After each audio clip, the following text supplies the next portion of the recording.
Sorry about that. Yes, you're right. Gee, I wonder why I'm so nervous tonight, which is what I was just saying before you pointed out that I'm mute. Yeah, hello, and welcome, one and all. It is good to see you. With that incredibly auspicious start, I have nothing to feel worried about, I'm sure. Uh, yes, hello. As always, I am Celine Calante Love. I am that giant talking rodent uh, you see right here. This is me.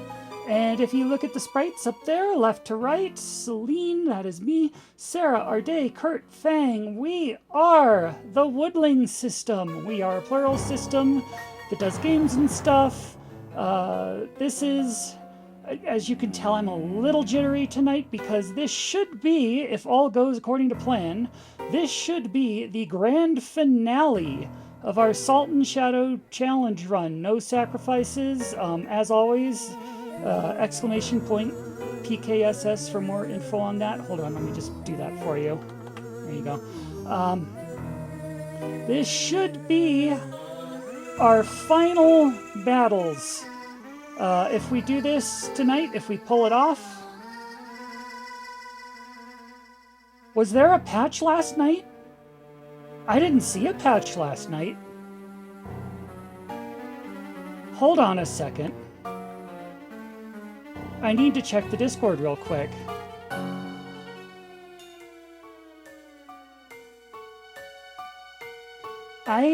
No, I don't see a patch, sorry. Oh, God damn it, Dan. As if I'm not nervous enough. Oh my God. How dare you? How dare you? Okay. Okay. Deep breaths. Okay, so this is 220. Though that does bring up a point I was going to address, actually. So we are on 220, you can see in the corner there. Oh, you. So a couple of the strategies we have worked out for the final battles do hinge on baiting the AI to do a certain misplay, which I have been told they are considering patching out in the next release. Like they decided that was what we're tricking the computer into doing is just a little too exploitable, and they're going to make it a little wiser to that particular trick. Now, Dan did give us special permission. He said that if that actually happens, you chose not to. Okay.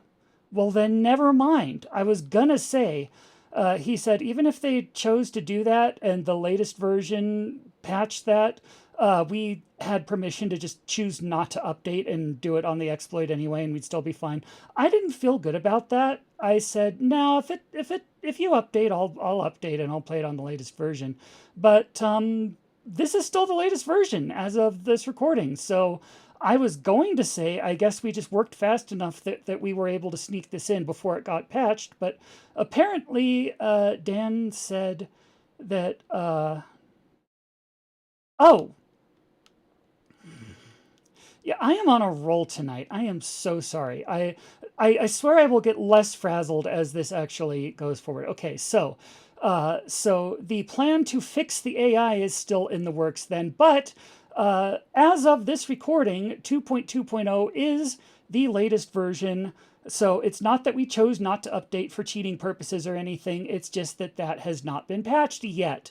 And we're just going to beat this before they fix it. So, file H here, the final challenge. This is not, I know people verifying this is not the file we left off on last night. I believe, last time we did this, I believe this one is.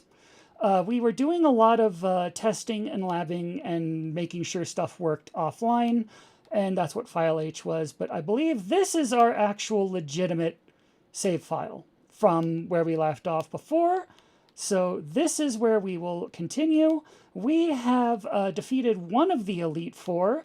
We still have the other three remaining, and then the champion, and then, you know, the whole anomaly business, because we did not, you know, the reason we're challenging the champion isn't just to because we want to be the champion, because we want to be the very best, like no one ever was or anything. Like, we are trying to stop the Parish Song and save the world. So, like, that is still a thing. So we've got our work cut out for us. Let's see what we can do. Yeah, throwing one upstairs. This is the right one? Yeah, okay. We are good. So, our next battle. Let me get our notes here.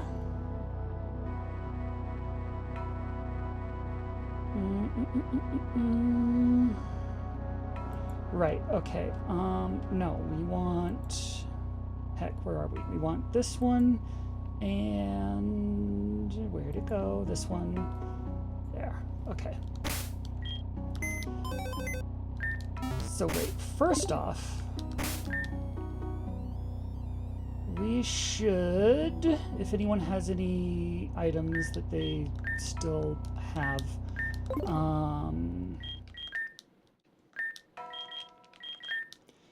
you have the Aerodactylite, you can keep that. You don't have anything. Flying Gem, you can keep that. Nothing. Okay, we're good. So, for the next battle, we are going to need Apollo, and we can go ahead and put Dactylmare away. We are going to need Mothra, and we can go ahead and put Crater away. And believe it or not, this should be the only two we need. This is a little RNG dependent, but if all goes according to plan, we should be able to 2v6 this guy. That is how thoroughly I have solved this one. They need, what are their items? Apollo has, wrong button. Apollo has the Lucario Knight, that's fine. Mothra, I want to give the Wide Lens, if we have it. There it is. To make the Sleep Powder. Basically, that almost guarantees Sleep Powder's not going to miss. Let us look at their move sets. You've got Smirk Strike. Oh, that is totally wrong. You, actually, you're good. You need...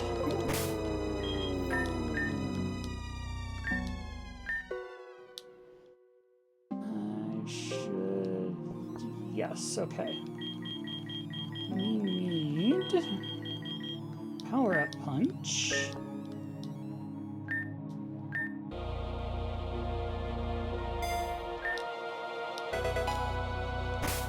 We need...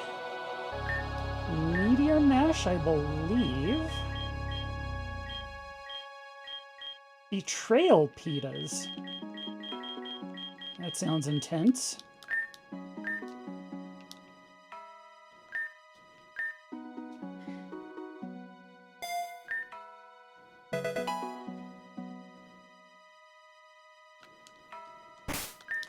And we need Close Combat.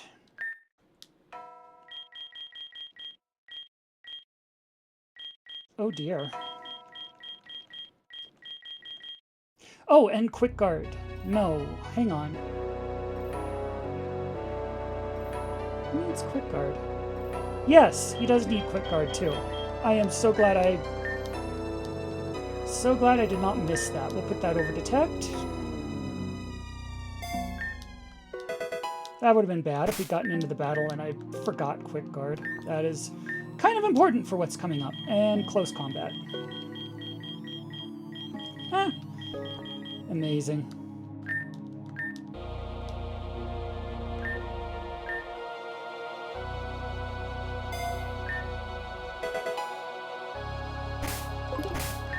Okay, so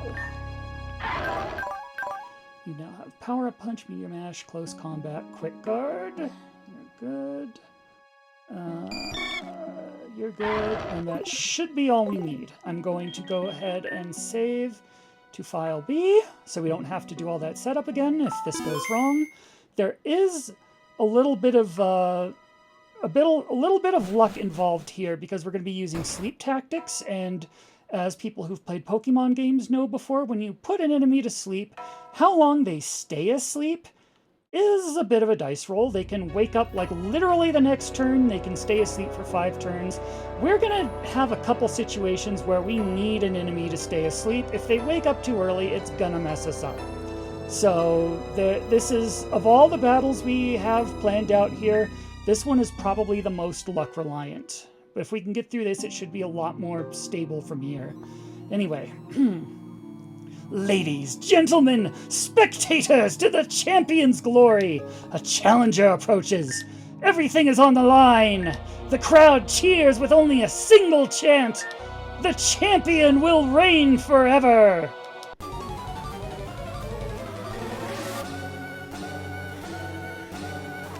Pronouncer Brutus.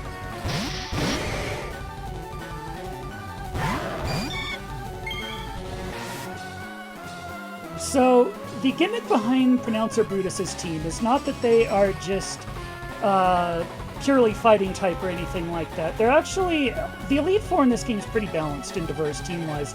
The gimmick for Brutus's team is that they are annoyingly good at having priority moves that will mess you up. Quick attack, that sort of thing, fake out. Also, the Machamp here has Guts, which is that ability that when you get a status ailment, it dramatically boosts your attack. He's also holding a Flame Orb, which will give him a status ailment at the end of the turn when he gets burned. So he's going to attempt to do a Guts Flame Orb setup and then just like kick our asses. The Bisharp here knows Fake Out, which is, if we're trying to get rid of either of them in like one hit, like before the burn kicks in, Fake Out is going to go first, make us flinch, and, you know, basically it's to run interference until the burn kicks in. It's a very rude combination. So how are we going to get around that? Well, Apollo's going to do Quick Guard, which blocks all priority moves, including Fake Out. Now, interesting fact, Quick Guard and Fake Out are actually on the same speed tier. Like, they're both, like, this move will always go first and interrupt all the other moves. So, if you've got Quick Out versus Quick Guard versus Fake Out, which one goes first depends on which Pokemon is faster. Now, fortunately, the critical weakness here is that Bisharp is very slow. So, Quick Guard will outspeed, and, yes. So, we will Quick Guard just in case a Fake Out is coming. And Mothra will put the Machamp to sleep. Now, this will accomplish 2 things. 1, it keeps the Machamp from kicking our ass because he hits like a train. 2, funny thing about Pokemon mechanics, you're only allowed to have one, they're called non-volatile status condition at a time. So if you're asleep, you're actually immune to being burned, and vice versa. Like, you can only have one at a time. So, if we put this Machamp to sleep first, the Flame Orb will fail to activate, and it'll just interrupt the Gut strategy. So that's how our first turn's gonna go.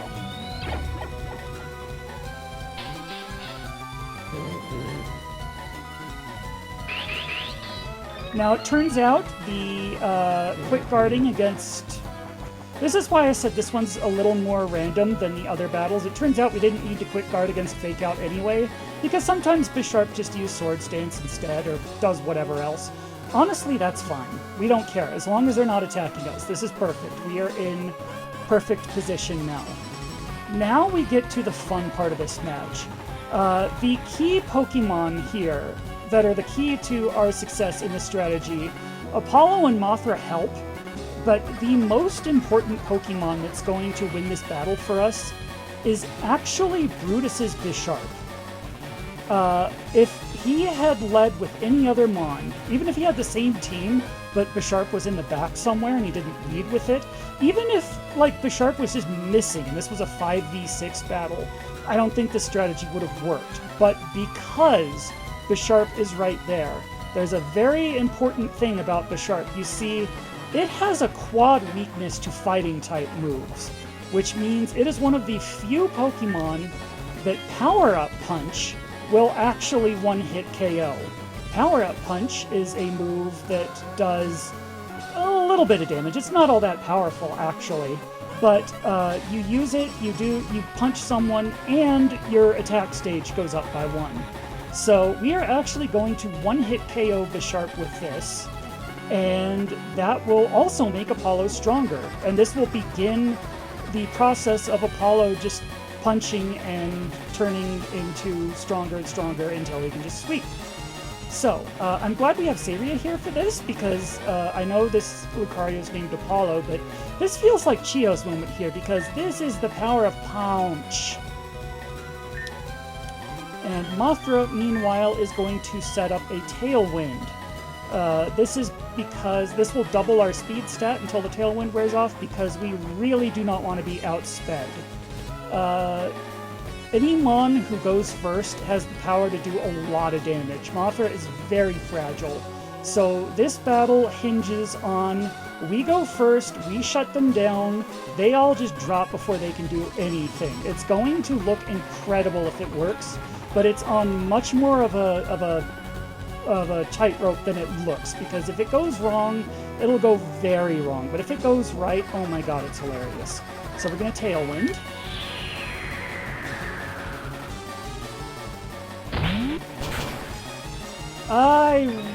Oh, you know what? I know why he survived that.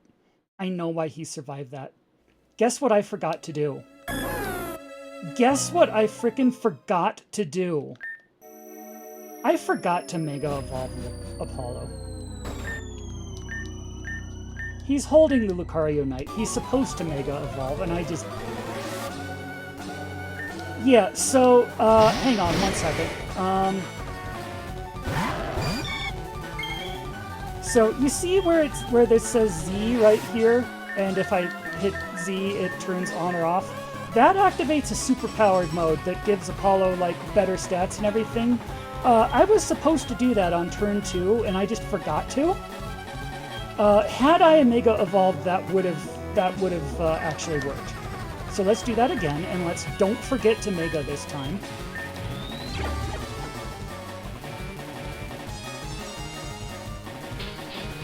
See, this time he tried to use Sucker Punch, but it didn't work, because Sucker Punch only works if you're trying to do like an offensive move, which we weren't.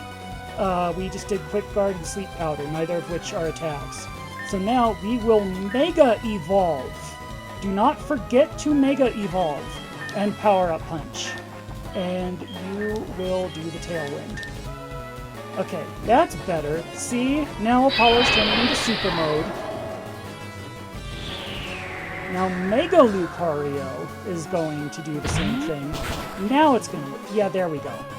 So the Bisharp is down, and Apollo's attack rose. And the Machamp stayed asleep. Good, that's what we want. Now, Apollo's going to do the same thing to the Machamp here. It is not going to one-hit KO. Machamp actually takes 2 hits. This is why we need Machamp to stay asleep. But in the meantime, we can at least put the Darmanitan down, so it won't be doing anything. So we will not be attacked unless the Machamp wakes up early.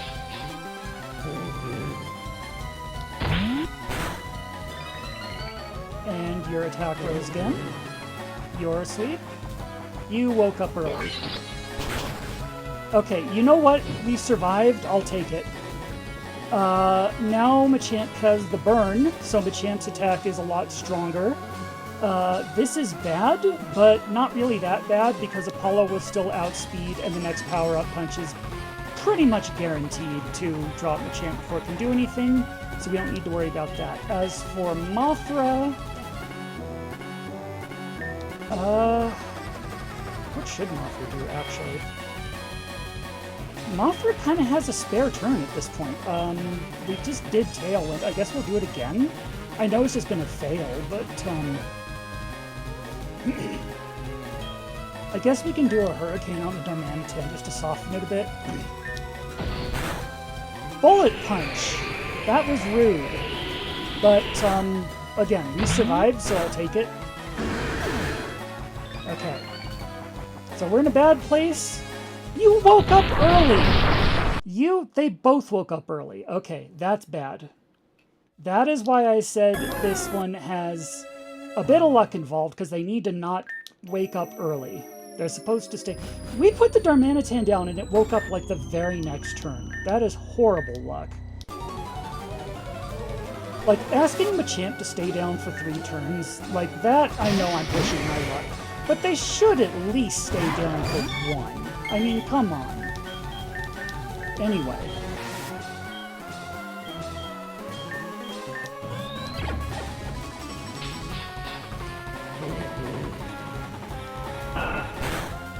Rude. We'll take it as long as we're still alive, I guess. It's far from ideal, but sure.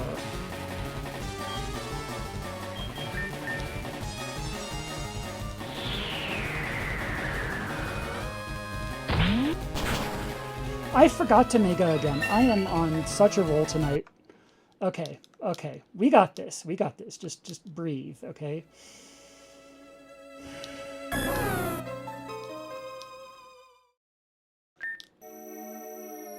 We got this. This is not actually... Like, we can do this. We can do this. It's just luck is all.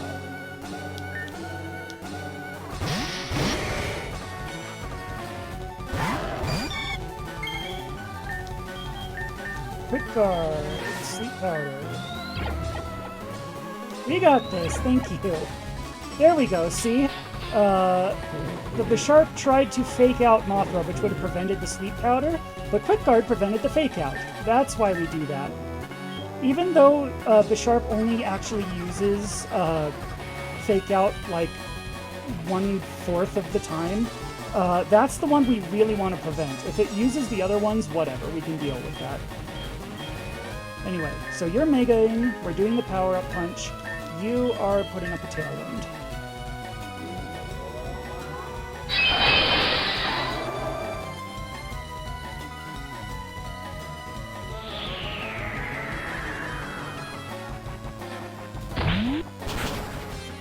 Gotcha.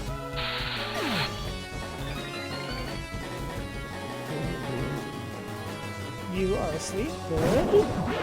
Okay, so we will start working on you. We will put you to sleep.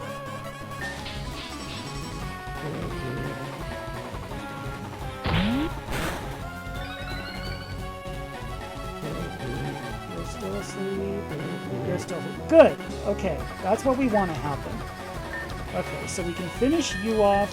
You honestly have a spare turn here, so I guess... I wish you could just re-up Tailwind. Like, if we used it right now, it would just set the counter back to, like, we just used it this round. Instead, it's just gonna fail, and it'll still wear off, you know, however many turns after we first used it. So that's just a total... Sleep powder, too. You can't re-up anything, which is so sad. Okay, fine. We will do a Hurricane to soften up the Darmanitan, because Mothra really has nothing better to do.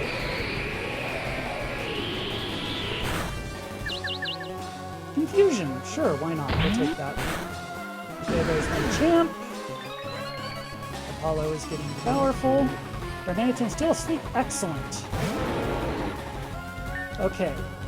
So now at this point things are a little more stable. Just keep doing this. Power-up punch, especially with Darmanitan softened up, will definitely be strong enough to take out the Darmanitan. Give Apollo another boost. Yes, pounce. This battle is just about pounce after pounce, and you can put the Giratina down. Pounce. And get more power for the pounce. Tailwind. Okay. Now we're kind of in a bad situation. This Staraptor is freaking annoying. It will try to U-turn and come back, and U-turn and come back, and it does Intimidate every time. This is where we would want to outspeed, sleep it and everything. Bad news is our Tailwind just petered out, but I think hang on. How do we manage this? We want to put Staraptor down for sure.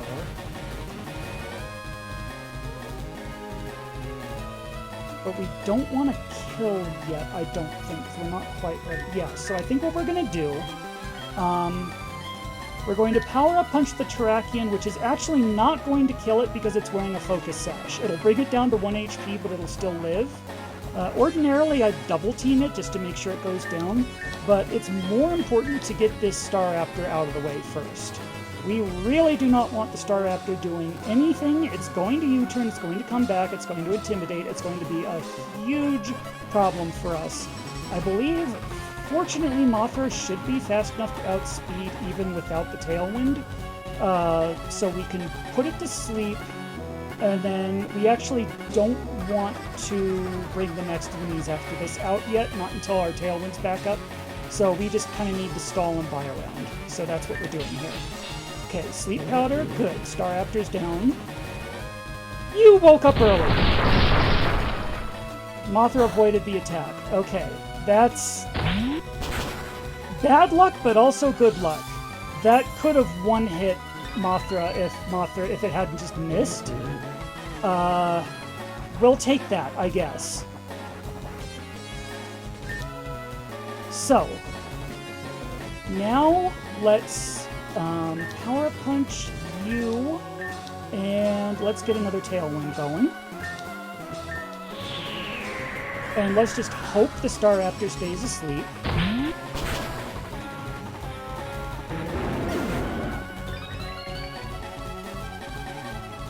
God damn it!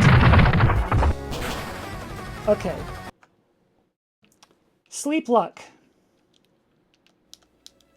Isn't that how it goes?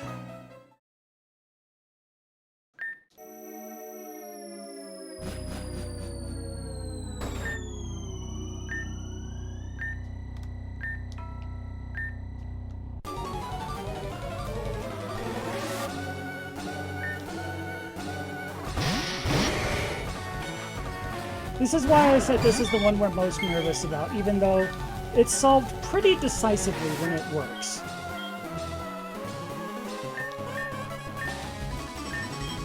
Just because we have to count on Sleep Luck to not, you know, Pokemon RNG.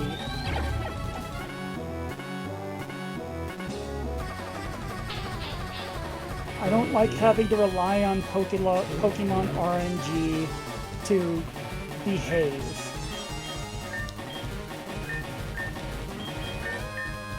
We've got this for the most part. It's just a couple situations like that where things can fall apart.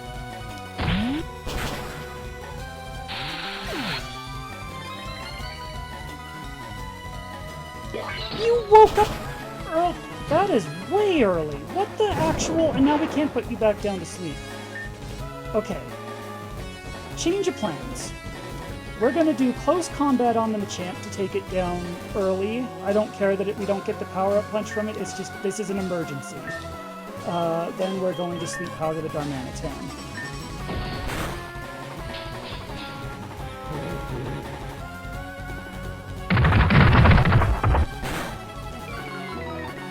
Jerk?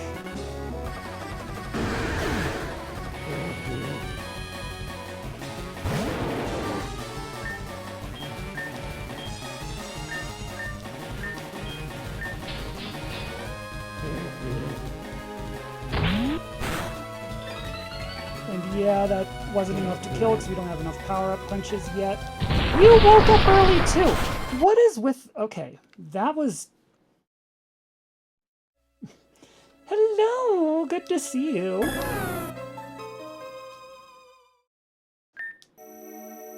We can handle like 1 or 2 Mon waking up early and adjust course. We can't handle all of them waking up early. That's just rude.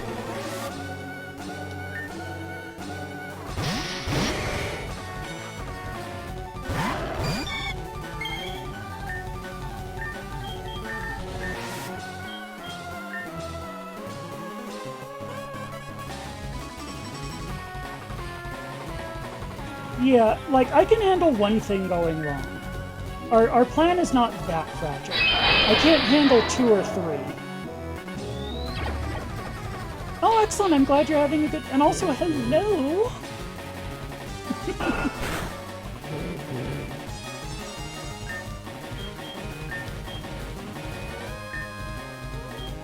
What does a pronouncer do? Mostly hype things up to an imaginary crowd by the look of it.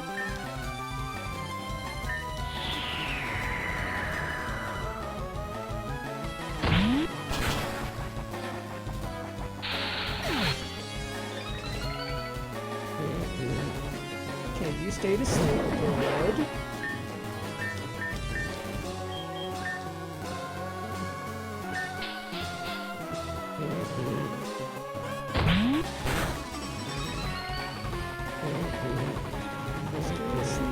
Good.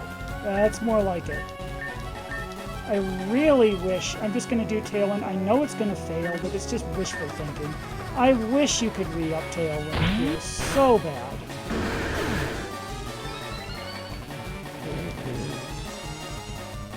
Because we're really, like, not going to have time to re-up it when it actually runs out. That's the problem.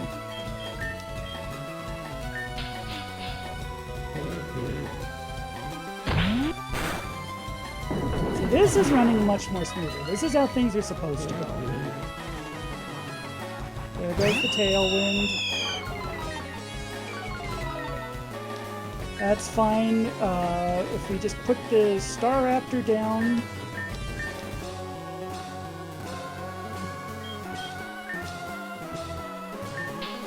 And as long as the Trachean doesn't wake up early, we're good. As long as the Trachean doesn't wake up early... Okay, you know what? We survived. We'll take it. I don't care.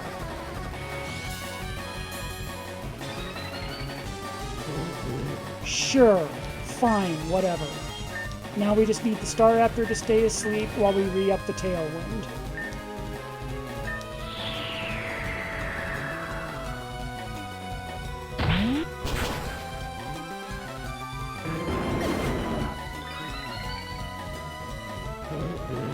Good. Okay. This is why we needed the Tailwind re-upped, by the way. Because Kangaskhan, this is just going to Mega Evolve. Apollo here is not the only Pokemon that has a Mega Evolution. Mega Kangaskhan not only hits like a train, it is freaking fast. It will outspeed us without a Tailwind, and it will knock us out. We absolutely, like, even for Mothra to get the Sleep Powder and put Kangaskhan down for a turn, we needed that Tailwind. So now, Apollo can... I think Apollo's already at +6, and I think Flying resists fighting, so I think we're going to do Meteor Mash here to get rid of the Staraptor, and we're going to Sleep Powder the Kangaskhan. Yeah, you're gonna Mega, that's fine. You stay down. You get wrecked.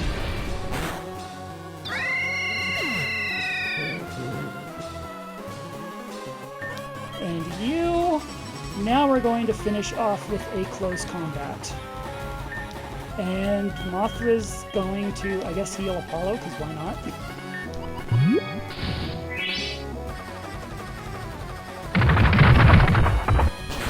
Get wrecked. And that's Brutus.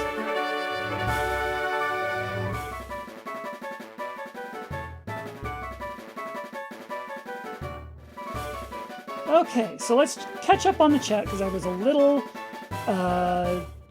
distracted there.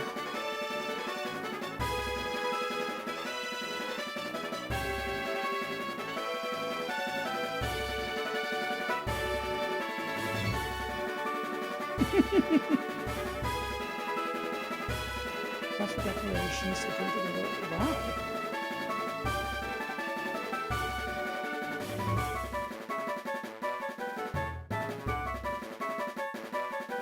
Brutus's wisdom and judgment was so well trusted and trusted above the evidence of unknown. Brutus pronounced to be... Wow.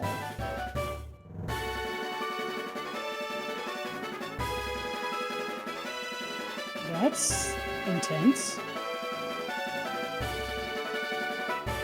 Okay, that one was actually... I hope I entertained him. That one was actually, like I said, the most precarious of the battles because it had the most luck involved. It should be smoother sailing from here, actually.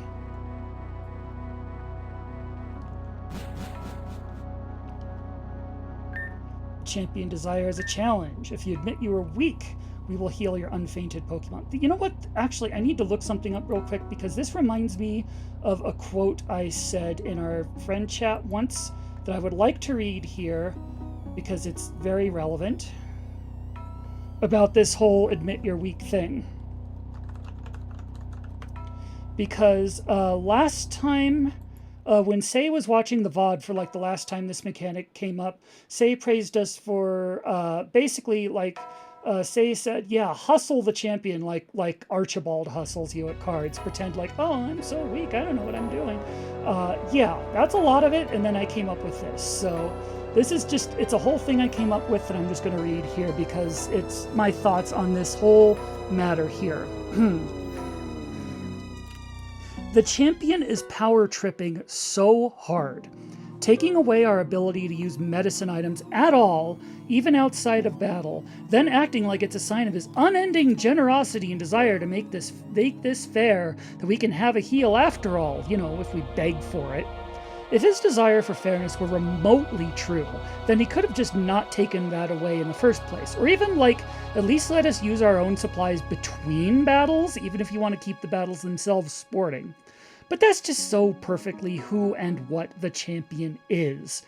A spoiled scrub lord who wants so badly to believe that all the toys he has makes him worthy of respect, like he earned any of them. Thinking that making people dance to his rules makes him a powerful overlord is like thinking that having a cheated-in legendary team makes him a good trainer. Yeah, whatever, sure, we're nothing but lowly worms if you take away our ability to breathe. You're so amazing and cool and generous for allowing us to still have the air that our weak, inferior bodies require to survive. Whatever you say, my dude. Meanwhile, just as we have more important reasons to dethrone the champion than just because we want to be the champion instead, we also have more important concerns than getting in dick measuring contests with him over meaningless pride along the way. We have a maturity that he never will, and that lets us play his stupid game so that, like you said, we can hustle him at it. So yeah, sure. Whatever you say, my dude, we are so weak. Please give us a heal because you're just so cool.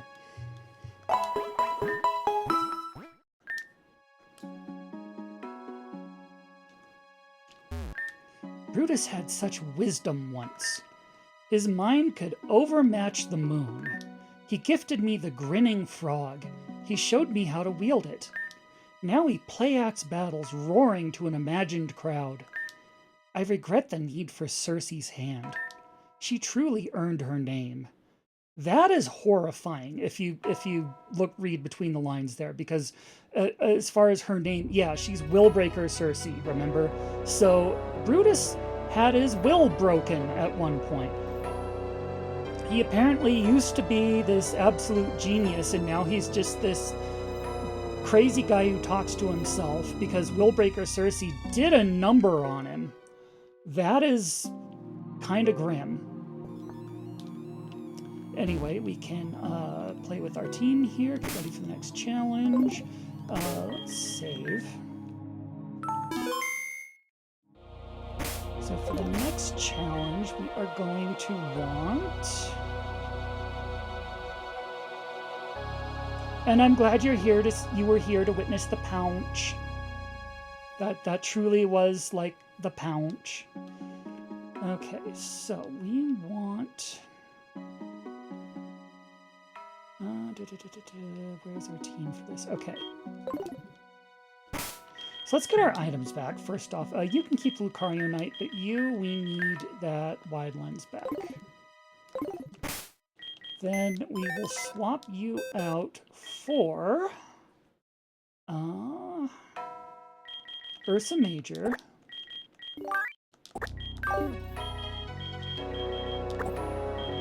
We want LJN for this, because we're going to do some sneaky nonsense here. And we will take Mothership as well. We can put you there.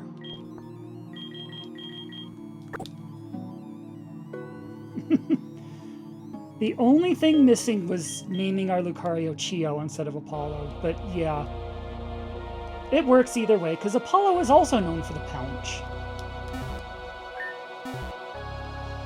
For the moves, we want... Ursa Major is going to need... Belly Drum. And put that over Swords Dance.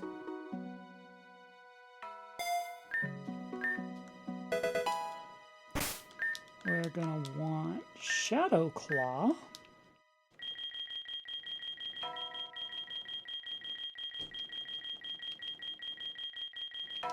There it is.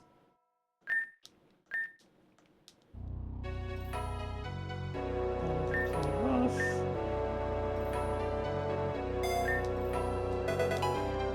And we're gonna want Earthquake.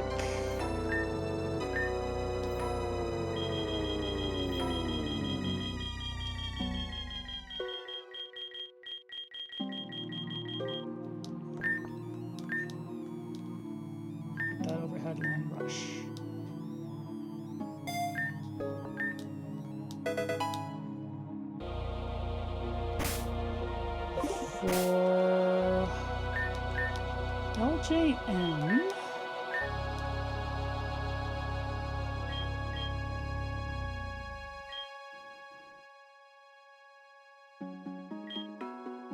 these are fun, but we'll give you Recover.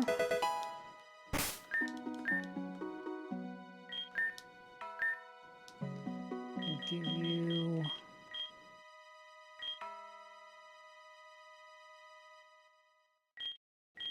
the screens. Trick Room, I guess? Psychic Terrain, maybe?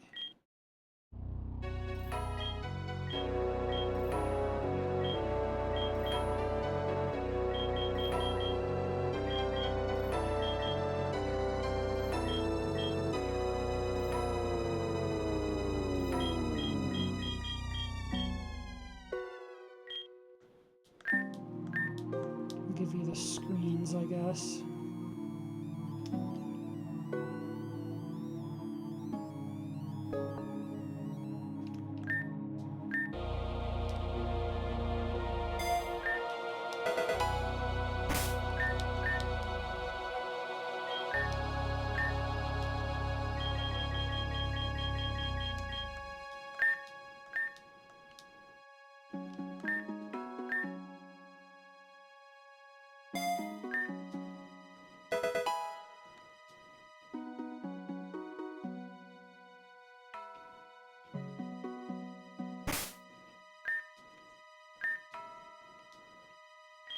As for Mothership, you just need Life Dew, I believe.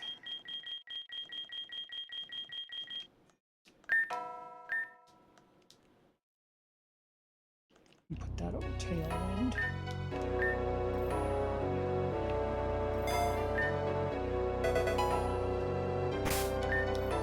What are we doing for items for any of you? Oh!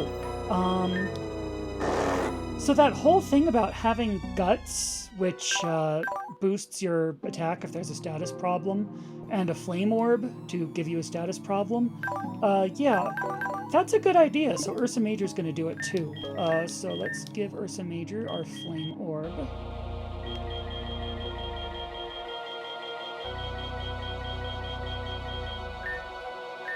And I actually don't know what the other two want.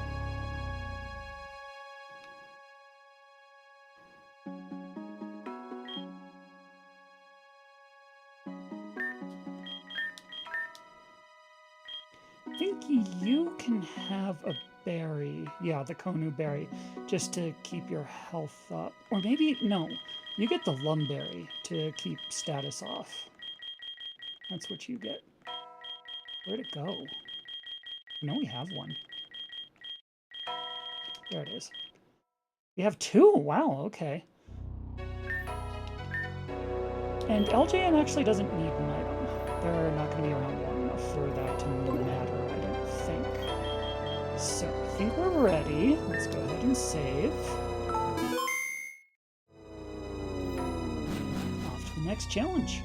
So remember the whole arc with the moon, and the kids were looking for their missing brother or other member of the group named Warren, who kind of hecked off to the surface a long time ago? Yeah, here he is. He came here and just fell into despair and ended up joining the dark side.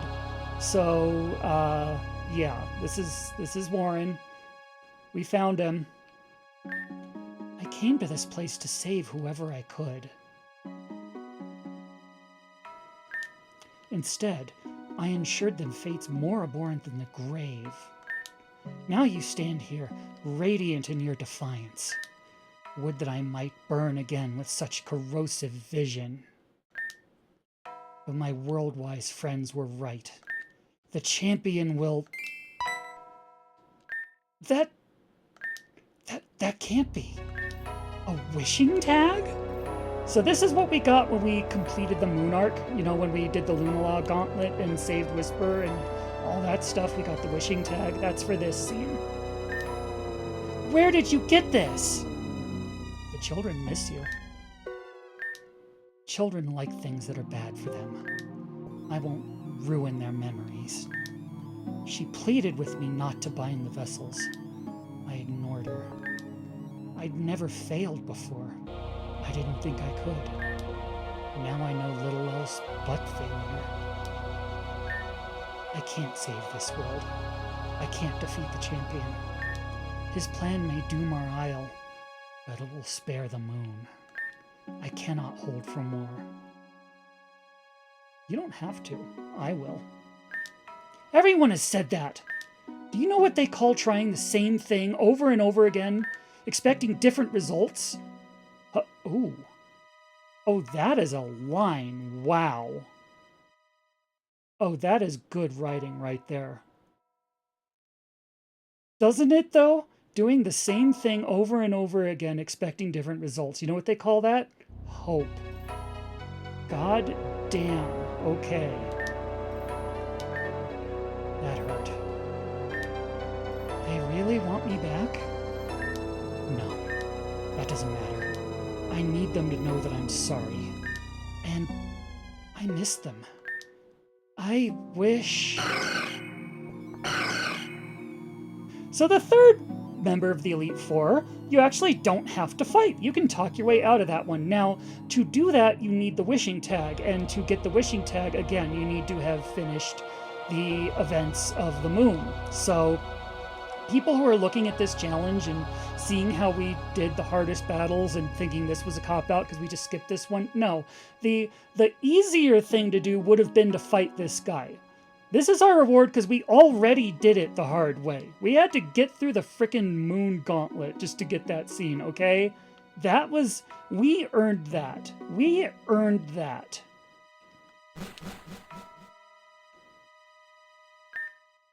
Yeah, you know what, champion? We are just so incredibly weak that even though we didn't fight, at all, we somehow need to be healed again because we're just that weak. That's... yeah. Can we have another heal? Because I'm just so weak.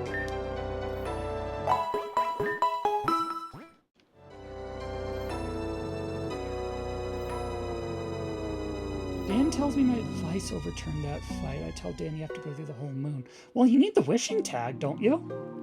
He reacted to us having it.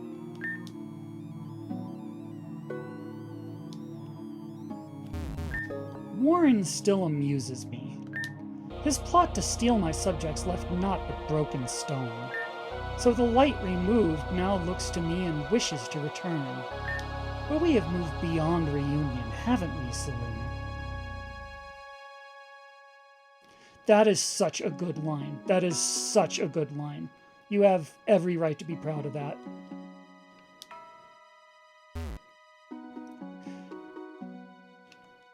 Let's save again.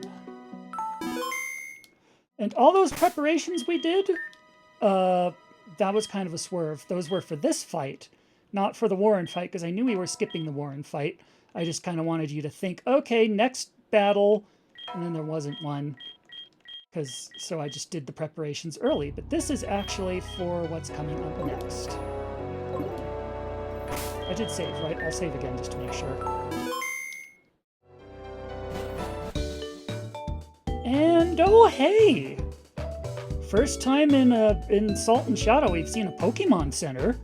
You know, they don't really have those. They make you go to bed and make it the next day and everything. Yeah, these are just cardboard boxes painted like books. Hello, and welcome to the Pokemon Center. Would you like me to heal your Pokemon? Okay, I promise I will once this is over.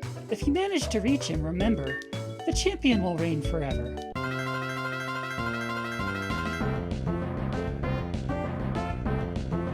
Yeah, so the fourth member of the Elite Four is High Priestess Joy, everybody.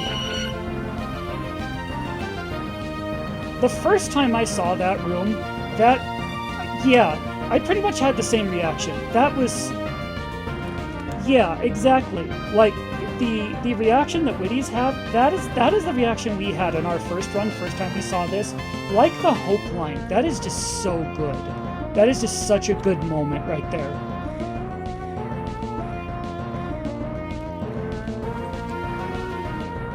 Now this one,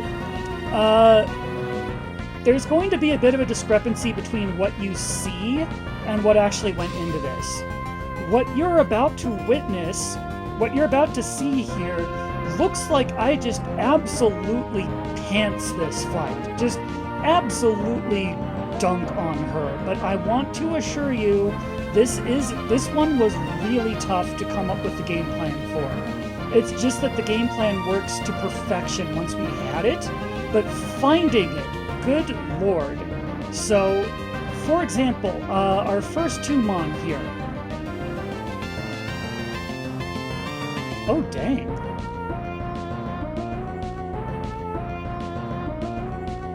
Why is LJ? I will get to that. So, Xerneas, a very powerful legendary, can just heck our stuff up very badly. Chansey has an Eviolite, so it's got like an incredible, like it's even more of a wall than a fully evolved Blissey would be. It also has a move called Resurrection. What does Resurrection do? It fully revives every single fated Pokemon on the user's team with full HP. It just starts the battle over on their side. If they get a late Resurrection off, you have to face their entire team again. Also, annoyingly, this Chansey has Ally Switch. So if we wanted to go after Xerneas here, because Xerneas will just wreck us, so we just need to make sure Xerneas goes down first, so we target, you know, say we target this spot, right? Chansey's just going to Ally Switch, and then they will be standing in different places, so that'll actually hit the Chansey instead. Surprise!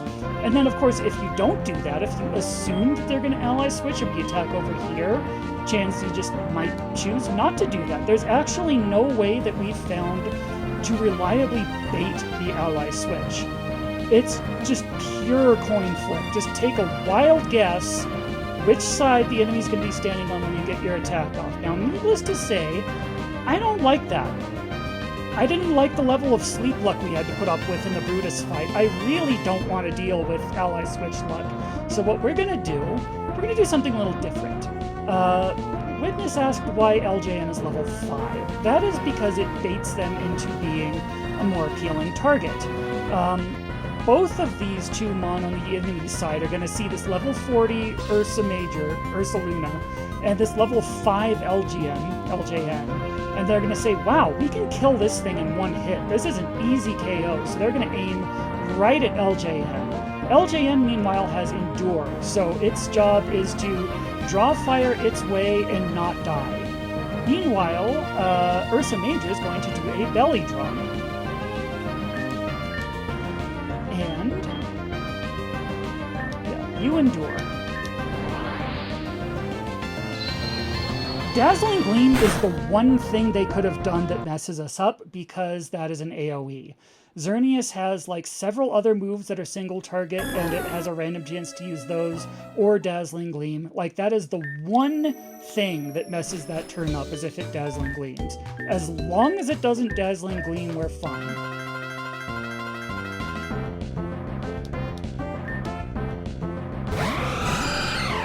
I like all the balls that Joy's Pokemon come in, by the way. What type of balls are those?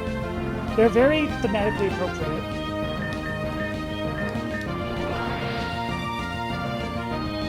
There we go. See, that's what you're supposed to do. Heal ball. Special defense fell. I don't care. Yeah, they're going after LJN. That's fine.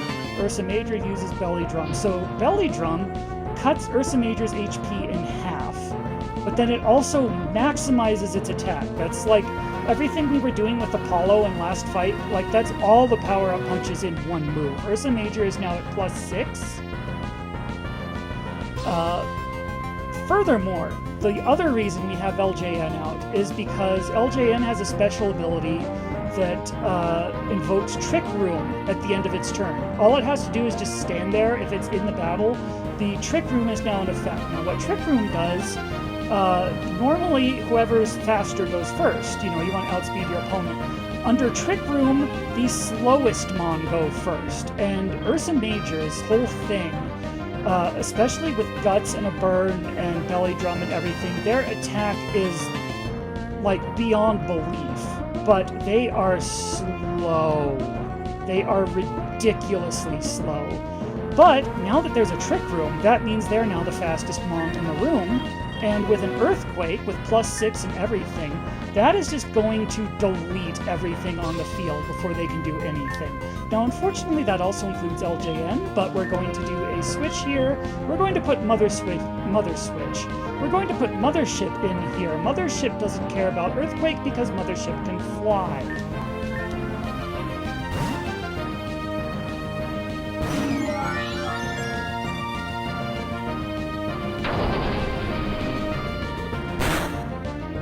And now I don't care if they use Ally Switch, because they'll just both drop like that in one hit anyway.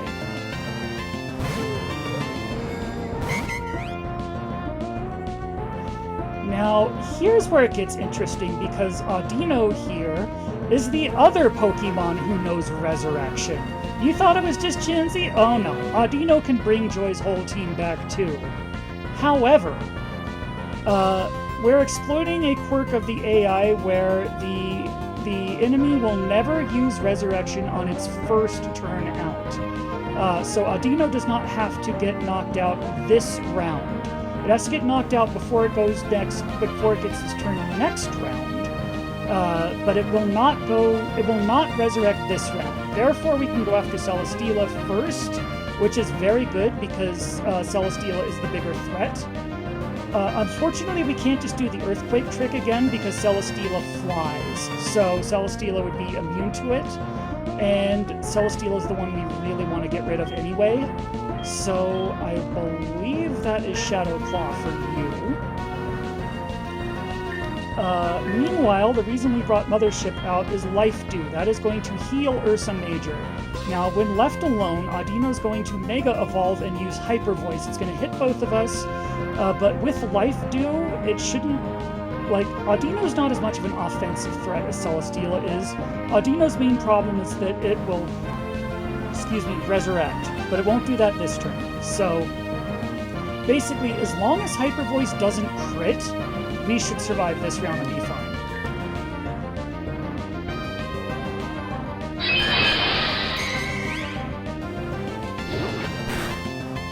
So there goes Celesteela. You're going to use Hyper... Oh wait, yeah, Life Dew first. hyper voice. We're gonna live through it and be fine, yeah. Mismagius. Okay. So now, that Audino has to go, because now it's in danger of using Resurrection, which would bring Joy's entire team back, which obviously we don't want. So, you go. That leaves the Mismagius alone. Fortunately, Mismagius pretty much cannot harm Ursa Major, because Ursa Major's part normal type. Ghosts cannot harm normal types. So it's going to be aiming almost exclusively at Mothership. It can do two things. Hex, which is just a ghost type attack, and Will-O-Wisp, which causes a burn. The problem is that Hex does a lot more damage to someone who is burned. That is why I gave Mothership the Lumberry. If Mothership gets Will-O-Wisp, and then Hexed, that actually might one-hit KO. But, like, we'll be fine now because Mothership has a Lumberry. If Mothership gets burned, then it'll just heal itself, and if it gets Hexed without the burn, it's not going to do that much damage. Life Dew can keep up with it. So there goes the Audino. There's another heal.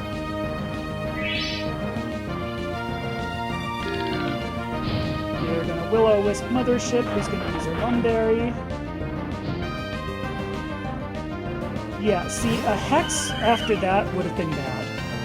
And the reason we have to endure this for a while is because Mismagius is actually going down last. We want to get rid of the Forgus too. So we just have to keep this going for like one more round.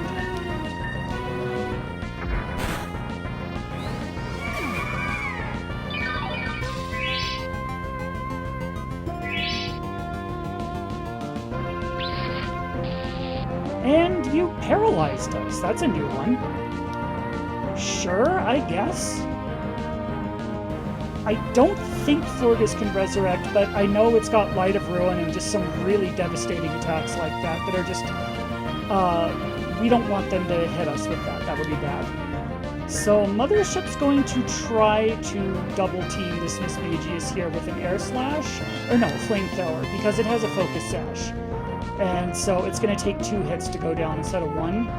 There's a chance it'll get paralyzed instead of being able to do anything this round. If so, we should still be fine because Mothership's at full health, so it shouldn't, like a Hex won't wipe it out or anything. Okay, the Flamethrower worked, and the Shadow Claw worked, and Joy's down. I couldn't save you from him after all.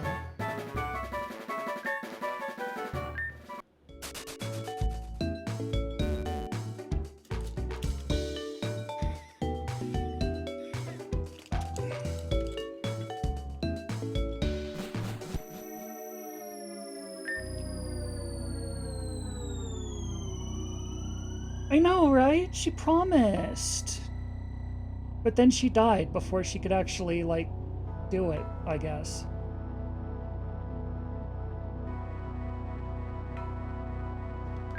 Yeah, whatever, we're weak. Anyway. G, if you are reading this, I admit to one small weakness. I have yet to set aside all childish things. Though greater powers are within my grasp, I keep the Gyarados you taught me how to train. And to the nameless, I know you'll never read this. I kept your favorite too.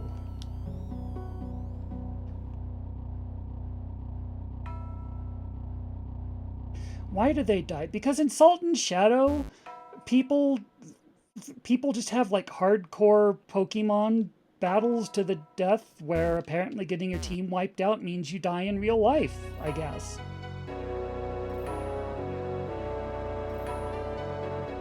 So our team for this...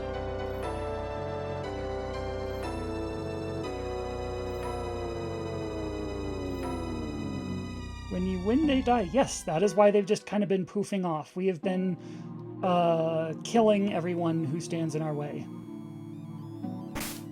That is why we did not fight Red. We could have had an Arceus with us at this point. It would have been a really good Mon to have. Arceus is very powerful, but Red was guarding it, and I didn't want Red to die. So I just left that fight alone. And we're just trying to do this without Arceus.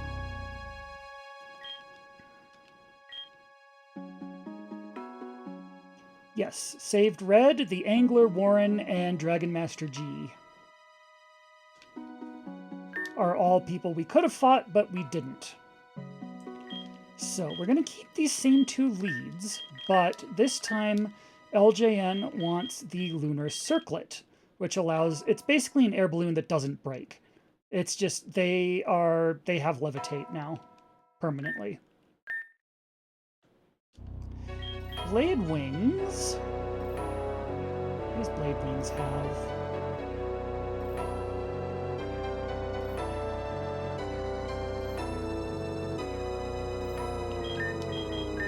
I'll take this from you. You can have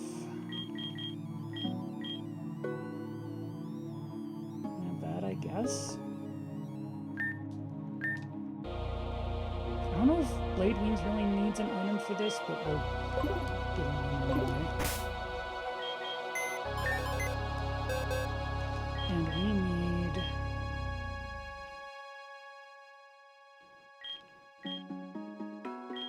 Can you farm berries in Salt and Shadow? No, you cannot. However, in exchange, the berries are reusable. Notice how Mothership used their Lumberry in the last battle and then still had it after the battle. Like, those are permanent in this game, but then we only get 1. So, like, think of the berries the way you think of like a Twisted Spoon or a Never Melt Ice or things like that, where they are not consumable anymore, but we can't just get as many as we want.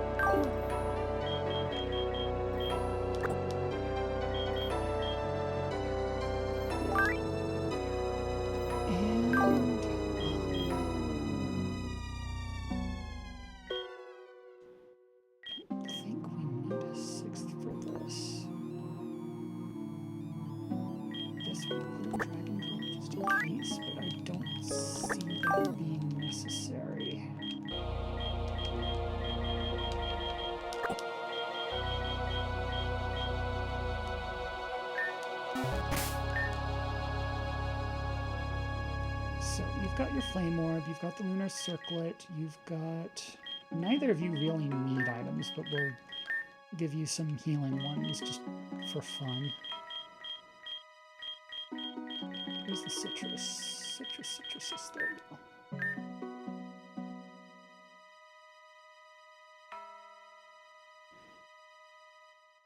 Exactly. This isn't a story about being best friends with your Pokemon, but by sheer willpower, you want to make it so. That is what we are doing. That is what this challenge is all about. That's what this no sacrifices run here is doing. And that's why we are about to go face the champion himself with Blade Wings and Gamork. Like, after all those 2 have been through in our headcanon, like, the entire Soul Silver run and now this and everything, just with their personalities diverging and them having a schism and coming back together and everything. There is so much story between these 2. These are our friends. I don't care what the game says. These are our friends. We have forged lasting bonds with them, and they're going to be the ones to see this all the way through.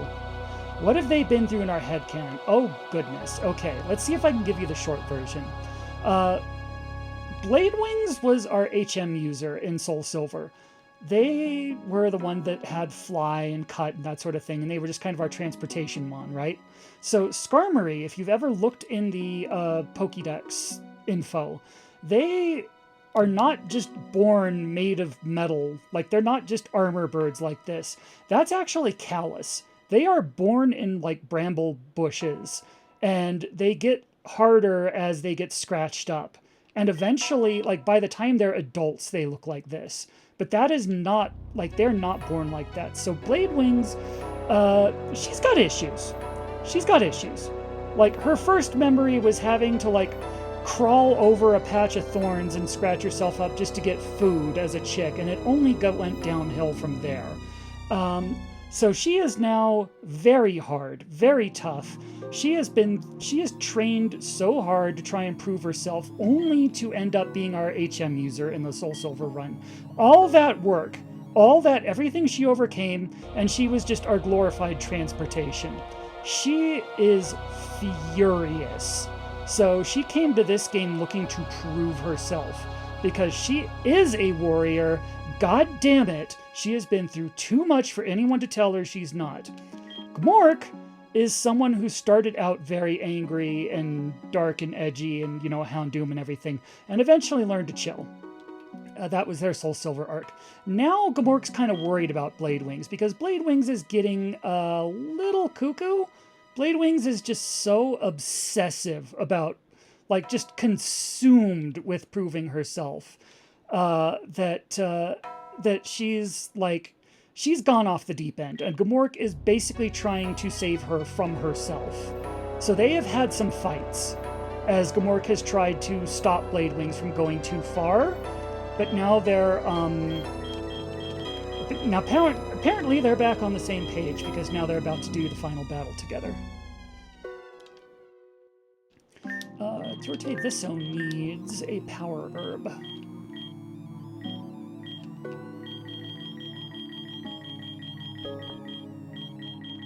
Right, they're up here. We have 99 of them. Yeah, here we go. And Dragon Drop, I guess we'll give you a Dragon Claw. Sure, why not? I don't expect Dragon Drop to factor into this battle. There are 5 very important Mon here. I think we're going to 5v6 the champion. But we're just gonna, Dragon Drop can be there too, just in case. Just in case something goes horribly, horribly wrong.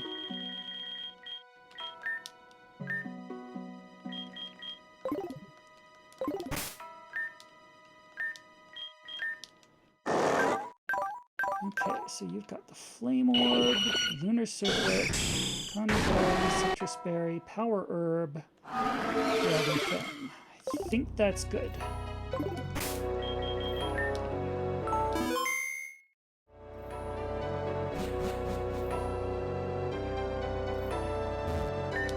New phase? If we've met before, forgive me. I don't remember weaklings. I am the master of this world. Why do you visit my throne room? Should throne room be 2 words? I have not heard throne room as a single word before. It could be, I'm not aware of that, but,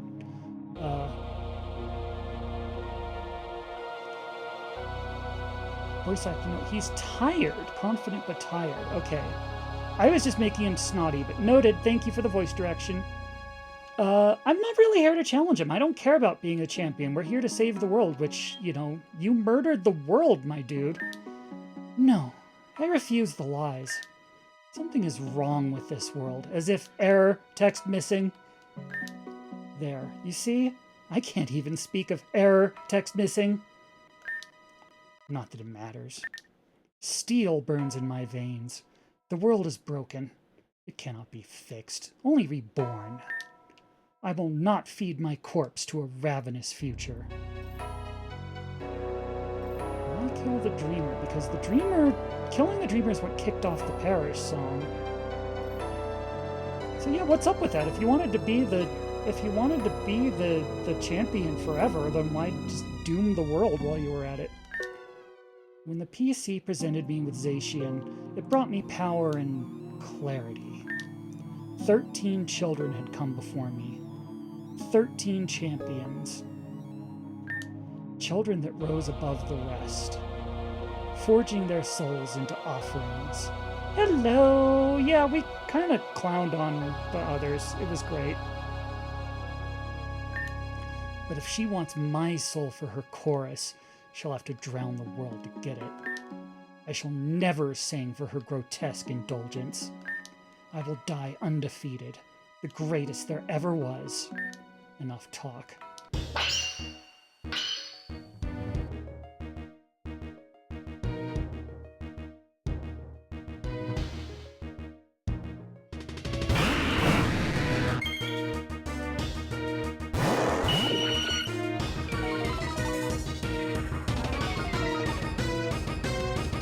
they start off with Intimidate, our attack's lowered and everything.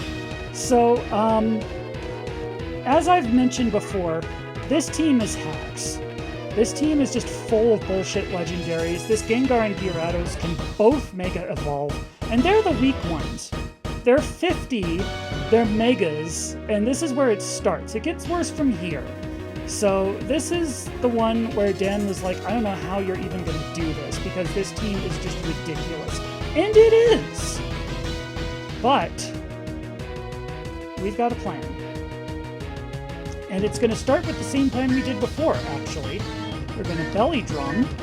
We're going to Endure, which will draw their fire, and then Trick Room will set up so that Ursa Major will be able to go first.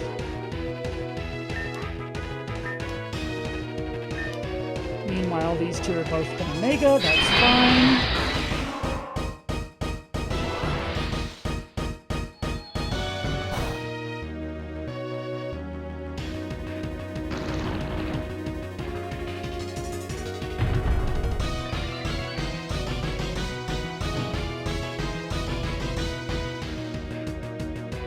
And LJN twisted the dimensions. Now, ordinarily, in the last battle, this is where we switched out to Mothership. The thing here is that Mega Gengar has Shadow Tag, which prevents us from switching out. LJN is stuck here now. LJN actually cannot escape until that Gengar's off the field, which ordinarily would be bad, but Ursa Major is now at +6, and Trick Room is, makes Ursa Major the slowest and therefore fastest Mon on the field, so we can just kind of double KO them before either of them can do anything. Now, ordinarily this would wipe out LJN too, but that's why we gave LJN the Lunar Circlet. LJN, because of the Lunar Circlet, is now ungrounded and therefore Earthquake will miss.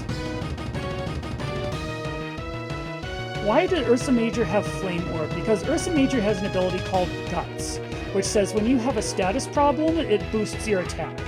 So the fact that Ursa Major is burned is actually making Ursa Major a lot stronger.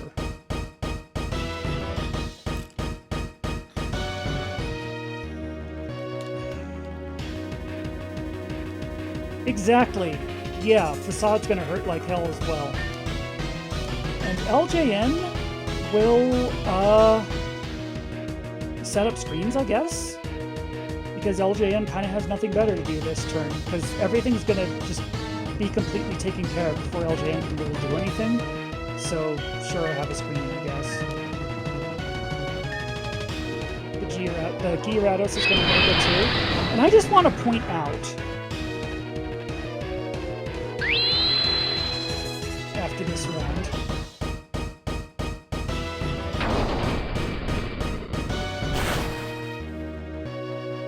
and there go both of them. When I call the champion a Scrub Lord, this is what I mean, okay? He has 2 Mega Pokemon to start, and it only goes up from there, because now we have a Crown Zacian and a Primal Kyogre and everything. But here's the thing. He made hideous misplays that cost him those first 2 Mon.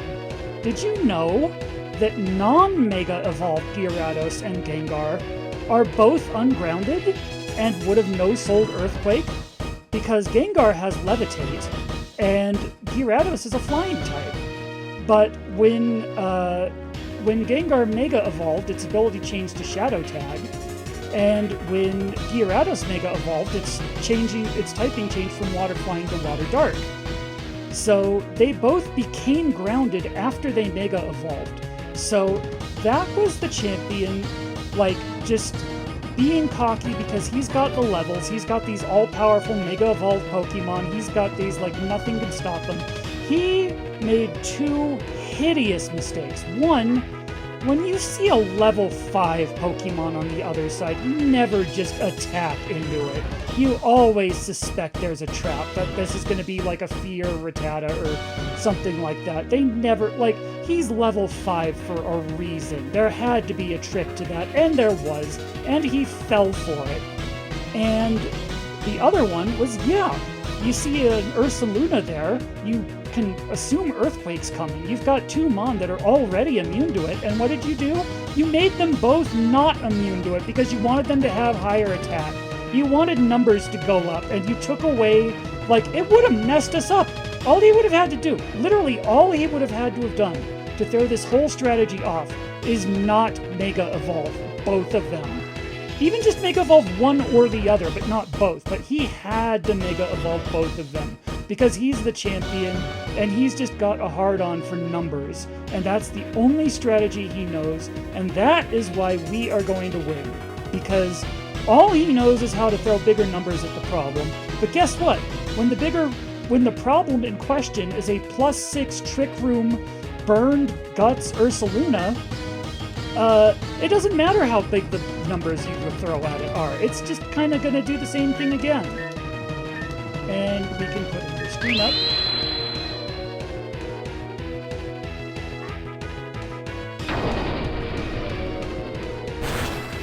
And there go you two.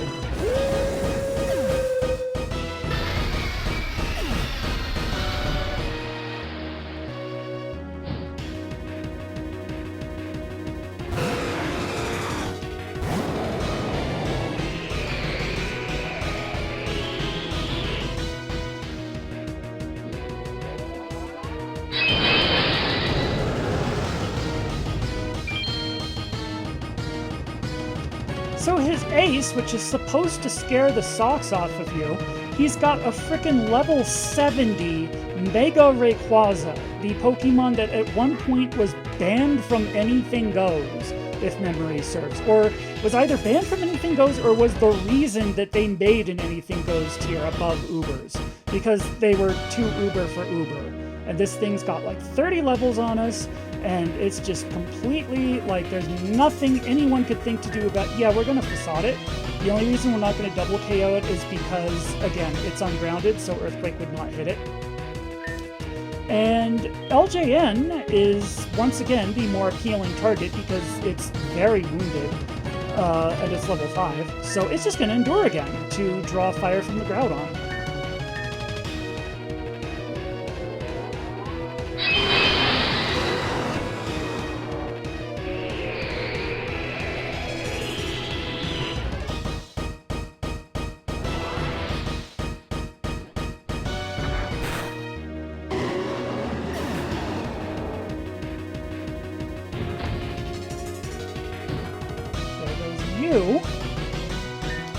And finally, one more facade for you, and you, I don't know, set up another screen, I guess. But it failed. Yeah, the timing is off. Whatever, I don't care. You're all down.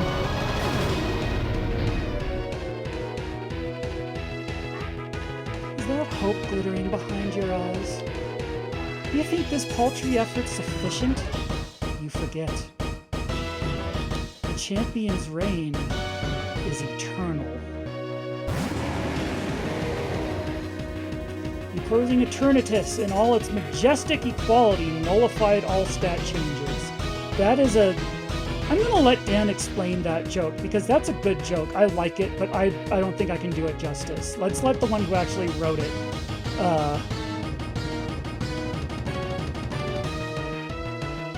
yeah, that's the champion. He's got 7 Pokemon, and the 7th one is Eternamax Eternatus. The one that's like the raid battle version that has like over 1,000 BST. Thank you, Dan. Yeah. So, yeah, that's basically like, what can you possibly do against something like that? Like, you're meant to fight this in like the raid battle in Sword and Shield. So what can you possibly do against this in like a, excuse me, in a 2v1? Well,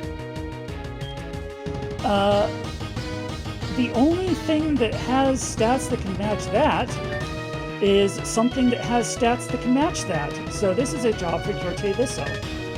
Meanwhile, for LJN,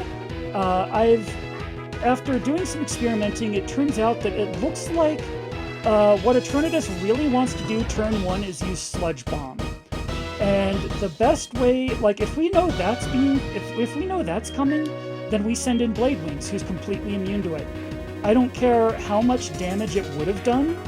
Like, 5 million attack times 0 is still 0. Blade Wings has an outright immunity here, so your job is to take that Sludge Bomb and just laugh it off.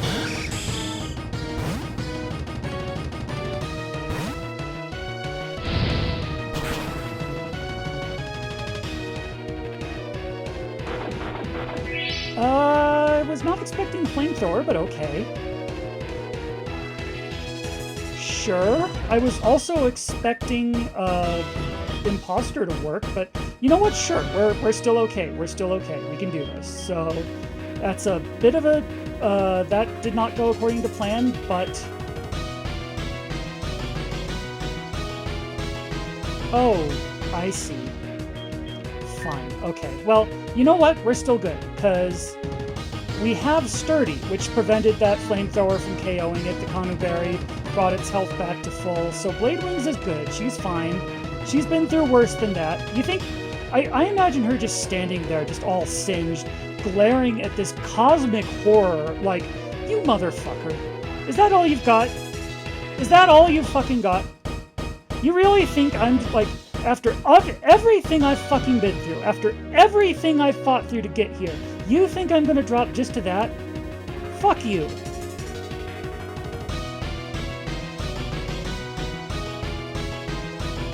That said, so you're going to transform into Eternatus, and you...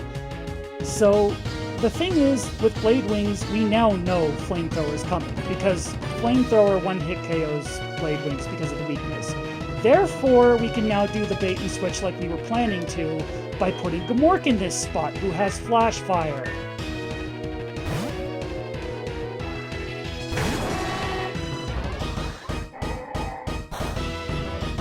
That's not what was supposed to happen, but you lived through it anyway, so sure, I guess. This is going weird, but... okay.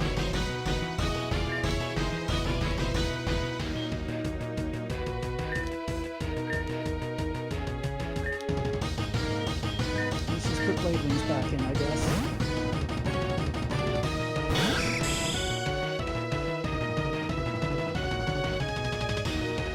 13 voices screaming out in warning.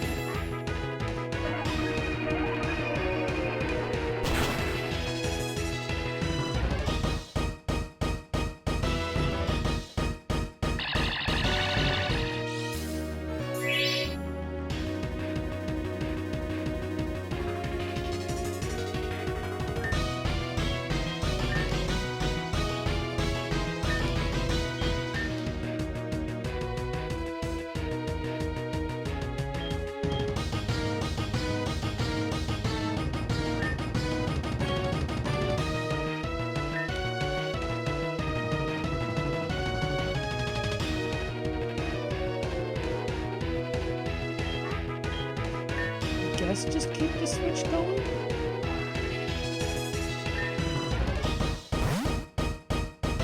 This part's going a little off the rails, but I think we can still land it. We just need to survive like one more turn.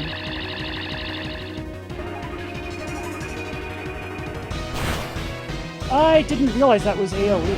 Okay. We've actually never had that used against us before. Normally it goes straight after Blade Wings or Gamork. Okay.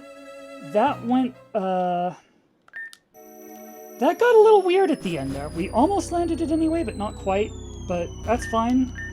That's fine. We can get to that part pretty reliably.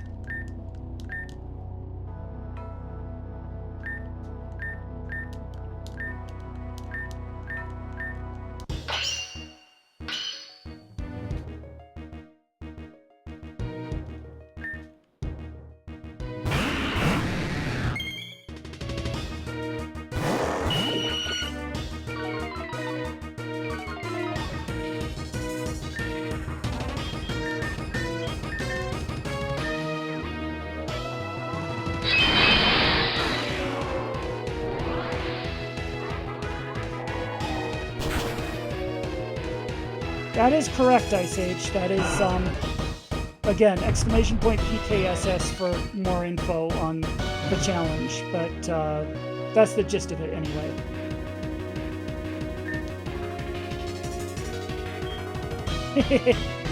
Thank you, thank you, thank you. It's been a ride getting this far.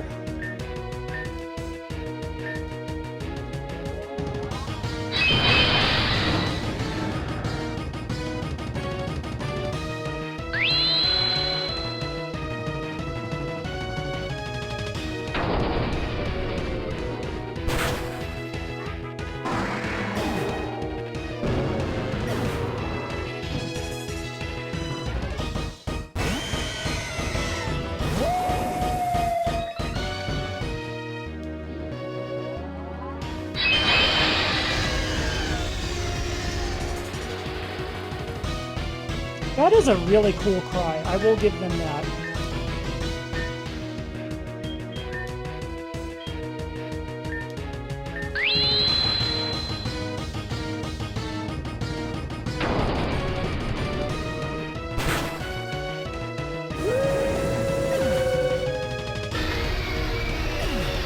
Anyway, thanks for coming.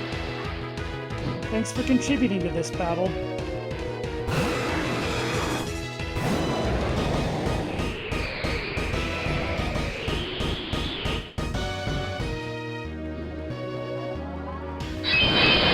Well, keep in mind, it's a +6 from a belly drum, stab, earthquake, and it's, you know, it has guts and it's got a burn. So we've got a lot of modifiers on top of that. But yeah, it hits hard. Gav, hello! You're just in time to see us hopefully make history.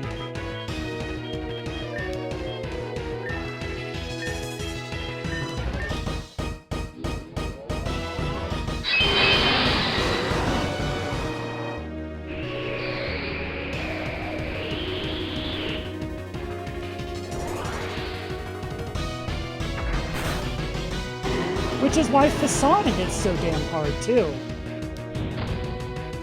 Because, yeah, burn. Guts.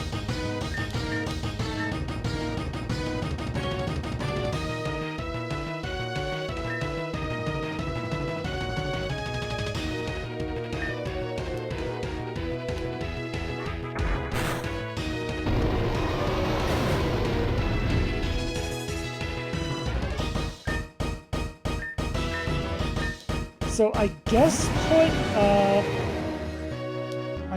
put Curte Visso in slot 2 then? I guess we can do that. So Blade Wings goes here, and Curte Visso goes here.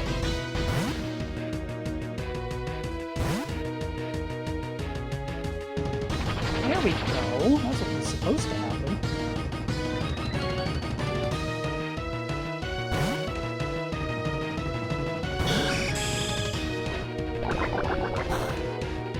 And since Curte Visso already transformed into an Eternatus, it really doesn't care about Sludge Bomb all that much because it's got Eternatus' stats. Eternatus is kind of it resists itself as far as Sludge Bomb goes. Now it's weak to itself as far as Eterna Beam goes. Anyway, here is where I predict the Flamethrower versus Blade Wings is coming, so we put Gmork in. And you do the Eternal Blast.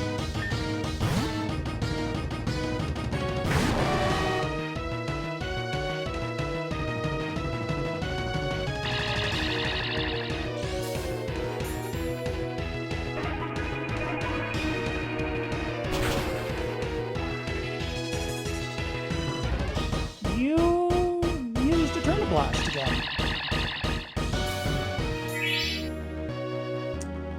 Okay.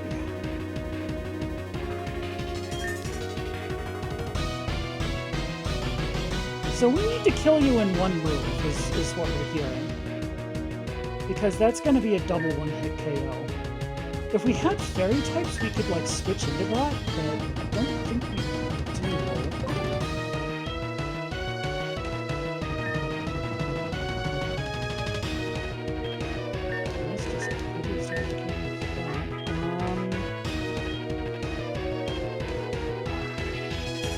Remind me what Eternatus's typings and strengths and weaknesses are. I know it's weak to Eternablast, but that's a charge up move when we don't have. It resists Sludge Bomb. So probably resists Flamethrower because it's part Dragon. So Shadow Ball maybe? And just fingers crossed. I think that's going to be enough.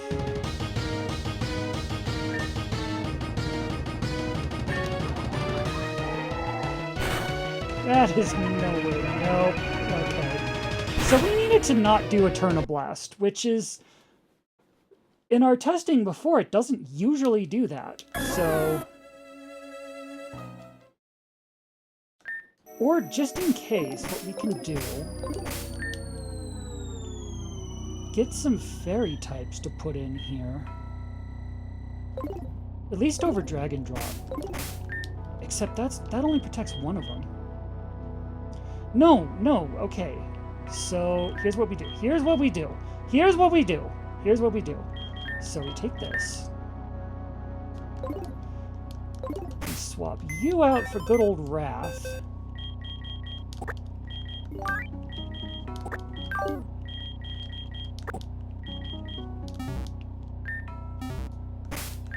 And if things are looking grim, we just, yeah, we put the fairy type in who will completely no-sell Eterna Beam. Eterna Beam is Dragon, right?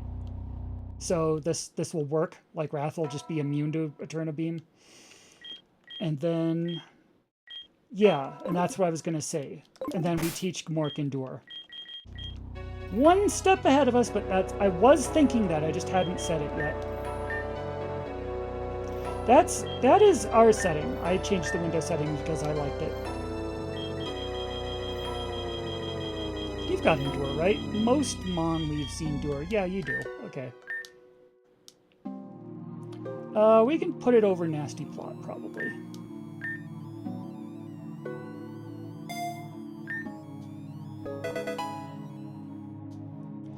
There we go. So, if that happens, we get Kyorte Visso out of there. Hang on.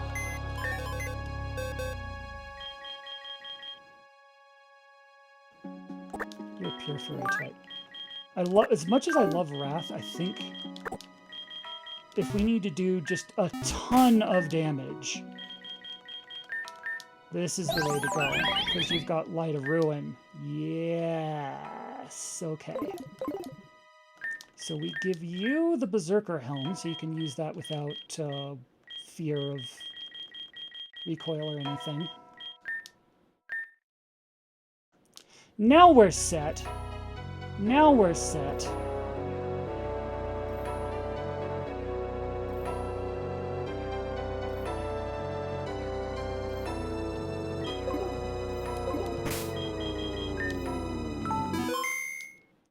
This'll be the one. I have a good feeling about this one.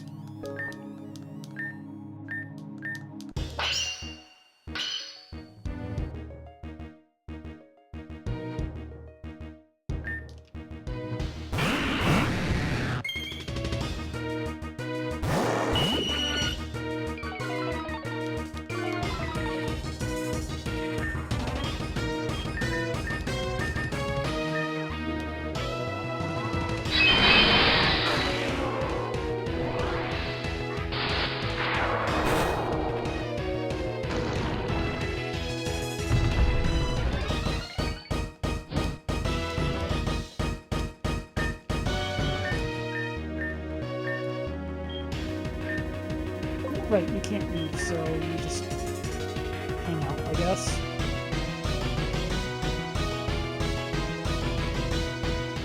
Oh geez, be careful. I don't want you to risk your health for us or anything.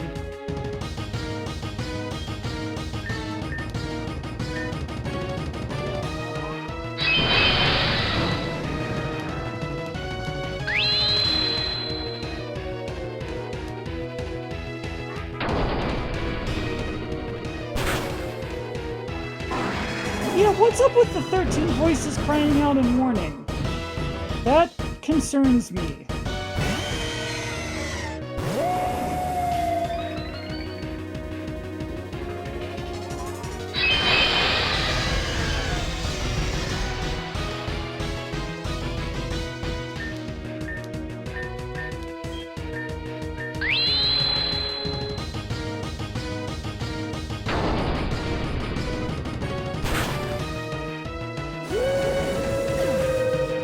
This part is hilarious, though, so I don't mind having to redo this battle, because getting through the rest of his team, like, that is just hilarious. I'm sorry, he brings out the friggin' Zacian and the Kyogre, and I'm like, okay, thanks for coming.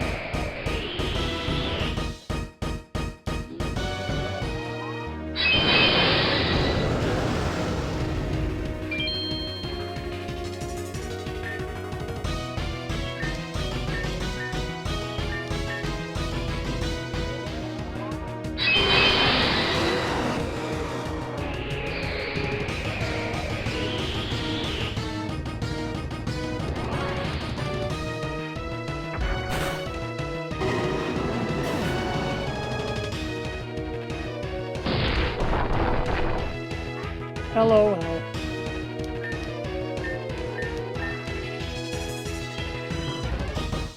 And go down, yes.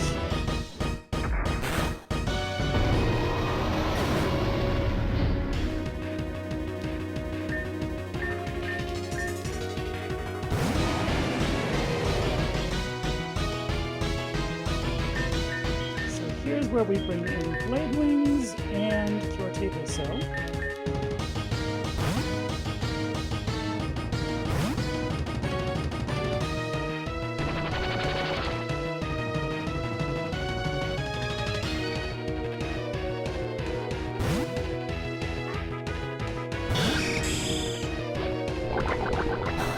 Kind of laugh off the Sludge Bomb, that's fine.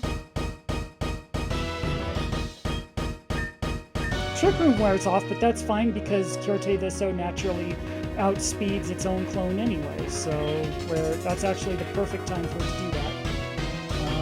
Now we switch into Mork in case it does the flamethrower, which is what it was supposed to be doing. But whatever, I guess we've got contingencies now. If it deviates from the script, we've got options at this point, at least.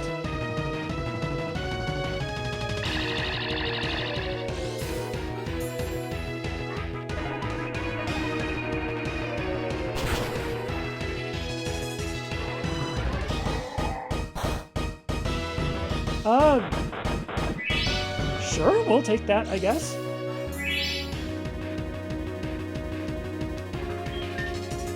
Oh, Reflect, that's why. I thought for sure like a Shadow Ball from a 76 Eternatus would be enough to one-hit KO a Houndoom, surely. Yeah, the Reflect. Oh, okay, so that wasn't a waste after all. Excellent.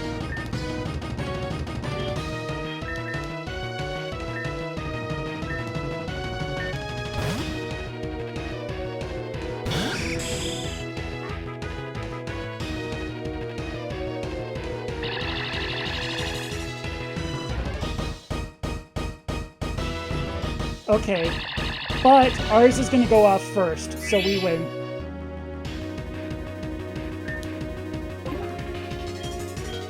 I'll have Blade Wings endure just in case, but ours is going to go off and we'll win.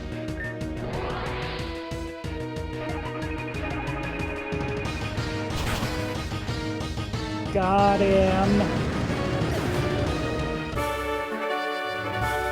We have defeated unbeatable Champion Blue!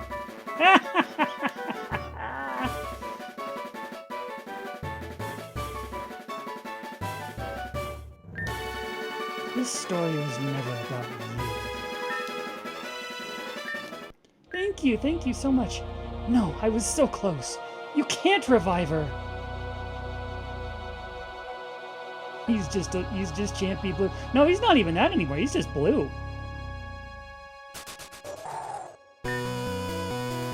We absorbed the soul of the champion. How's our team doing? That actually gave us a full heal. Excellent. Let's take these.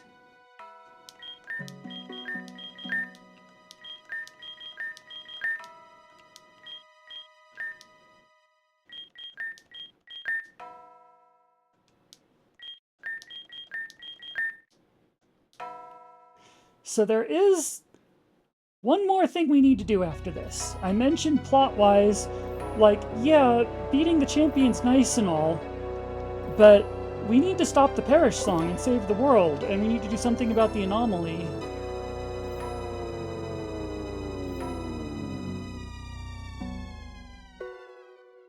This is the part. See, I thought you all were talking about the champion. I've got ideas for this next part. I haven't playtested them yet because everything else we've been like going on to an online damage calculator and, you know, like figuring this stuff out in advance. But like, how? Like, we're about to fight stuff that does not exist in the damage calculator, so there was no way to test this. So now we're going into unknown territory here, but we still have options. So what I'm going to do, I'm going to save in another file just to be safe. I'll put this in C. Oh, you'll see. You'll see. So I think for this we want...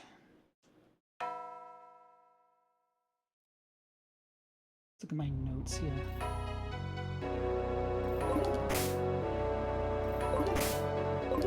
I was right the first time. As always, I'm bad at menuing. I think we want Omni Hunter for this. Put you over again. I know we want Shelly for this. I don't think we want Kyorte Viso for this.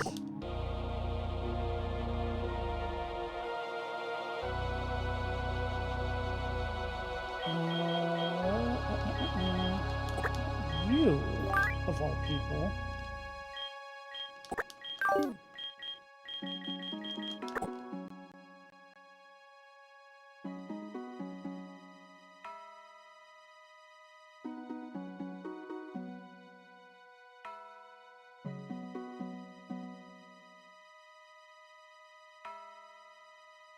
And someone with screen support, maybe. Or just with, like... Powerful AoEs. Could do it.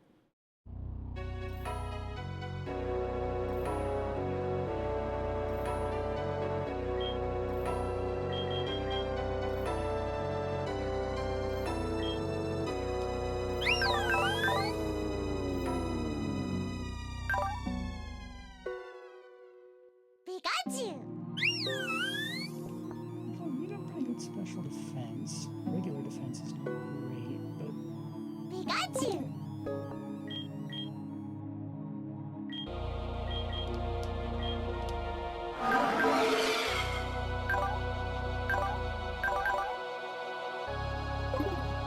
You know... Actually, hang on. Before we do anything else, I will in fact put this in file B. And then I'm going to crack into... We've been sitting on a bunch of upgrade items that we haven't used. Like, we've still got 3 level 44 Shreds of Hope, 2 Ancestral Machines, 4 Sea Mother's Tears. Because the situation where we needed to bring up a particular Mon for this hasn't arisen yet. But I think for this, it might finally be time to use one of those tiers. And I'm going to use it on... Where did they go? I know I have it.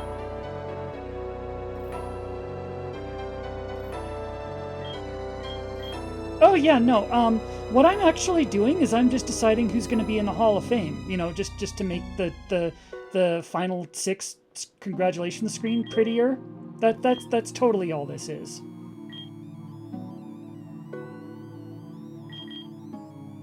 Okay, what the heck? Oh, I put you in party already. That's why.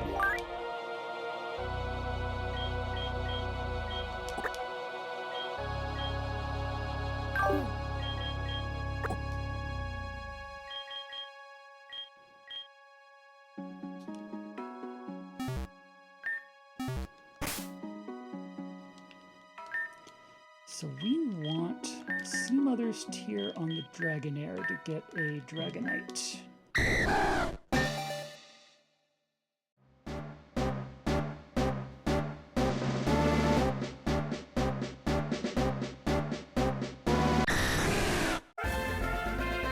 There is one sacrifice we can't skip. You say that.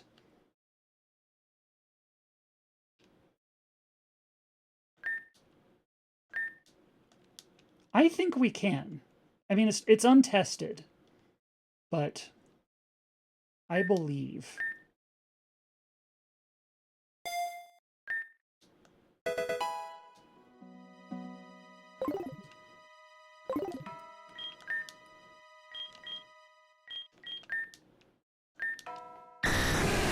So this, now you have inner focus, but what we want you to have is multi-scale. There we go. That's a really good move for tanking hits. Or ability. Yeah, well, see, here's the thing. You cannot level Pokemon normally in this game. There is no experience. Like, that's why these, like, level 44 Shreds of Hope, you use them, they turn a Mon up to level 44. That is the only way to get a level 44 Mon, which is the highest we can go, because there's no experience. Notice how we didn't get any experience from that battle? Because there's no experience. So, the Mon that evolve above the level cap, like Dragonite, Sea Mother's Tears are just an item that forces evolution just so that you can get them. Because otherwise they would be literally impossible to obtain. Oh. And let's,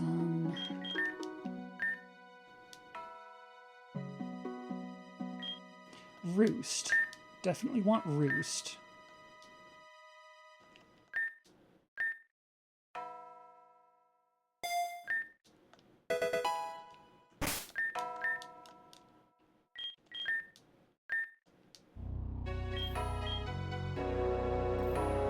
Extreme speed would be good.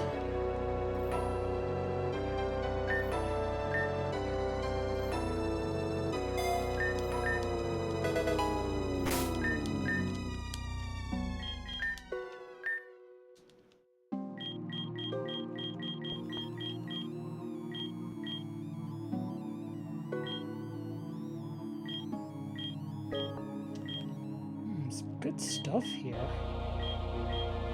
We got screen support.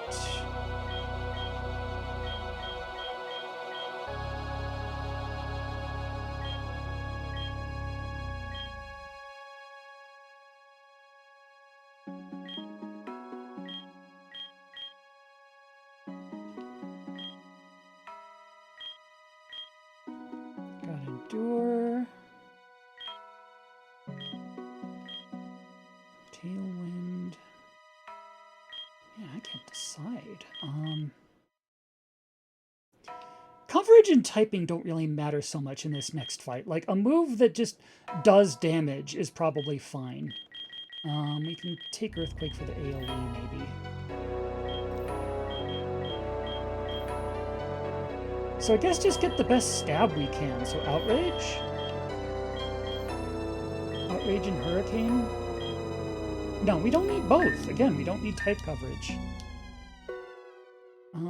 Yeah, we've got Hurricane. Let's put Outrage. We've got Extreme Speed for priority. Roost. You know, maybe all we need is Extreme Speed.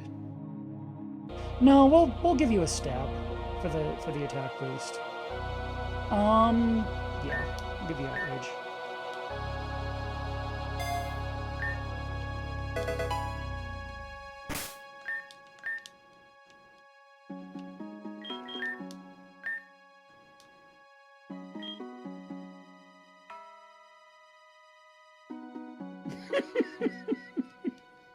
I'm gonna have to go back and catch up on so much chat.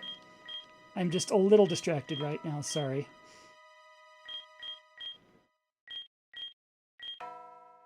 Screen support would be really good.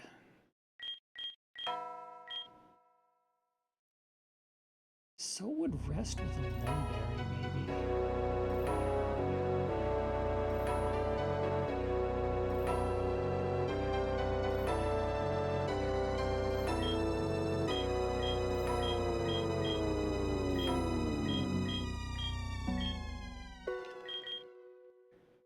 Or we could... You know what? Actually, here, let's do this. Give you acrobatics and a flying gem, and that'll be your one attack move. And then we can give you utility stuff on top of that.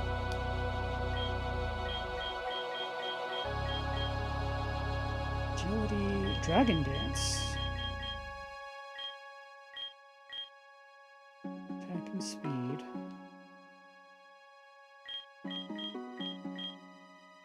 Let's give you the screens first. Screens are always useful. Oh, okay, wait. You've only got room for one more. Because I do like those other ones.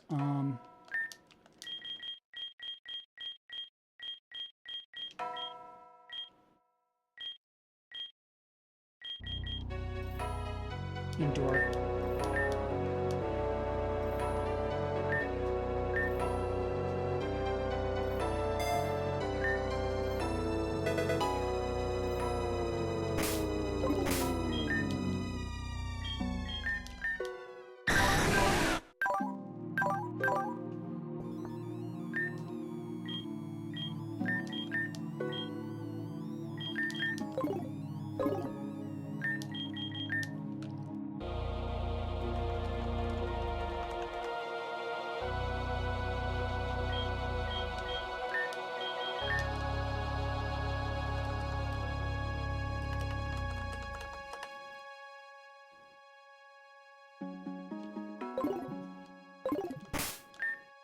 As for you...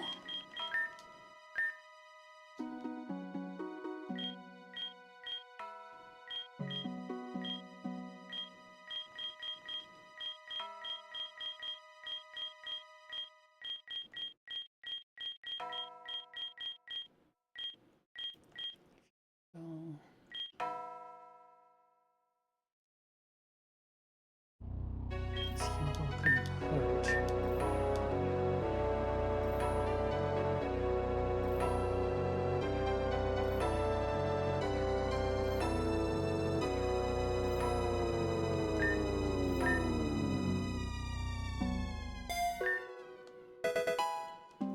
And here's the other time we're going to have to dip into our resources here. And I hate doing this because we are so low on ancestral machines, but I think this is the exact moment we were saving it for.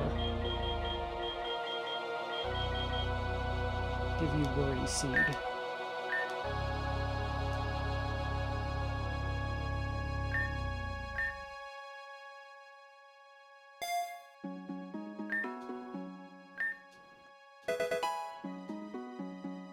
And this is why we're going to be saving in a different slot after this, by the way, because I used a Sea Mother's Tear and one of our ancestral machines, which, as you know, we don't have a ton of. But that was our second to last one, but I think it's worth it because I think this is going to be vital for the Elite Six, the Champion 6 signing ceremony where they just take our pictures and the game's over and absolutely nothing else happens.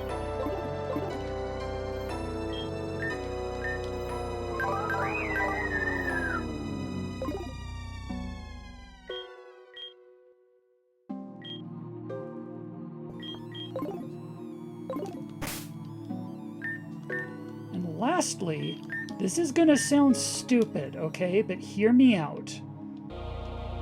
Like, if you're wondering what the hell's going on that we thought it was, like, so important to teach Celebi Worry Seed, of all the things, that was one of the uses we were saving our ancestral machine for, wait till you see this. You know what Omni Hunter really needs for what's coming up next? False Swipe.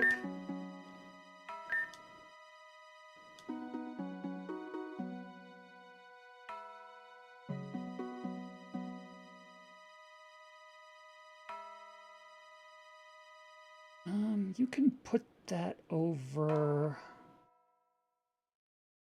Bug Bite.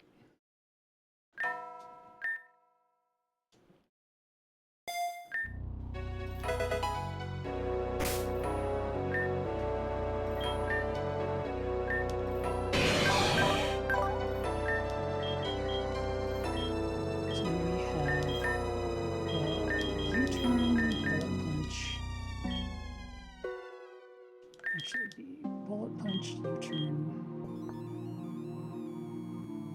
Once here.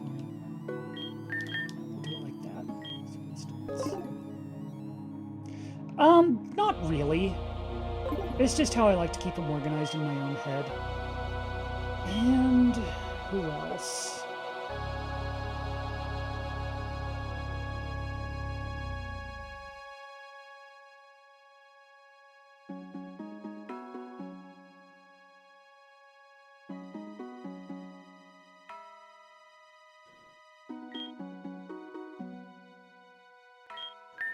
You have heal bell.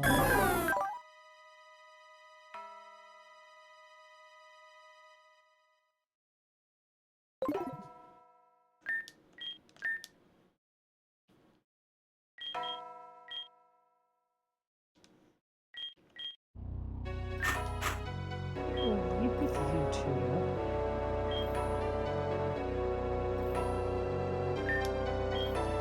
Or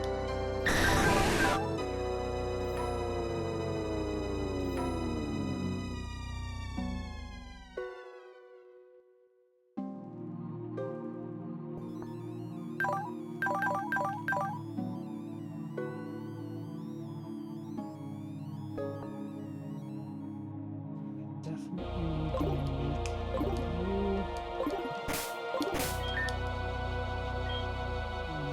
element, I think.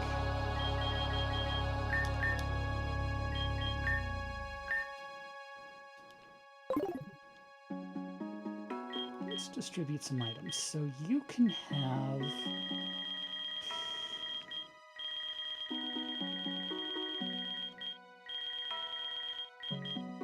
a flying gem.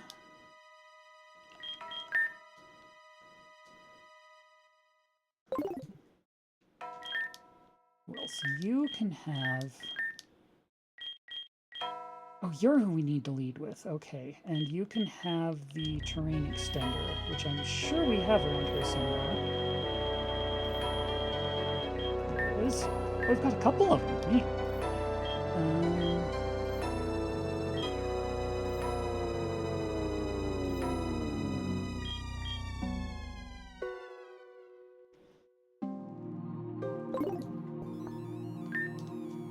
Yes, give you...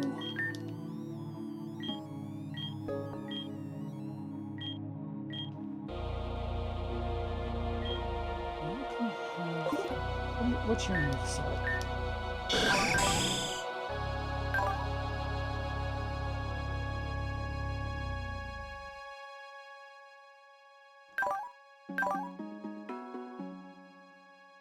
Yeah, that's probably fine, so we can give you...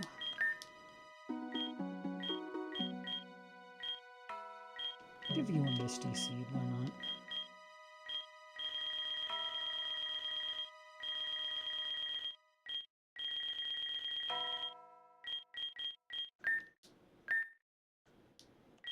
And one for you, too.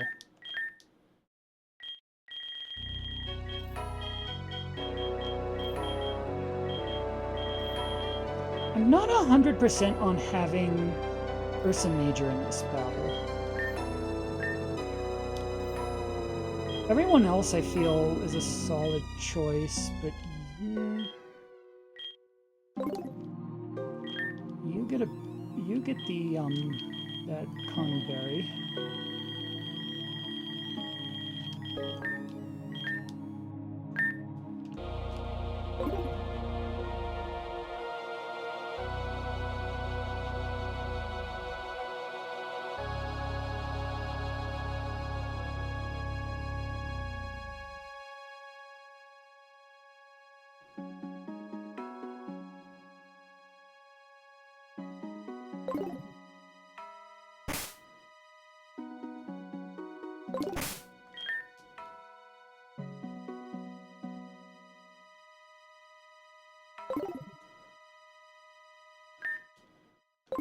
Yeah, you know what? We're going to put in...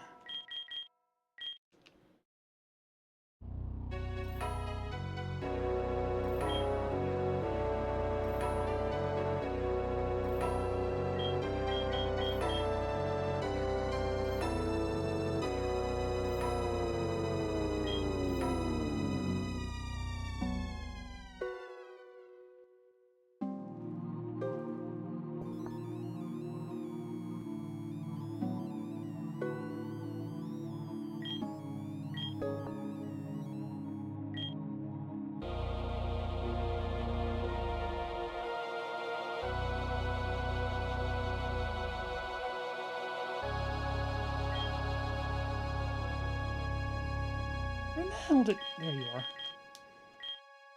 What you doing at this point?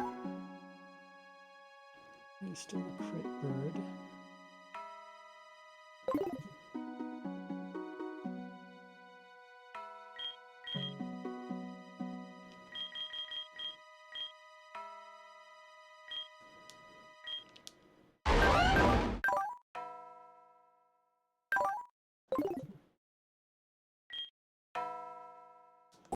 You. Maybe map block can give us something.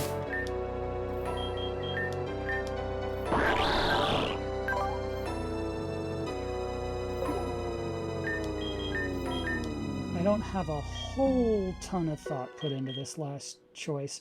I feel like this is not going to be our first attempt, so whatever we end up needing, we can... There's room on the team to work them in, I think.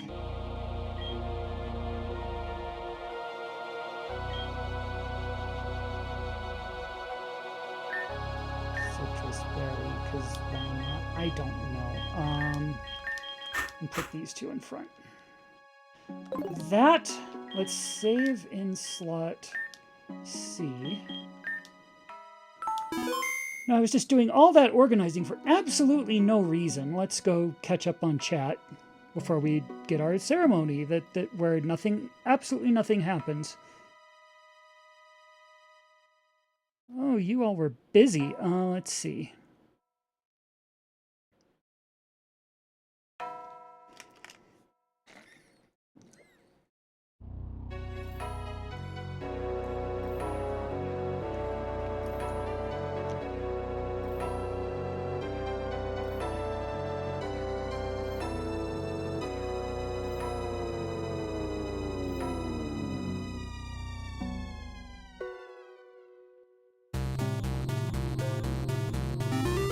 Thank you so much for that.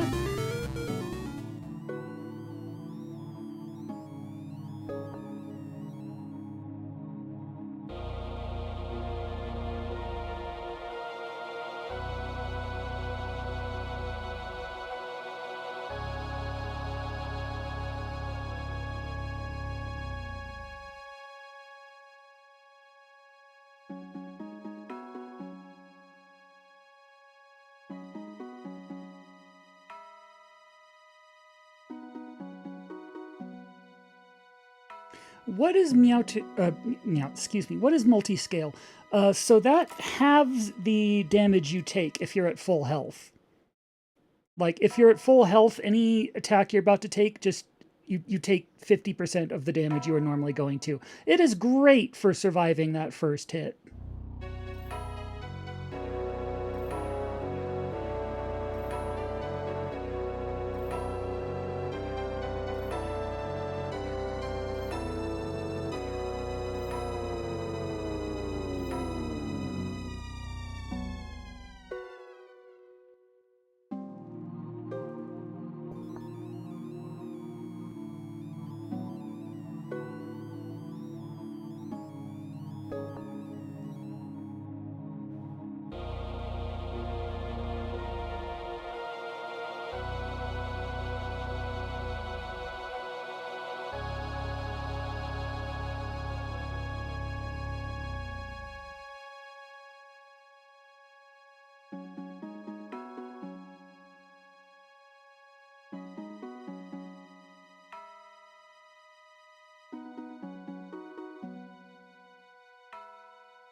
You all have been so busy, wow.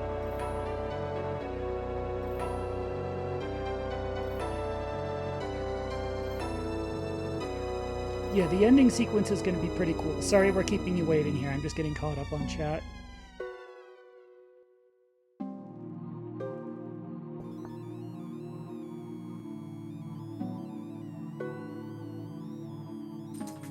So you mean, yeah? Yeah, hi. Former quote-unquote gifted kid who just turned out to be autistic here. You know, and plural, and trans, and all that other stuff.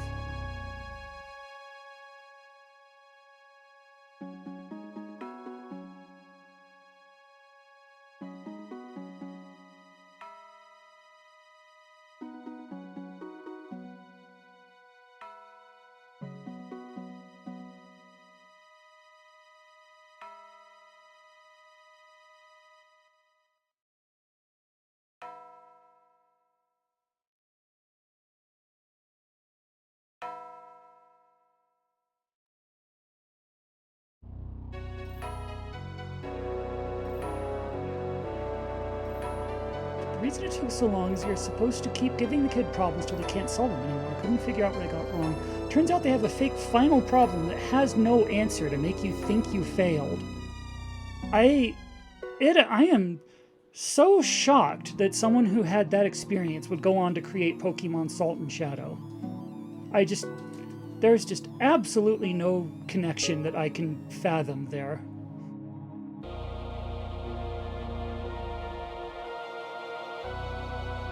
God damn it, Flare. Okay, yeah. To be fair, I was busy with other stuff and didn't see that. Beaten by a lot, apparently.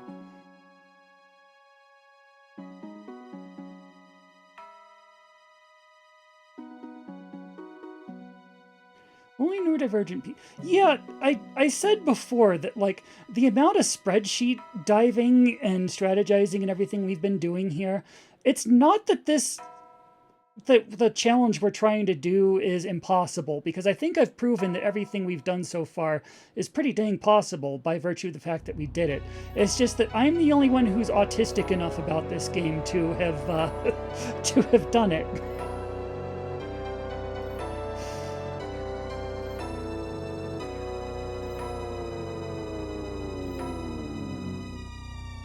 The game needs to be like a special interest for you to start thinking as deeply as we're doing.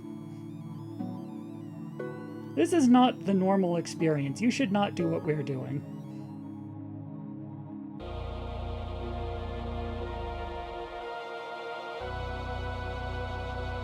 Oh, the reading glasses. Thank you. Yeah, I should have had those a long time ago. Those weren't the reading glasses you gave us. How dare you?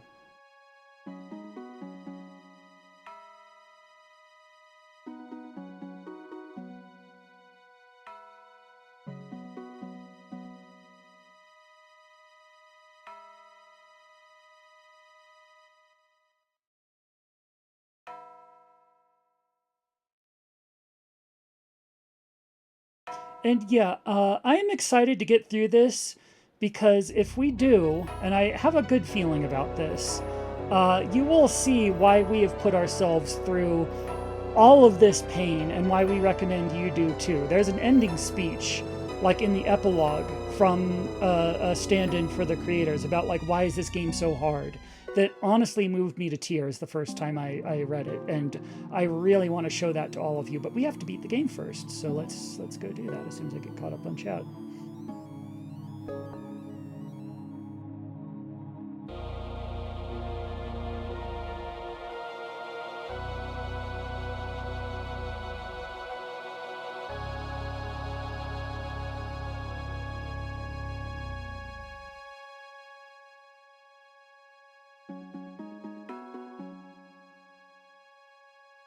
Damn it, Flare. Okay. I think we're good. I know this has nothing to do with these two things have nothing to do with each other, but I feel like I need to save after getting through reading all that.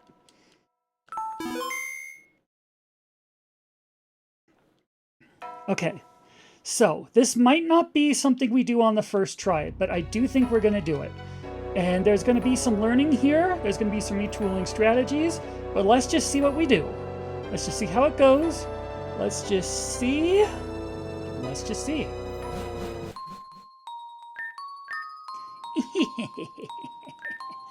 really did it.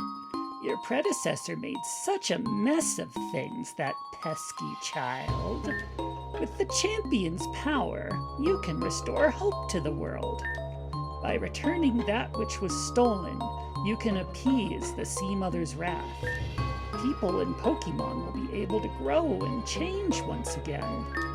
You can save everyone. Only you can save everyone now. A cradle for 6. The screen is blank. A statue to the dreaming daughter. You feel a black emptiness welling within your stomach. Offer yourself? So remember when I said that, yeah, appeasing the Sea Mother's wrath is all well and good. We want to do that.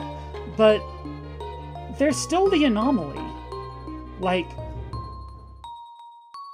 we had, the Steel Father, we had the anomaly, we had the Parish Song. We've taken out the Steel Father. We've taken out the champion now. We could end the Parish Song by offering ourselves, but what about the anomaly? Then that just leaves this island, ready to just keep going indefinitely, but still corrupted. Our work's not done yet. We can't. This is actually the wrong time to do this. The fate of this world rests on your shoulders. Why do you hesitate? Isn't there another way? I've found ways out of stuff like this before. I'm sorry, dear child, there isn't. Without the dreamer, the world will die. To summon her back from death, we must offer a sacrifice. This is the duty of the champion, your duty now. You must offer yourself to the statue. See, unfortunately, there are a lot of ways this could have, we could have solved this problem that would have been pragmatic and probably a lot safer, like just waiting for the world to end so that it takes the anomaly with it, for example. We have fought as hard as we did because we are doing the brash, foolhardy, stubborn thing, and that means no sacrifices. I'm sorry, but I can't sacrifice myself on a no sacrifices run. There has to be another way. You're starting to sound like the last champion. Is that the path you want to follow?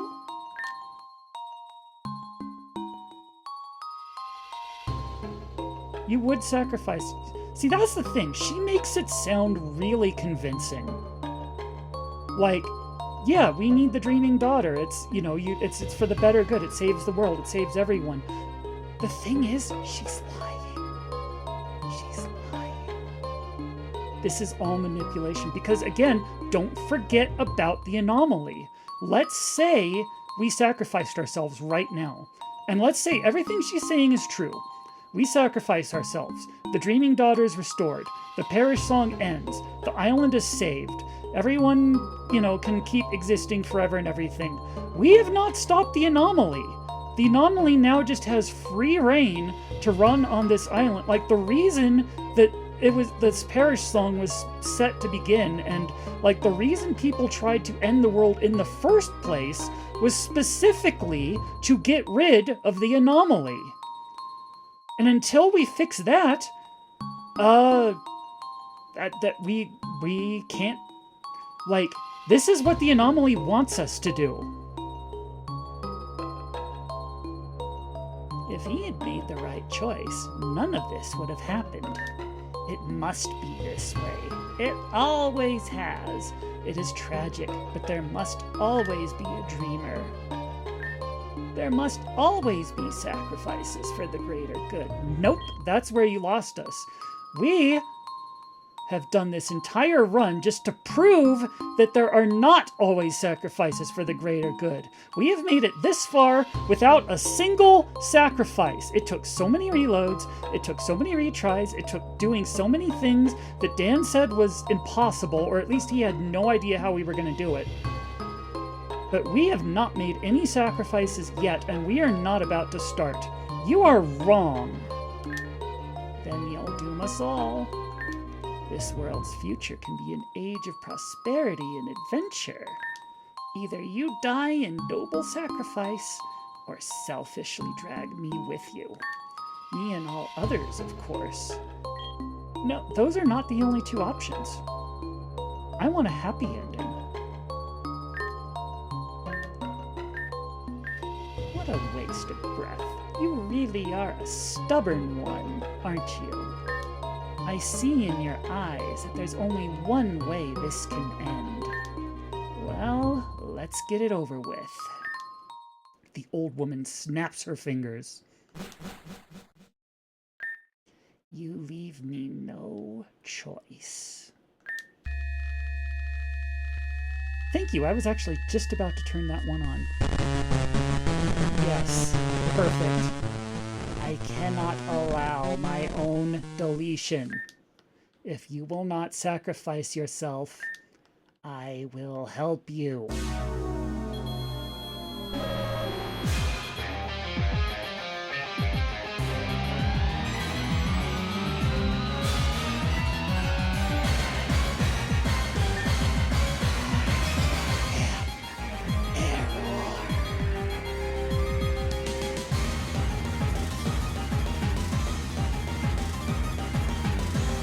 Oh, this music goes. Wow, okay.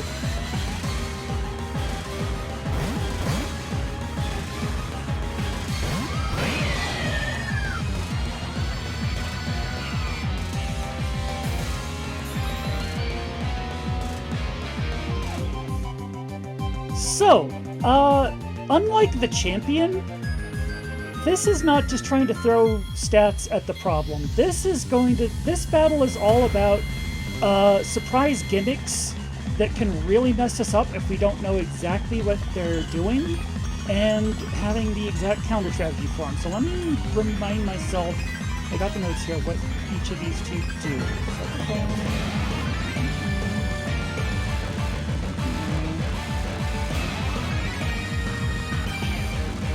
Okay. For example, air cartridge here, which I believe is the one on the right, has an ability that is the equivalent of innards out, which means when you deal the finishing blow to it, it deals damage to the attacker equal to whatever its HP was before it took that blow. That is why we brought False Swipe with us. I want to bring air cartridge down to 1 HP before killing it, because then it's going to blow up and it'll only hit us for 1.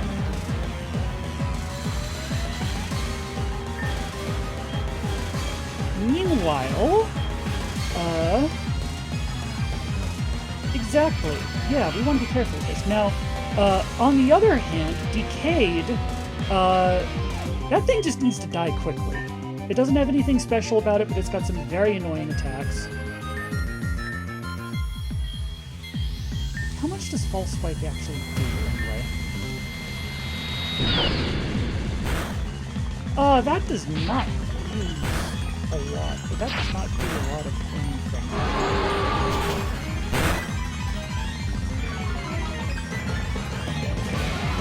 Level down wave, that's always fun. You have a lot of HP. Okay, so that changes some things.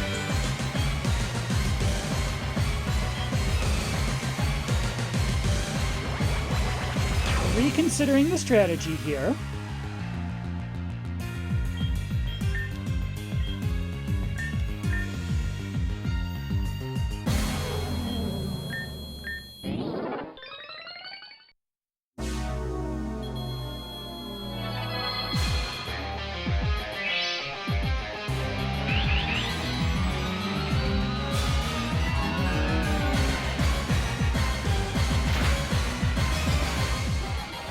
That's bad.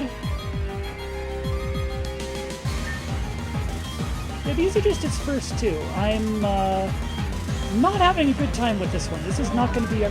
Thank you for the potion.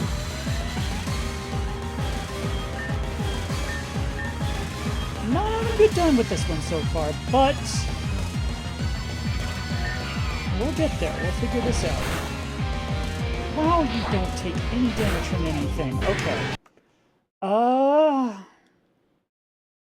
So what do we do if no one takes any damage from anything? Do we bring in heavier hitters than that?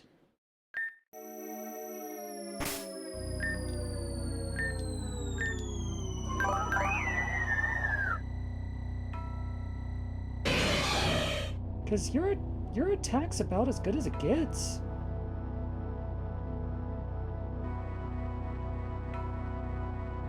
So we need to rely more on...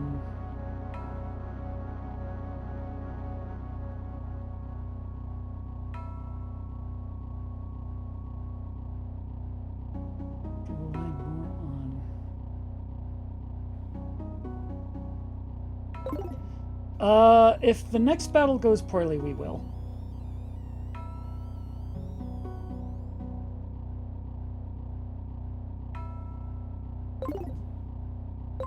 God, there's just... What is the hardest we can do? I guess do the Ursaluna thing again?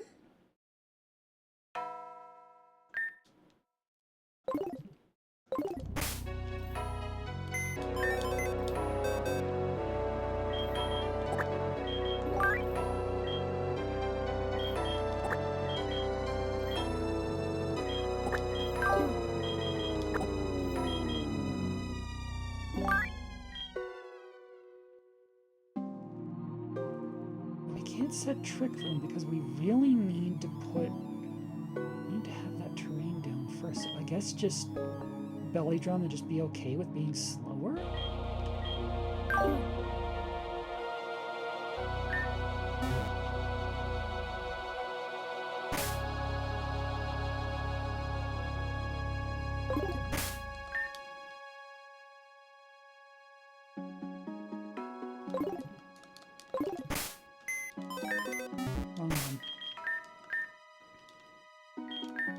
Let's give you... The Death Console is something we got from beating the Steel Father. It lets us change the levels of wild encounter Pokemon and kind of give us some extra items in the inventory and just various stuff like that. Let's give you Headlong Rush instead of Earthquake, so that it doesn't hit our... Because we don't want to hit everyone at the same time.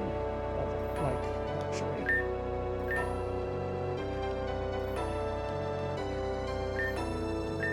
And all these coverage moves don't matter because they don't... These mon are basically untyped. They have their own type that's basically neutral to everything except itself. So I don't need... Like, this one does damage, but it's ground. This one does damage, but it's ghost. Like, none of that matters anymore. Debuffs, maybe.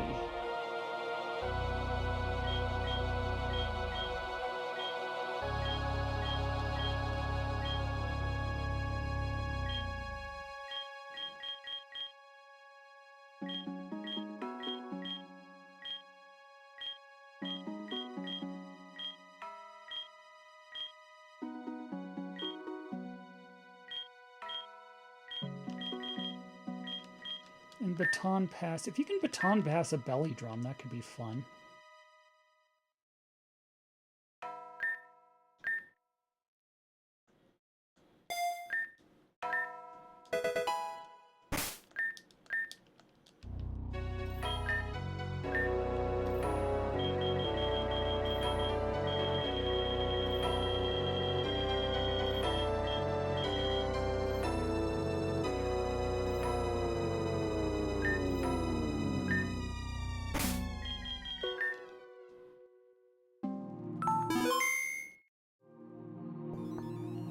Can we use medicine when fight? That's a great question. I don't think so.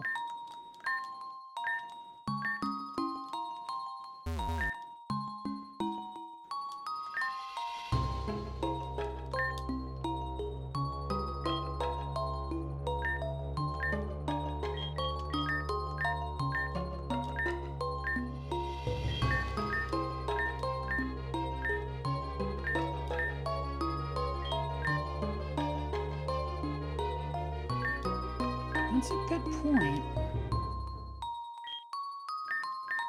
I'll try it. That might help if we get our medicine back at least.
+6. Okay. So this one's doomed. So 404 wanted us to see what happens when we lose. So we'll just kind of throw the rest of this fight. Okay, so we cannot damage any of these enemies conventionally. They have too much HP. We need to come up with absolute nonsense for all of them.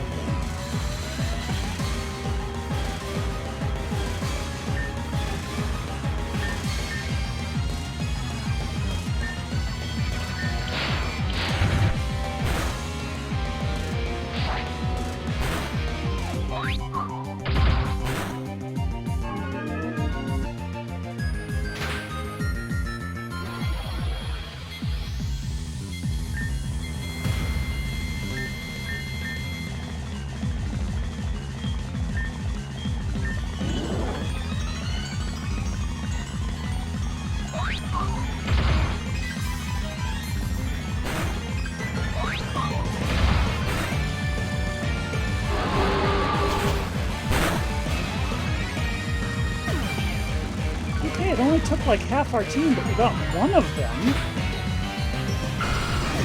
Yeah, no, this is not happening.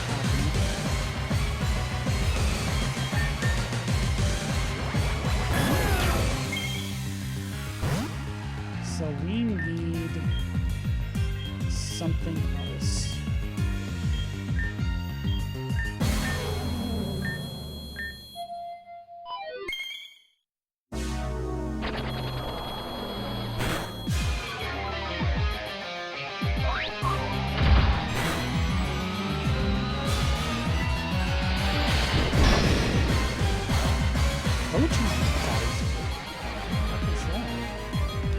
That wasn't in it.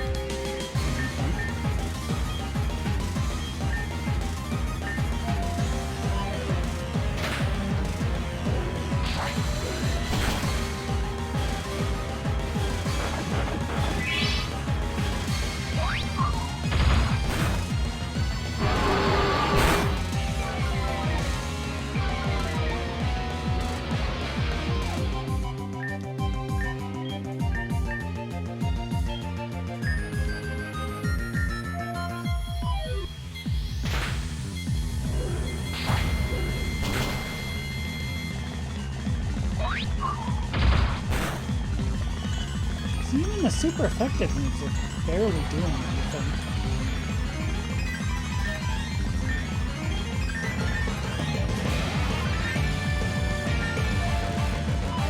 I think we need to fear this like entire team or something.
No, death won't take you from me so easily. In my domain, I make the rules. We'll do this again and again until you submit. Contemplate all you want. Flail about if you need. There can only be one outcome. You must offer yourself to the statue. Do you need more convincing? And then you just gives you a chance to reorganize your team or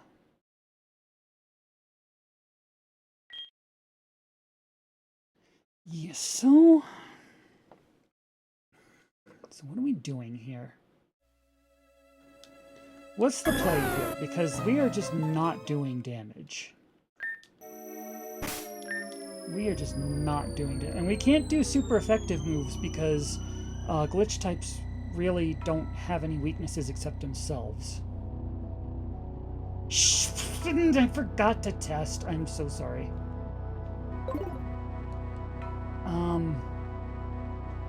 Dan or 404, can you just tell us, can we use medicine in the missing number fight? Like, did that rule lift when we beat the champion? Because that would help. You cannot. Well, heck.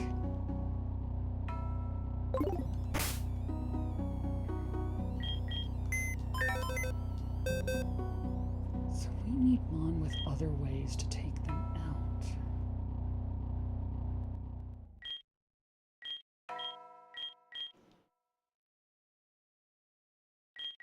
Nothing we do does damage. What are we supposed to do when we can't damage them? We do, you know, Super Fang, Nature's Madness, that sort of thing to bring them down. Endeavor. Shadow Tag Perish Song? Like 3 times? Maybe? Okay.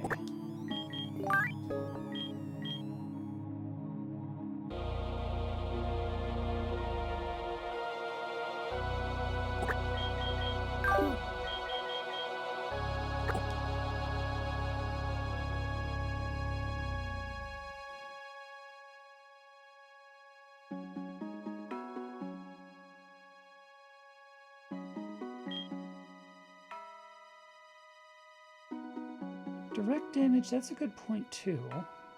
How many Perish Song users do we even have? Let's load up on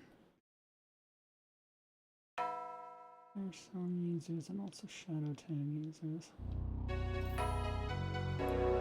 And healing moves, I guess.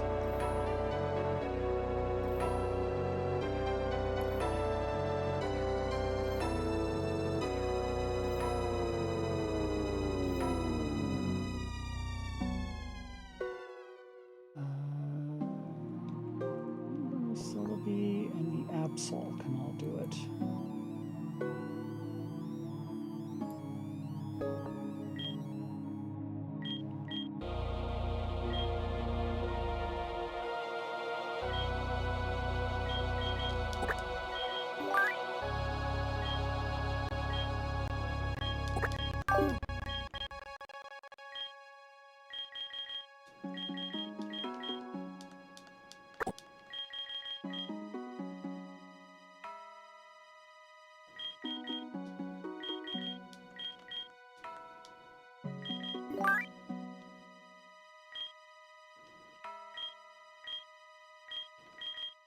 You can also Shadow Tag. Like mean look, maybe. Just, you know, different switch outs.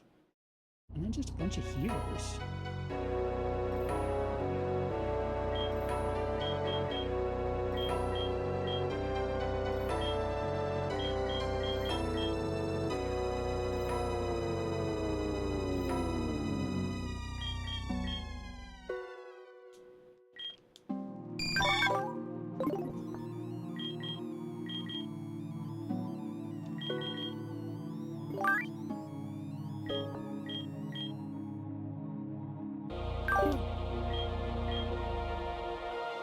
Where did... There you are.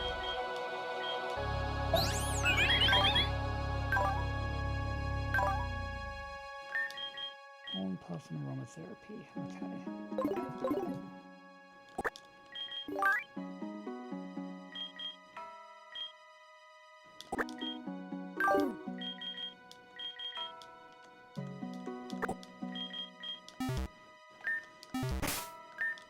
So we lead with a Perish Song user and a Shadow Tag Trapper. And just teach everyone Endure and or healing moves. And just try and Perish Song everyone like 3 times in a row. I guess that has to be the play, because we're not damaging anyone. Like, at all. It's just not worth trying to fight them conventionally.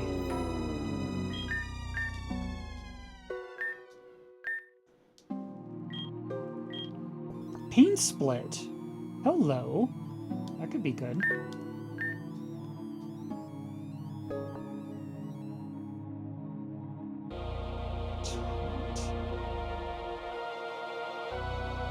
Maybe. Curse, maybe. Hex, no. Direct damage doesn't work.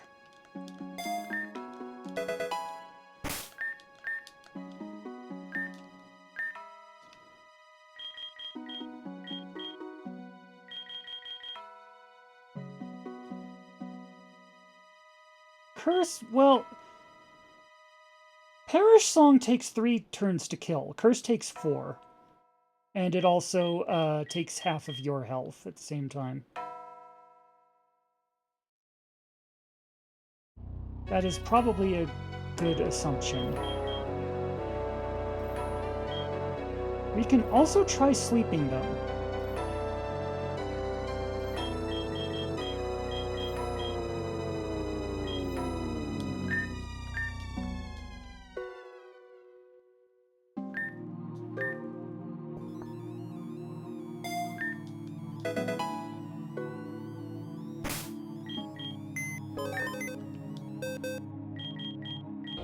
Even if it's true, Toxic takes way too long. We are just not built to survive that long out there. We kind of gotta kill fast and bullets too slow, you know?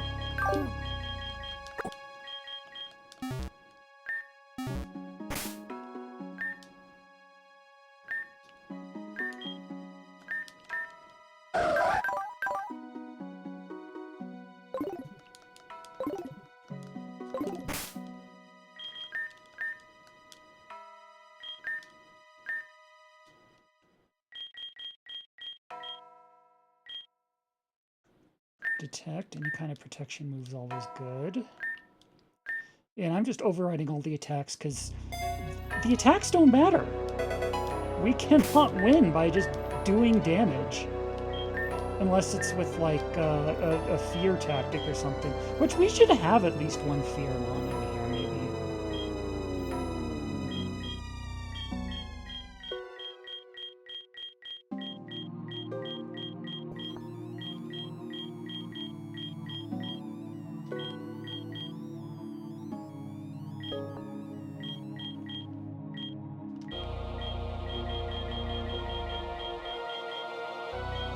What we really need are like healing moves, because we're going to be taking a lot of damage. Protecting moves for basically the same reason.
Confusion would do anything.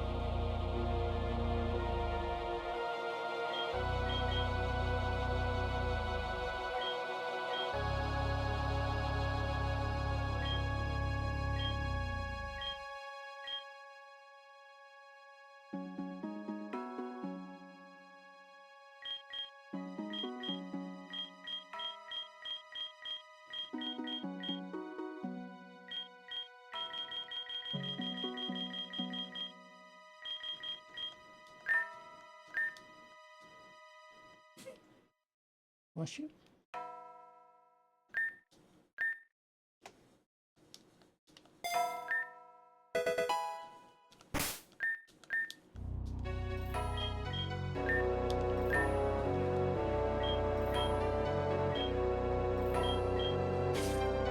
Bless you.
Self-care. Was I supposed to? Was there a redeem I missed? I'm sorry.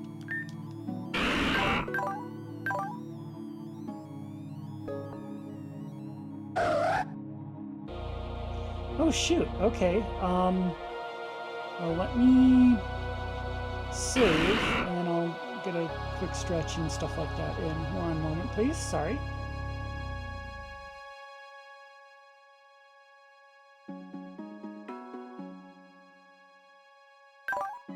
You know, if they have like a zillion HP, I wonder if more Mon can have Pain Split.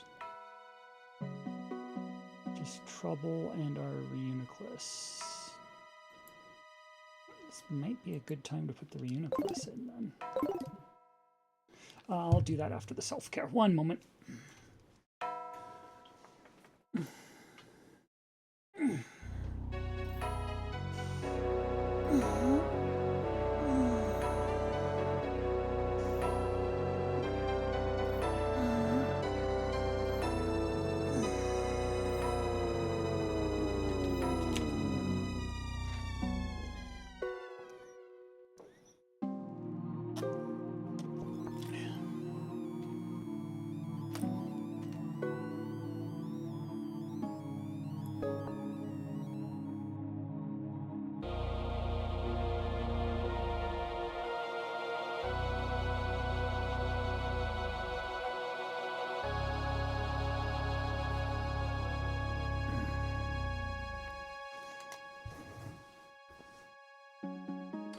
You're right. You are 100% right. So who has Endeavor? Let's see. Jessica, Wraith, the Swampert we just got,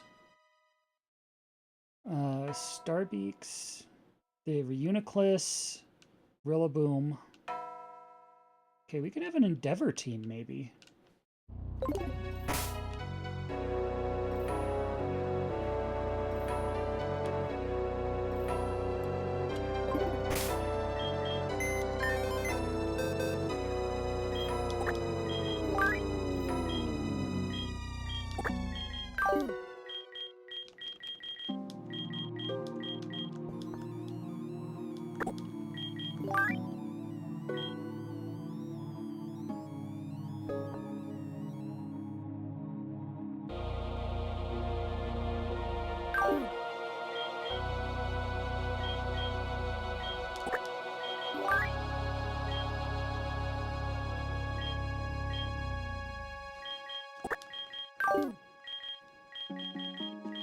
Reuniclus is a lot slower but tankier, and I think Tankiness is kind of important here.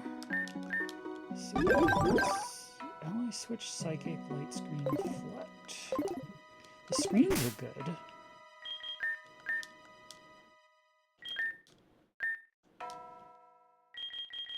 But you need endeavor. Put that over psychic.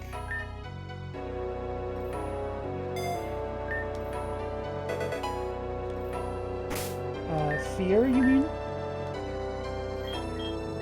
It's probably some fear variant anyway. Protect.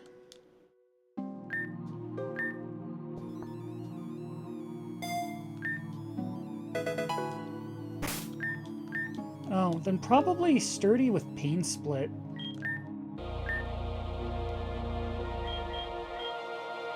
Which also isn't a bad idea. No, it is, because that doesn't work in doubles. It's great in singles, but you have to know you're the only one taking a hit.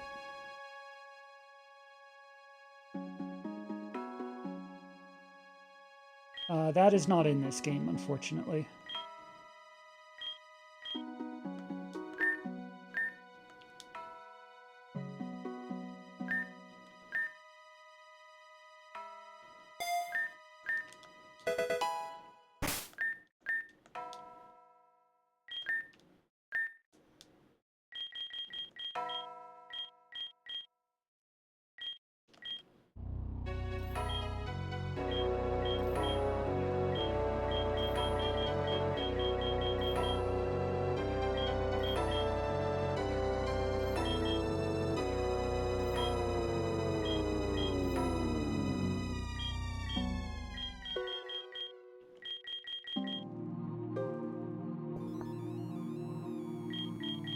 That's true. Leech Seed's also a good idea. Did I write down who has that? I assume most grass types would, but... No, I didn't make a category for it. Okay. We'll just have to guess then.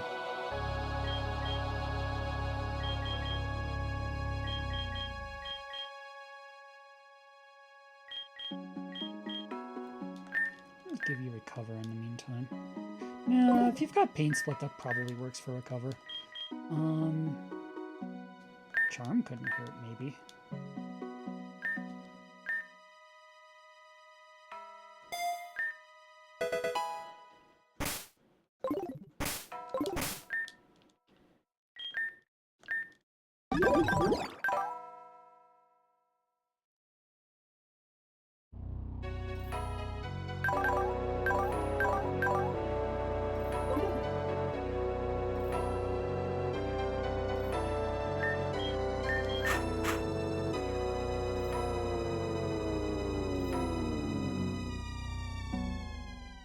So if nothing else, this will be a good test as far as, do they just have a zillion HP? Or is it defense? Because if we cut them down to like 144 HP, how much is that? Thank you for that.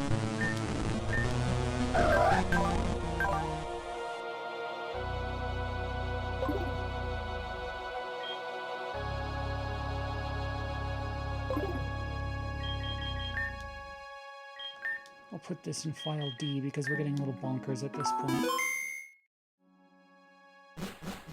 This is not our final preparation, but I just want to do a quick test to see how much Endeavor actually does.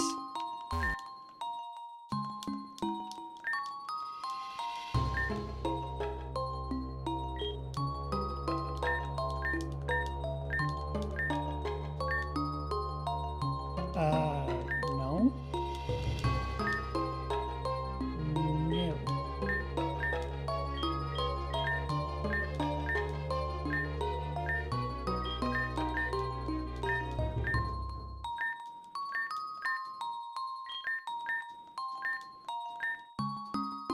God.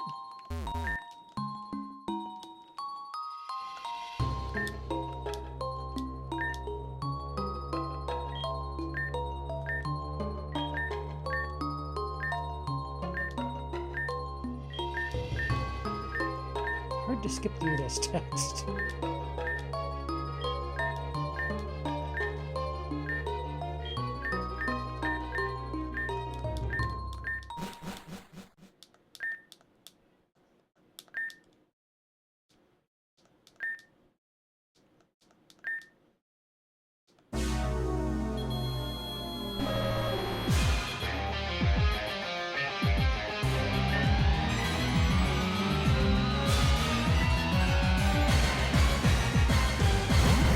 heal bell, heal corruption. I believe so, yes.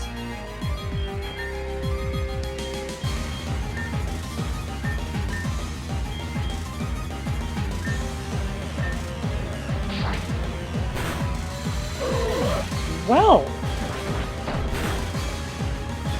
Okay. So that means they have about... If 144 HP cuts them down to about 25, so they got 15, about 600 HP. Which is a lot. It's a goodly amount.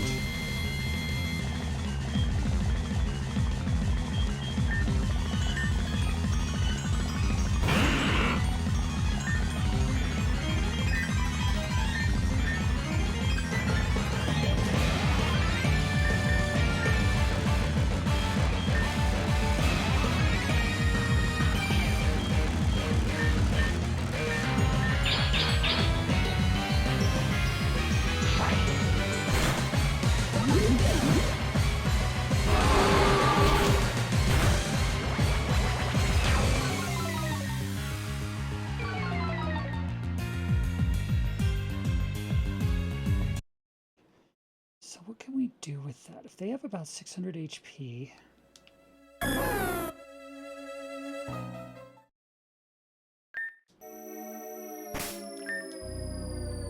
If we had a sturdy Pain Split Mon that could just... Or like sturdy Focus Sash that could just keep healing itself with Pain Split,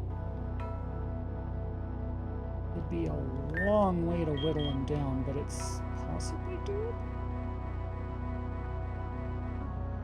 We need to keep him from getting attacked twice in the same round, but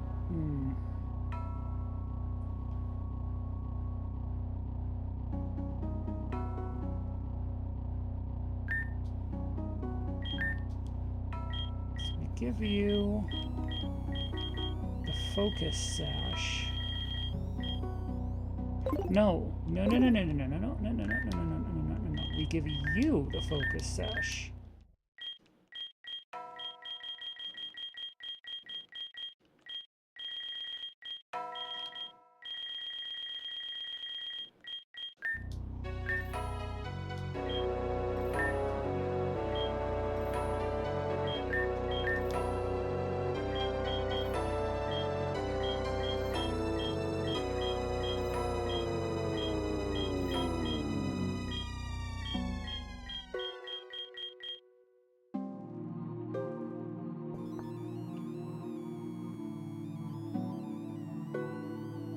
Well, I'm sure, you know, having our levels cut doesn't help. I don't know how that can be prevented, though.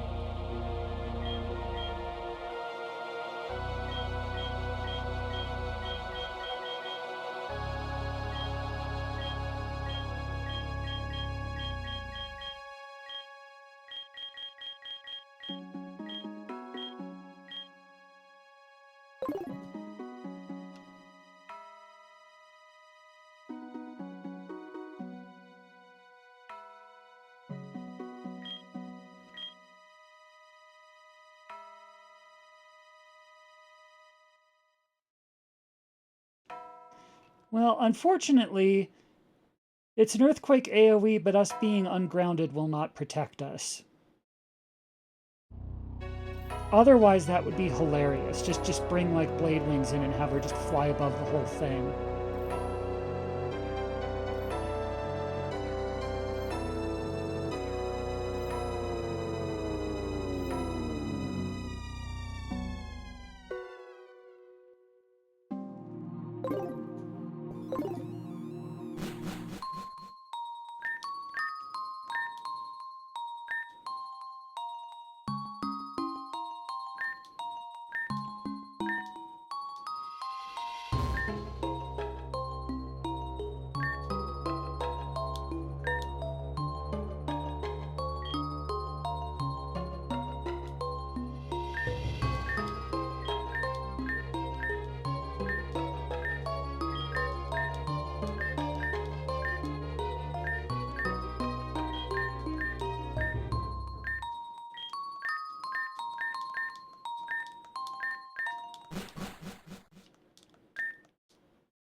got to change the... Fine.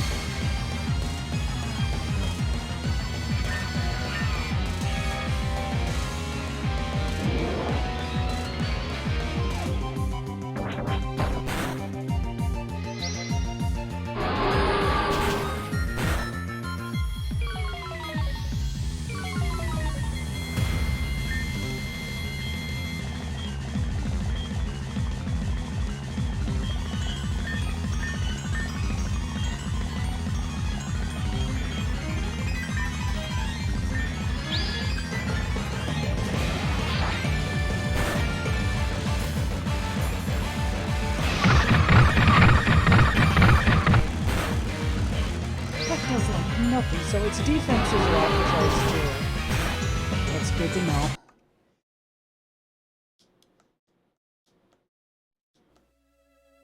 So maybe we do want attacks like that one that does whatever your level is in damage, or...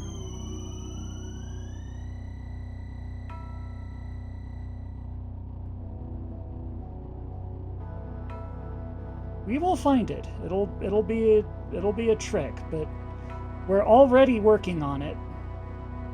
Seismic Toss and Nightshade. Thank you. That's the one. Those are the ones I was thinking of.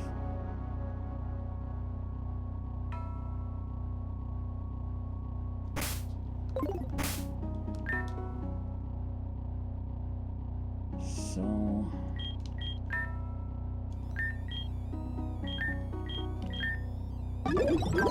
Oh, absolutely. We made it this far. We didn't make it this far just to, like, get defeated now. I believe it will. I think the stream will run longer than I was expecting it to, but I think we'll get it. Or at least I really want to get it. I wonder... Are you fast enough to outspeed and sleep things?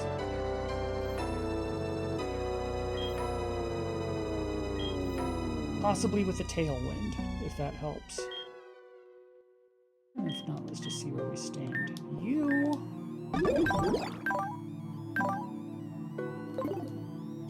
Yeah, you know what? You seem to be a very appealing target. But if we give you a focus sash... plus pain split to heal yourself back up... You're not one of the one who had pain split, are you? Who had pain split? Just trouble and... just... okay. Then... you do it, then.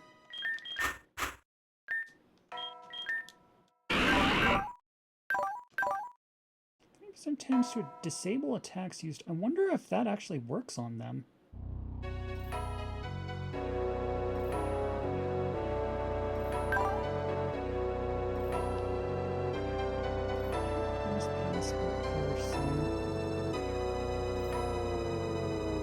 Yeah, this is pretty much what every night has been like for the past several nights. Welcome to the labbing process. You're just seeing it. You're just seeing it,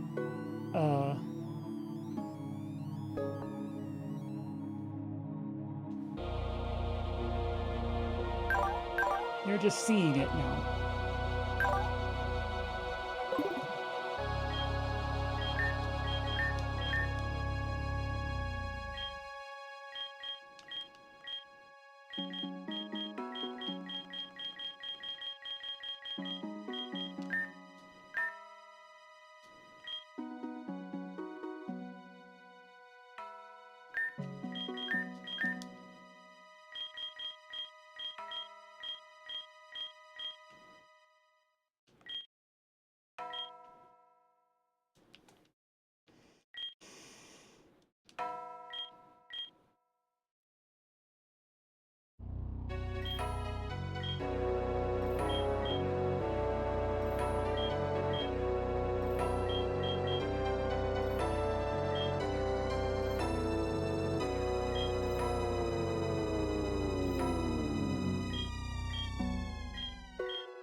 So here we're going to be testing a couple things. One, how well does focus sash, so you can't be one hit KO'd, plus like pain split to refresh the focus sash. How well does that strategy work? Two, can Mothra go fast enough to sleep things?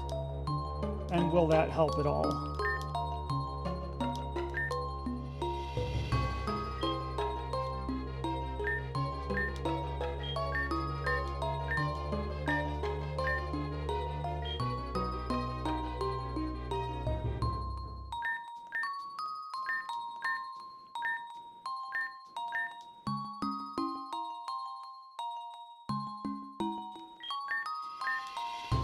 You shouldn't stay up if you're tired. I don't want people, like, harming themselves just for us. The VOD will be here.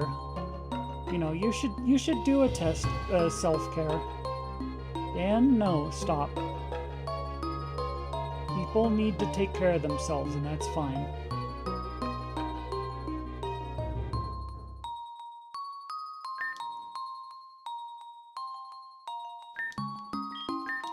The thing is, I don't know when the ending's gonna be. What if we're at this for another, like, several hours?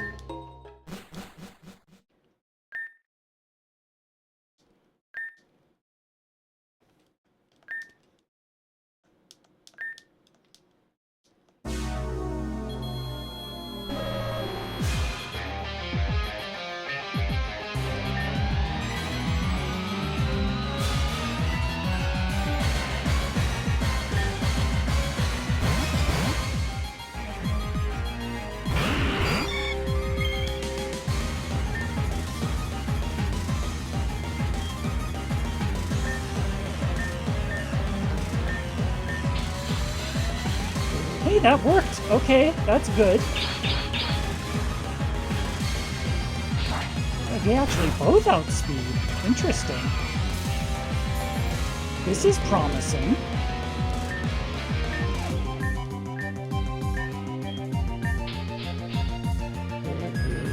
Okay. Okay, I think we're onto something here. I forgot to include, like, an actual attacking move when they're down to, like, 1 HP just to finish them off.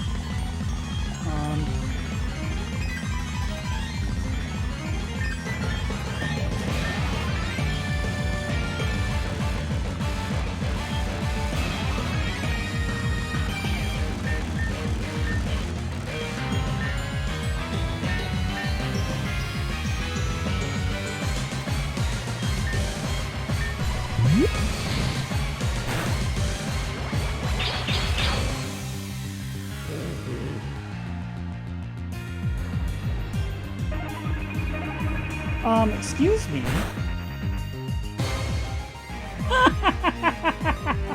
Oh, that's lovely.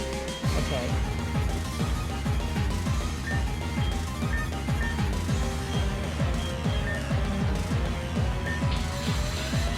You go back down. You can get a quick heal out of that. Excuse you. Oh, the focus sash only works once even from full health. So we need a sturdy Mon for that to work.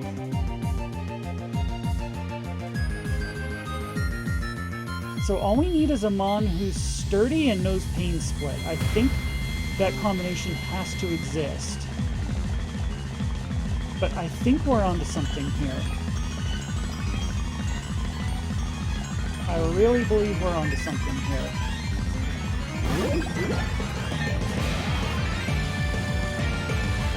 You don't know. Okay.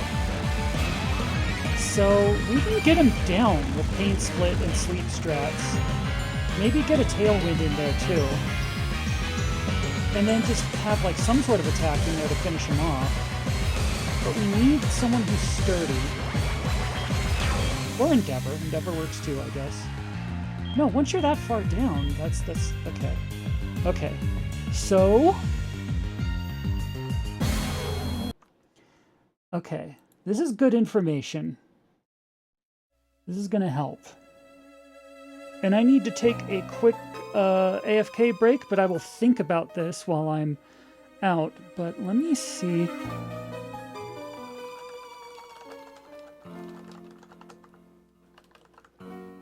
What Pokemon have both Pain Split and Sturdy?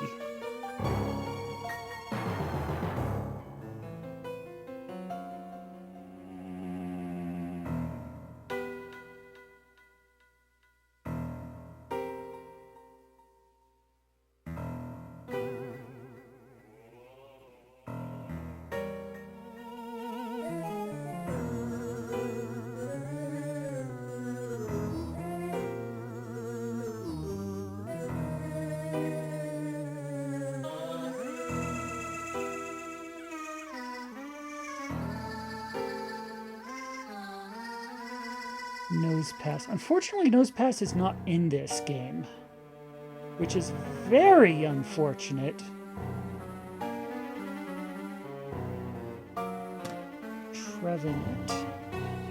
Does Trevenant have Sturdy, though? Let me check. Let me check.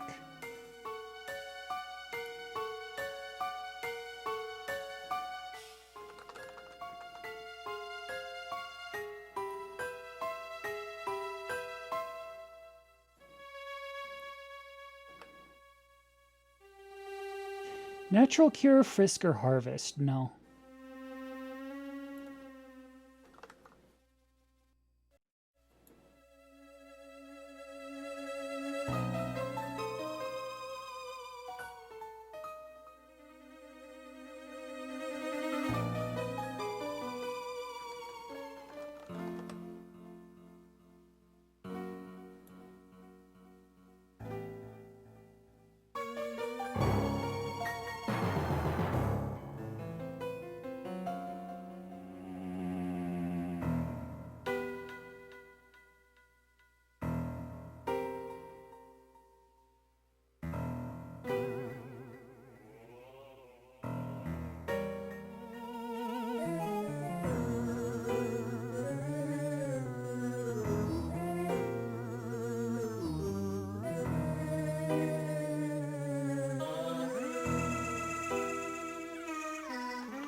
A lot of things can get Pain Split, but...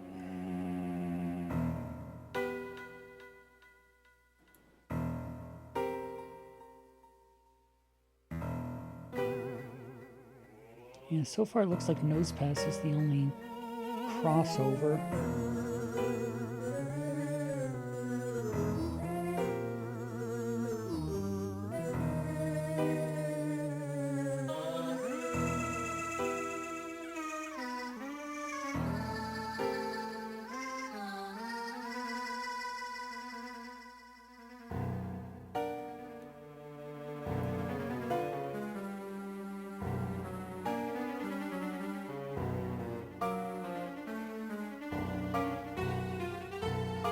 Wait.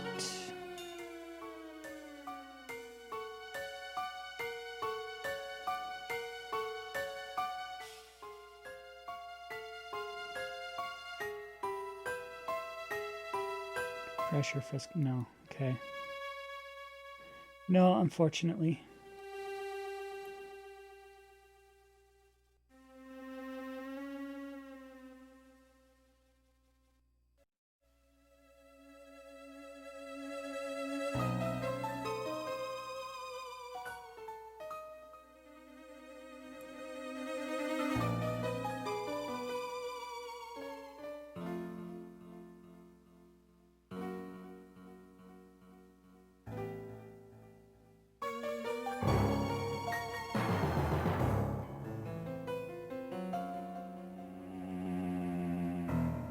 Sock, but sock is not in this either.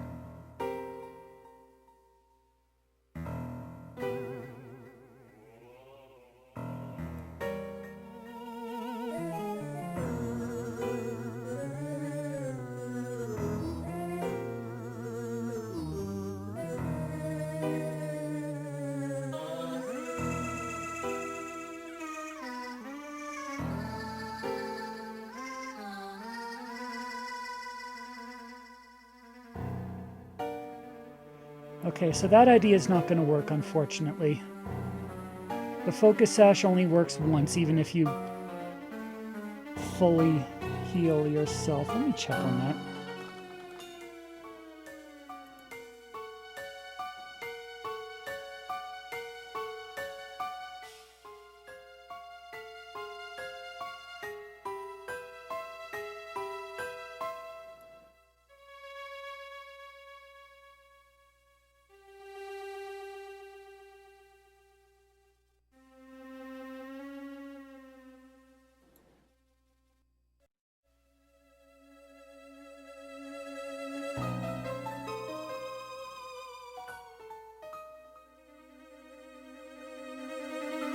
Yeah, so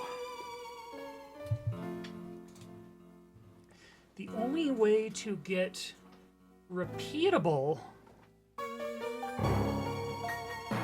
one-hit KO protection is with the sturdy ability, and no mon that has sturdy can do pain split to both knock the enemy down and heal itself up at the same time, which is very unfortunate. But that does not necessarily mean there's no benefits to this strategy at all. It just means it's not going to work in that form, but something like it could work. Just gotta adjust things a little.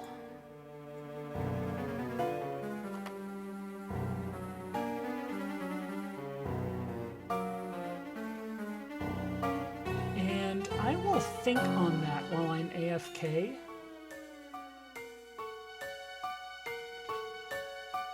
Because I need to take another self-care break. What I'm going to do is I'm going to show off this screen, which is where we are currently. Although I'm probably going to go back a ways. So here are the various screens of where they are. They look like this with just the different timestamps.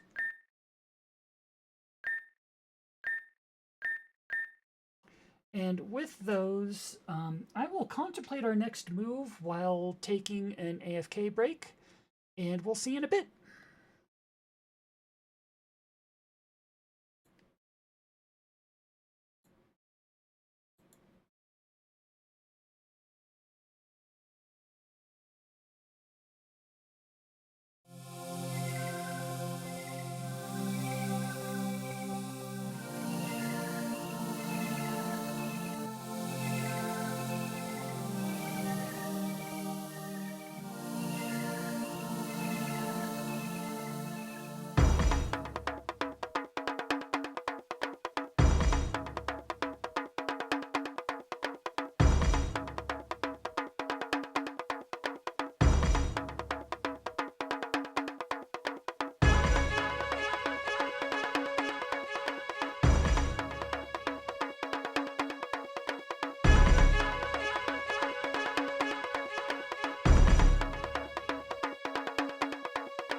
Hello again. Thank you for that, and thank you, and also sorry about that, but I'm back now. Just get my hair out of the way there. And we believe there is one Mon who gets both Pain Split and Sturdy, and that is Fortress. Yes and no. You are correct in that in the main series games and such, that is a valid combination, yes, because there is a Pain Split TM and Fortress can learn it from that. Unfortunately, in Salt and Shadow specifically, we run into a problem where something we get, like if they learn it by level, it'll appear in the Ancestral Machine move list, like the Warmth and Nostalgia. If they learn it by tutor or egg moves or breeding, they learn it through an Ancestral Machine. If it's one of the ones they get through a TM, and this TM just is not in the game, I think we're out of luck. But I can look. I can confirm that and, make sure.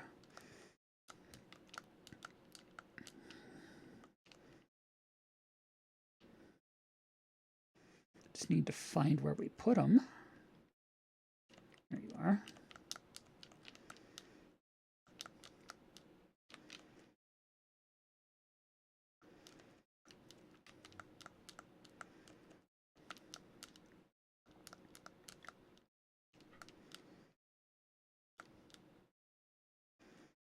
U-turn, gyro ball, wide guard, rage powder, and warmth and nostalgia. You can get.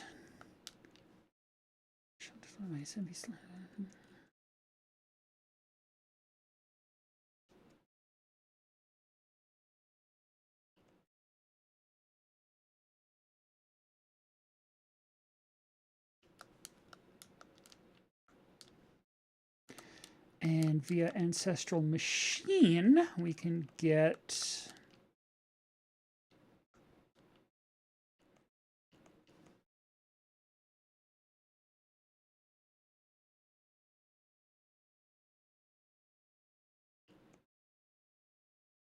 You can get Pain Split. Okay, it takes an Ancestral Machine to do it.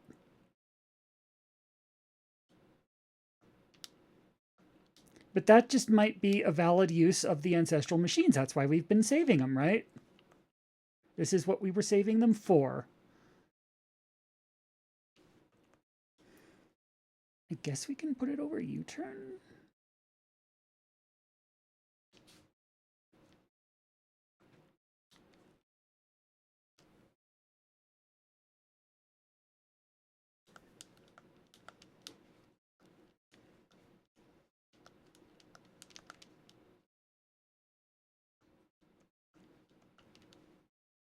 Is there any kind of item we can give to help with that as well?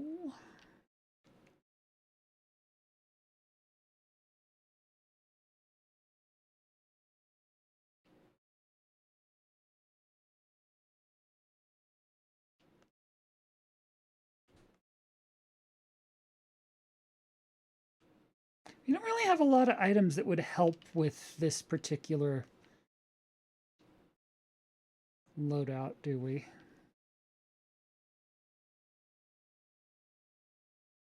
Like, we could give you a focus sash, but you already have sturdy. Sure, I guess. Yeah, why not?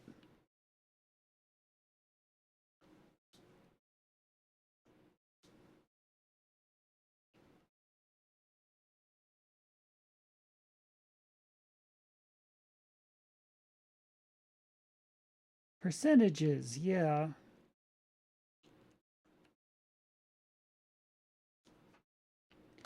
I don't know.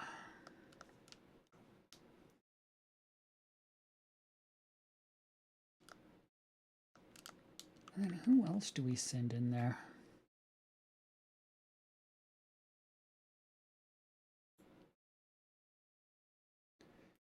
Because this fortress here is basically our only Oh, I forgot to turn it back on. Sorry. There you go. My fault. It's basically our only... Unless...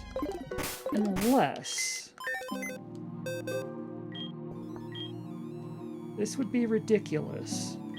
We did catch a spare pineco, like, way back in the forever ago. It's level 19, but we could use one of our spare 44 shreds of hope on it.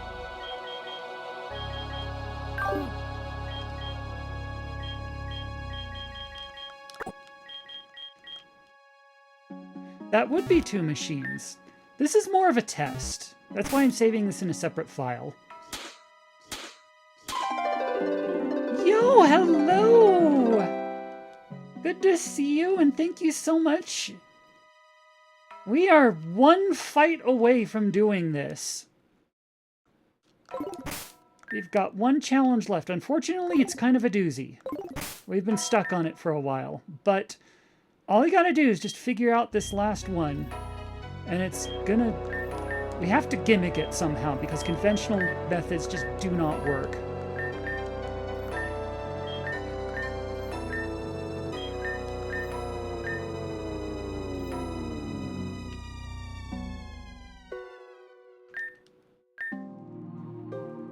Yes, 19 months. What a great chocobo you are.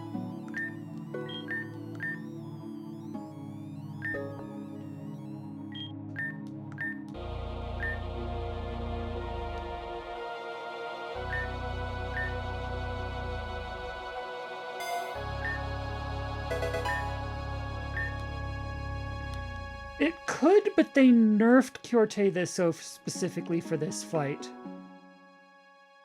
They kind of saw that particular trick coming and took countermeasures. It could still work. I'm not saying it's off the table. I'm just saying it'd be tougher. Because, like, ordinarily, Kyorte Thisso turns into a better version of whatever it's impersonating. In this fight, the glitch makes it so it turns into a worse version of whatever you're impersonating. It still works. You're just, it's got a big debuff attached. And yeah, the stats are ridiculous. The stats are just not feasible to defeat via normal means. Like, the first mon that it leads with have like 600 HP each. They're outside the bounds of what Pokemon are supposed to have. Because we have to find another way. We have to find another way. That's all there is to it.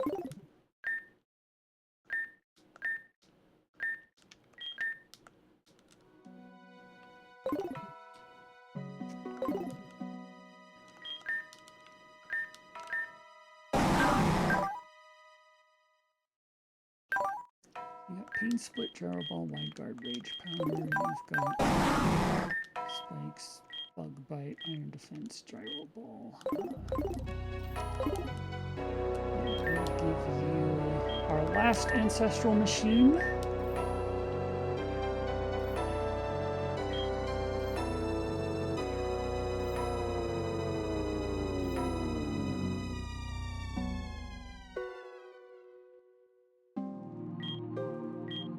Oh, you caught up to this VOD too. Wow, okay.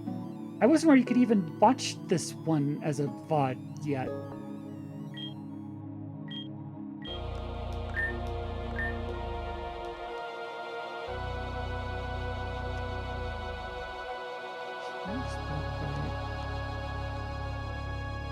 You don't need Bug Bite then. Gotcha, okay. So we're saving this to a different file because this is purely experimental. We'll put this in C. That's why this fortress doesn't even have a name yet. I just want to see how well this works.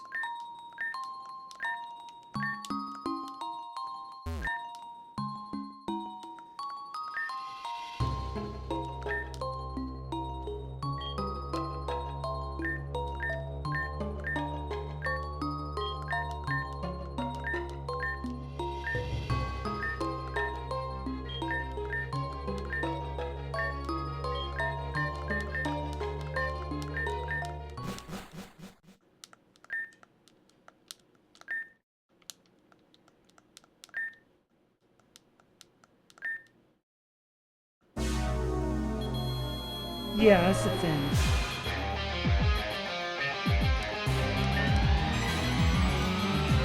Well, that's why this is an experiment. That's why we're trying this.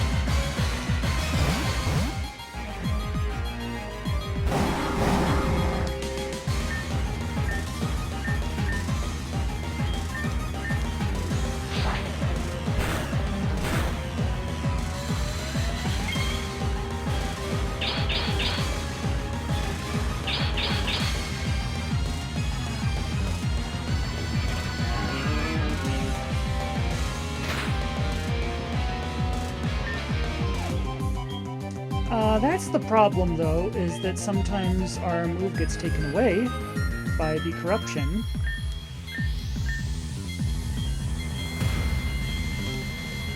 So that's unfortunate.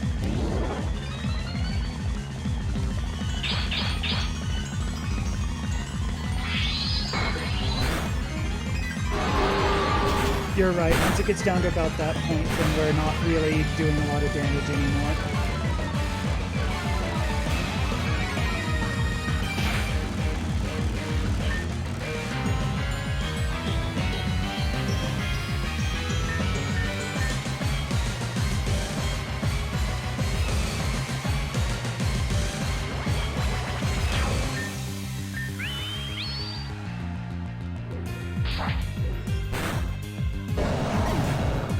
Okay, that is unreliable. However, I think one of the problems is we are trying to do too many things at once. Like, we thought, oh, we could maybe do some kind of endeavor pain split thing.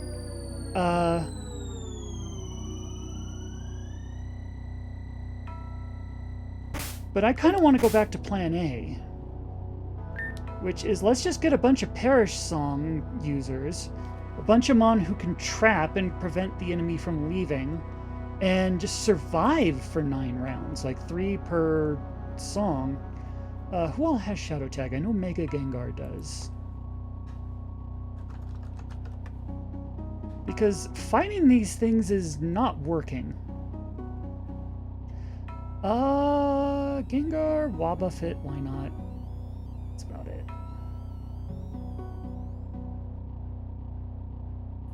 I don't think we have Wobbuffets, so what about Arena Trap? That only works on grounded Pokemon, mother heck. Okay, so we only have 1 Shadow Tag. That's unfortunate.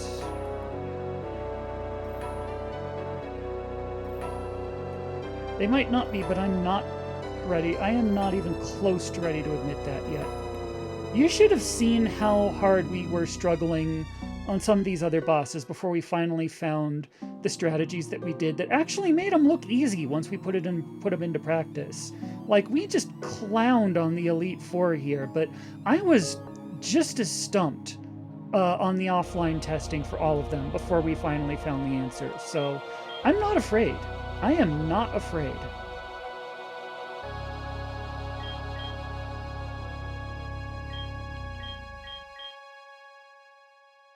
Exactly. Exactly.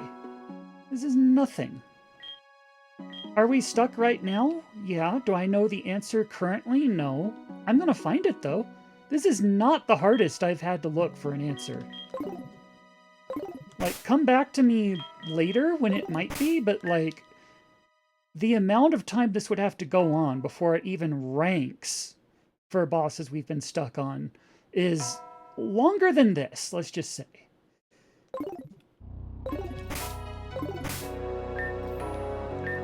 So let's take this.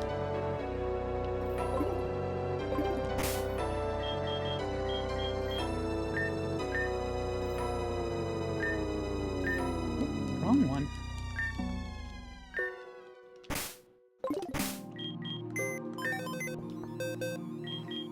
Let's put you in.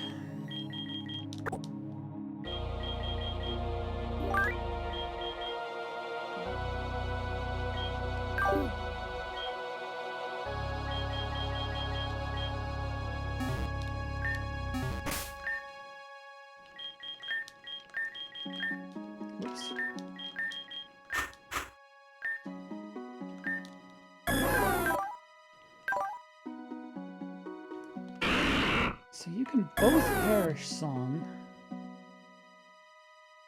Actually, that might not even be what we need.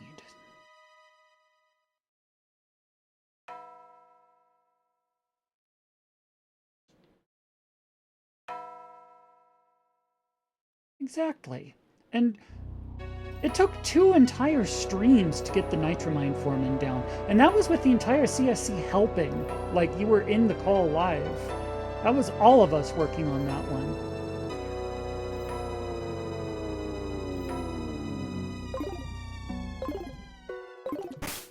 So if you think this is going to deter us...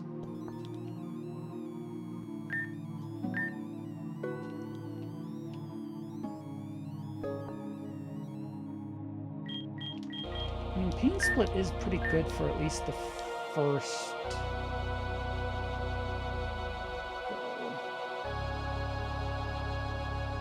The problem is we need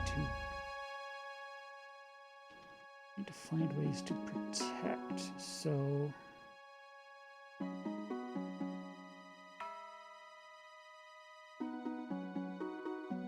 You know, we could just curse everyone and heal them, but I don't know. Pain Split.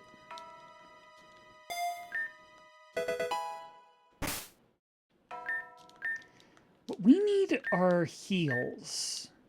What can we do to get some of that HP back?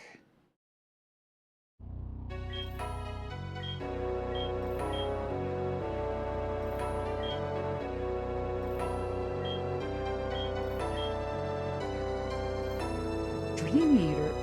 Yeah, because we had... Sleeping was working too, wasn't it?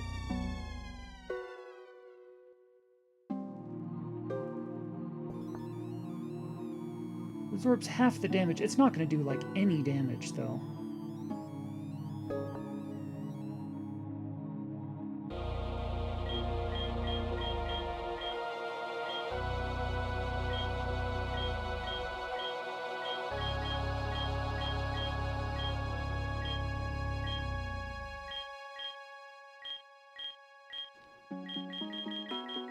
Unfortunately, you do not have, like, Recover or Life Dew or anything like that. That is as fun as that would be.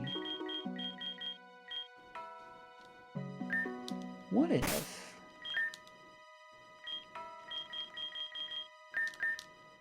Do you have them in the Ancestral Machine pool?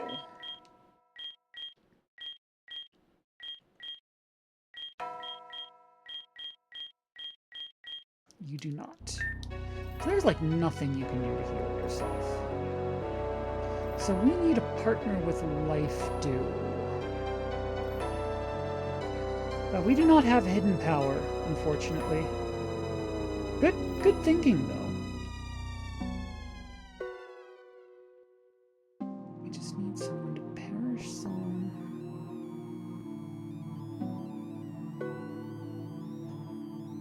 And then just spam Life Dew to keep the rest of the team going?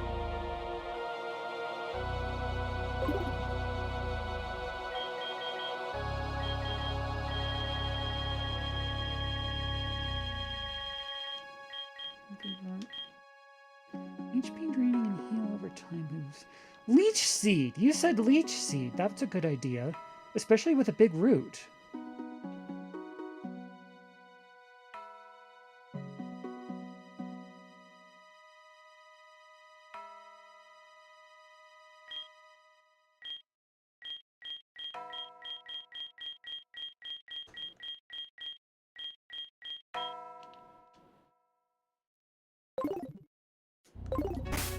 Who's our bulkiest grass type? That's going to be Tangrowth, right?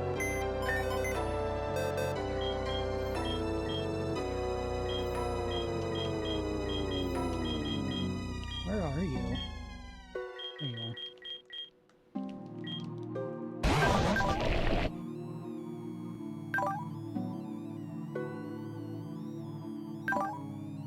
No, hang on. I'm chasing down, like... I need to pick one strategy and commit to it. We can't do Leech Seed and Sleep and Perish Song and, like, come on. Let's figure out what our angle of attack is going to be and then maximize that angle. Like one at a time, Celine. I like the idea of sleep, though, especially with Tailwind.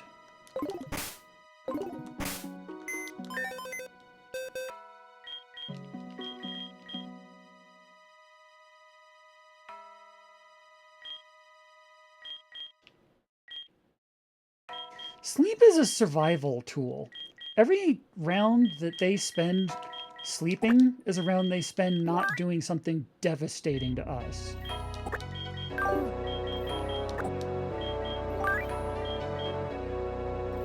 Plus, Mothra can also set up a Tailwind.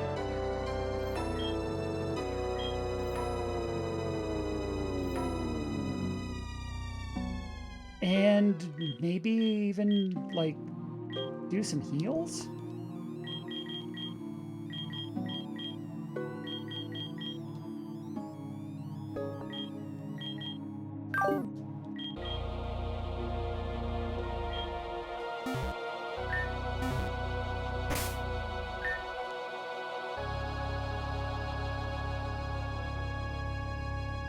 They are, yes.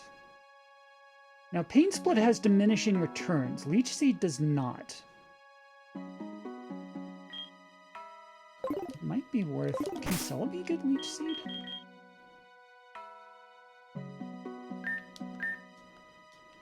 We can Sleep Seed stall. Leech Seed, there you go. We can put it over...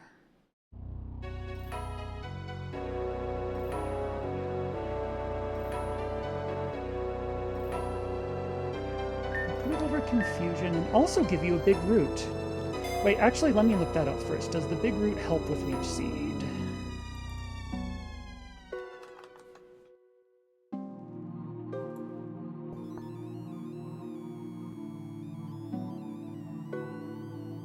Additionally, a Pokemon holding a big root regains 30% more HP from Leech Seed Ingrate and Aqua Ring. Yeah, we'll take that.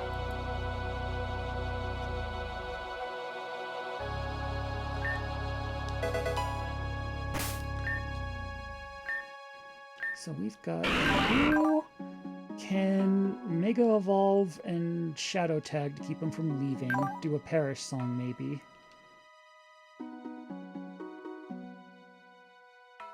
Yeah, that's fine. You know, we'll take more heals, even if it's less... or, like, the same amount of damage. You've got Perish Song. You can seed him. Wait, hang on. No. We're doing it this way.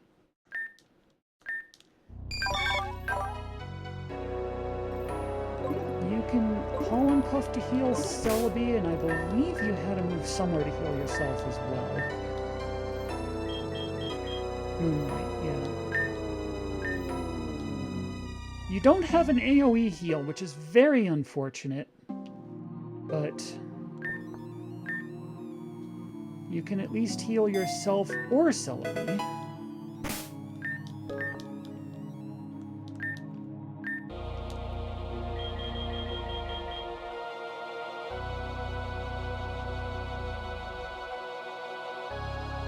You would need Baton Pass for that. You can Baton Pass a Leech Seed.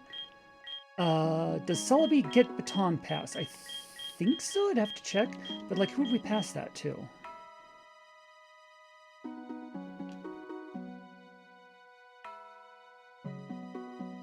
We got it backward.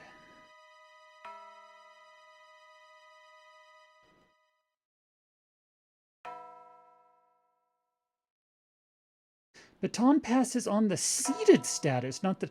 Oh, okay. So she can just switch out, and Leech Seed still just happens.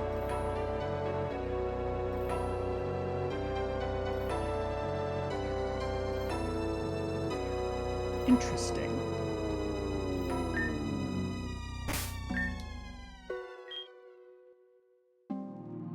So I had her in here because she's our Perish Song user.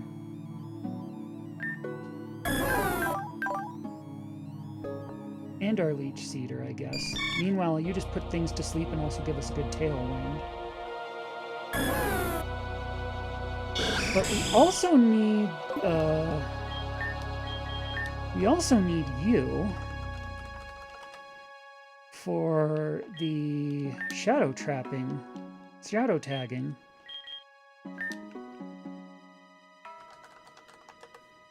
I think we can at least save the name so I don't have to do that every time.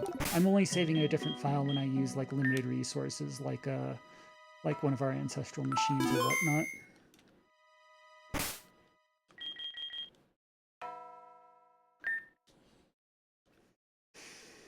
So, Giga Omega can do the shadow tag and the parish song. Mothra can sleep.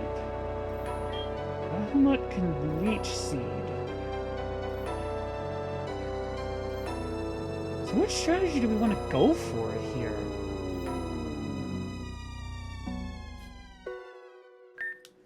I think let's start with you.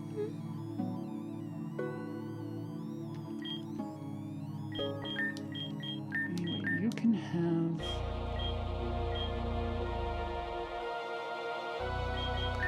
the big root. You can have... Why are you not holding our Gengarite?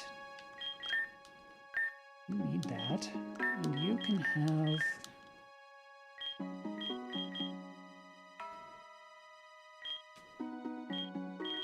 wide lens. Because we really don't want to miss. That would mess us up very badly. Where'd our wind lens go? Wide lens. There we go.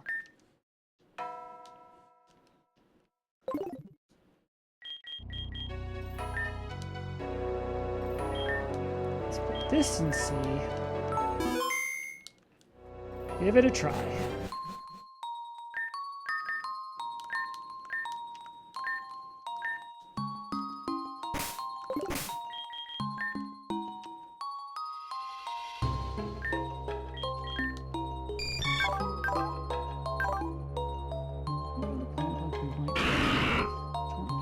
Pain Split, Shadow Ball.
Just teach you. I checked their moves. I literally.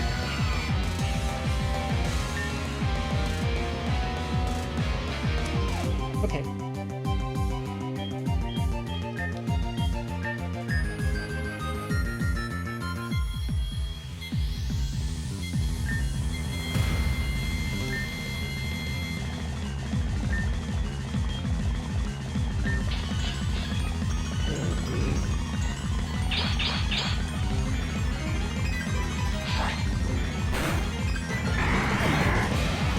Right, okay.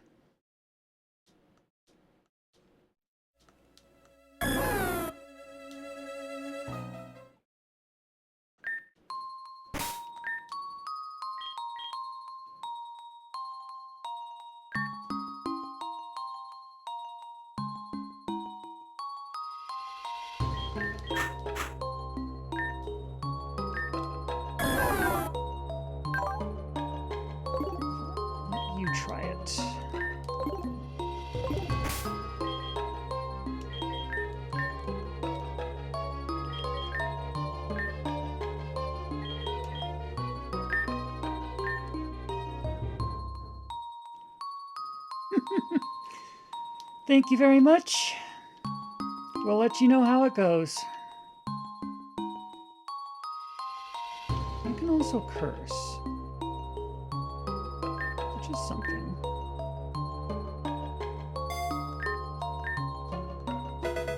Curse, perish, song, we've got options.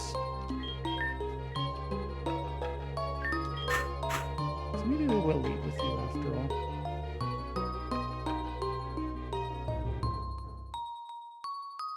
Although, if we're perish songing, then we just have to live 3 turns. We don't need to worry about bringing him down with curse or anything. Leech Seed might help, though, so just for survivability. So let's lead with you two, then.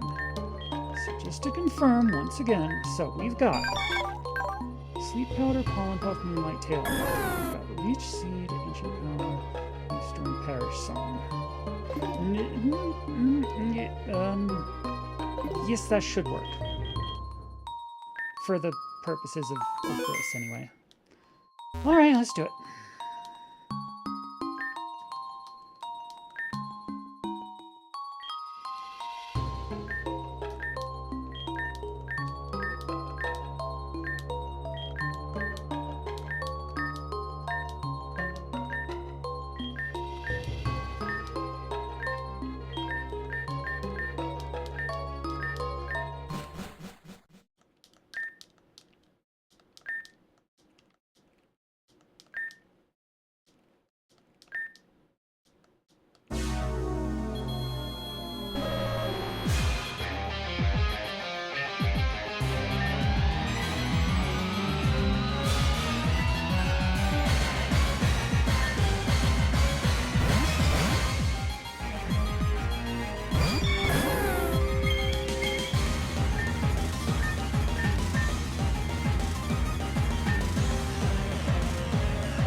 Oh, right.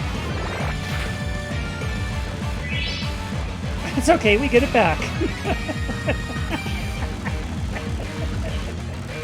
That's funny. Oh, that takes forever to get him down, though. Set up a tailwind. Do a parasong.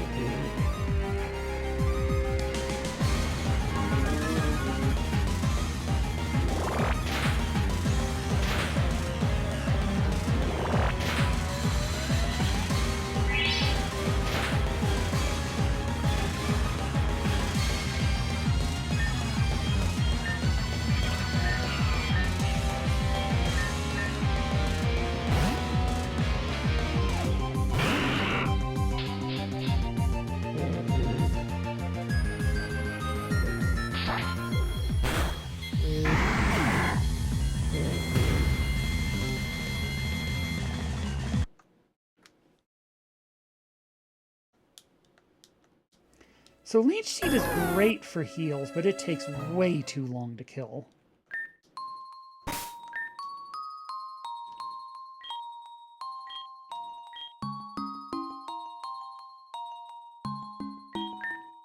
So I think let's go back to this strategy. Maybe give you a focus sash instead.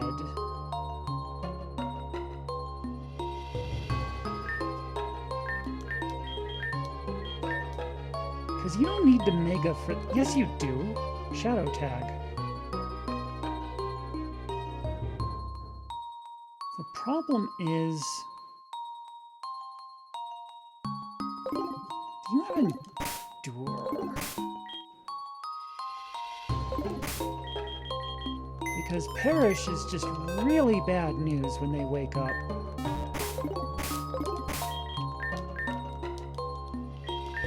But I feel like we're getting somewhere.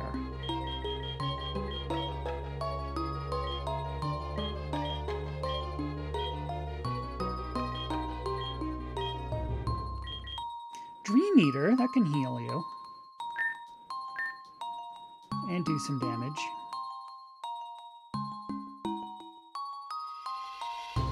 Oh, so can Pain Split. I'm silly.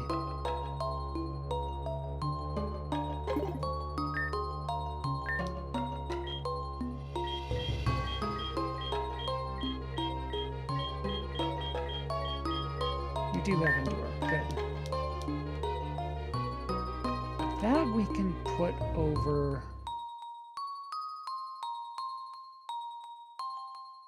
Don't think we need to taunt anyone.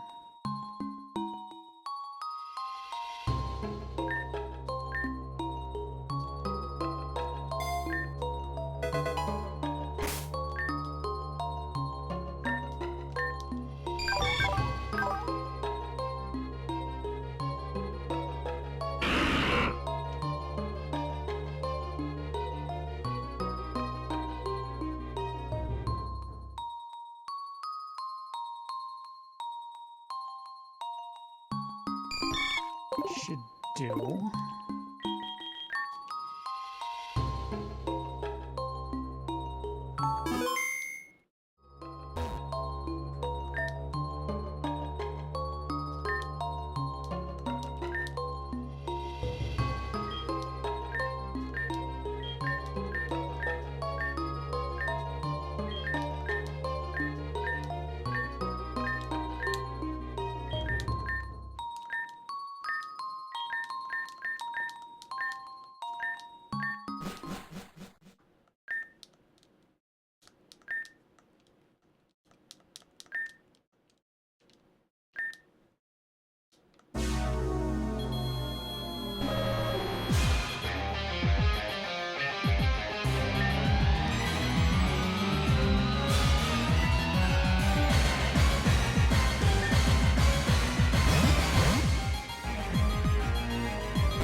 But we got two of them, so the strategy does at least get us this far.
getting somewhere this time.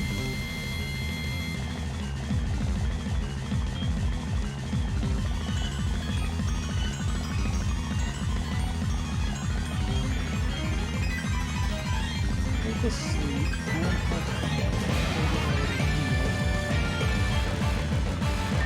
Self-illuminate.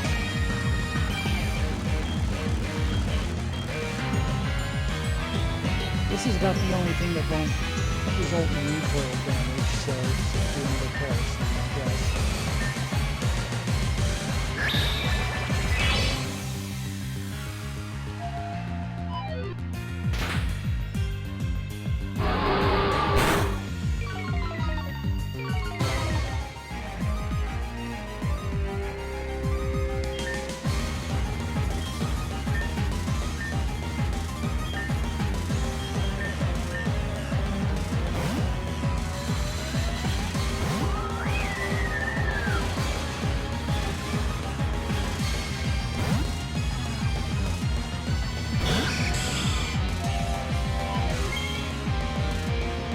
Wait a minute, I thought Misty Train was supposed to prevent corruption. Huh. Whatever, I guess. Okay.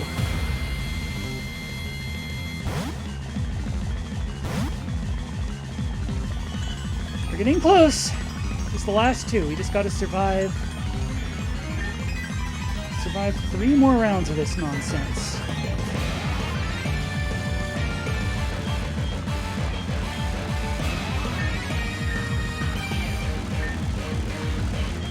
Yeah, there are a lot of tricks that these Mon have that punish you for trying to attack them that we're just kind of avoiding by doing it this way instead. This is like what was supposed to happen. When you defeated Bad Egg, it has an ability called Final Revenge that just like instantly kills and says like it instantly kills whoever hit it and says like this Mon's like data was corrupted beyond recognition or corrupted beyond repair, something like that. It's like it sounds like it's like permadeath, and you can't revive it, and it's basically out of your party for 1 turn.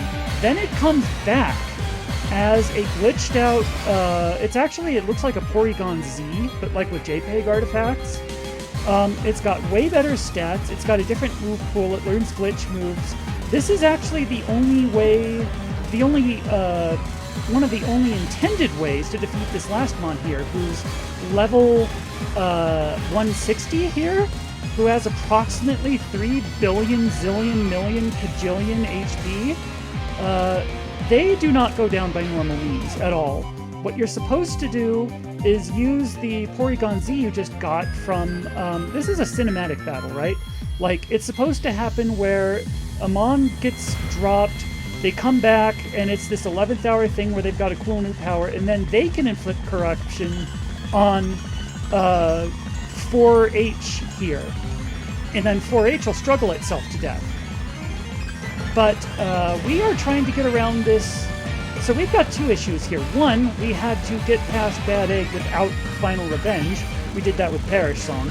2, how do we get past 4H without corrupting it and making it struggle? We're going to try and do that with Parish Song again.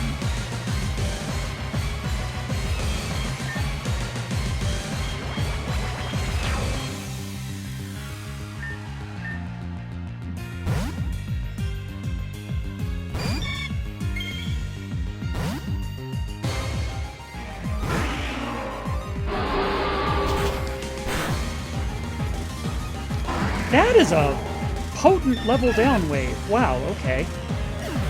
And I guess there goes Soul Snag. So, what have we learned from that one? Turn 1, that 4H is out, use Wide Guard.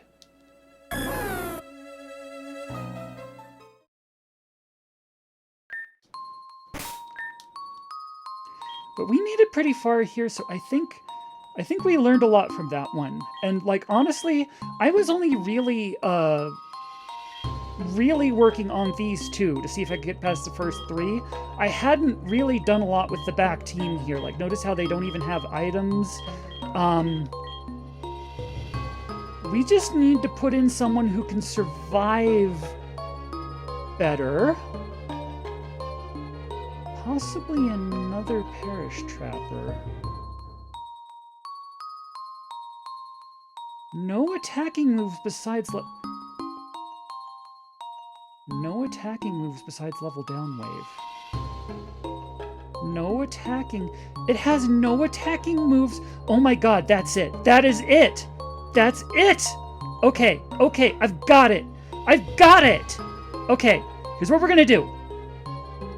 We get two different Mon who have Wide Guard. They take turns. Every turn, like one of them will use Wide Guard, that'll nullify level down wave. Then the other one will. One will, the other one will. And then we can just Perish Song it.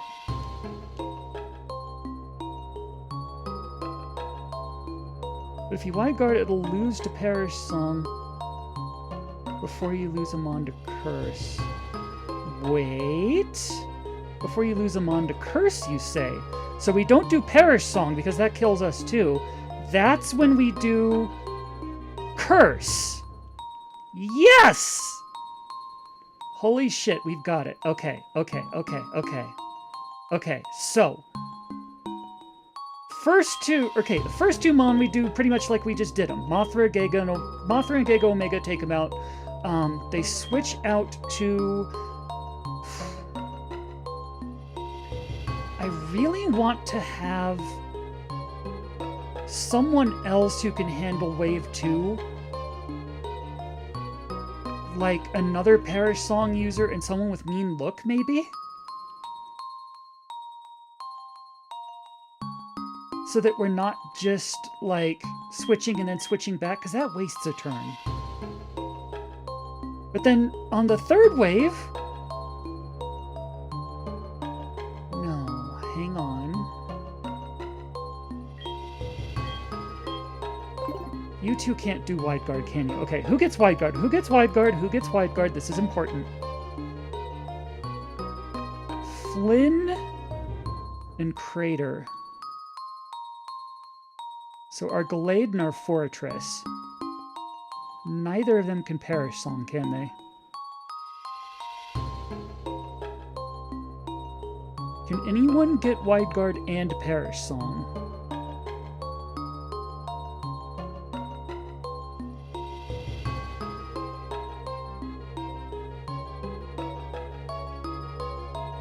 They cannot. Okay, so we don't do Perish Song, right? I literally just said that. I'm smart. We switch back to any ghost type should be able to do Curse, right? What ghosts can heal themselves?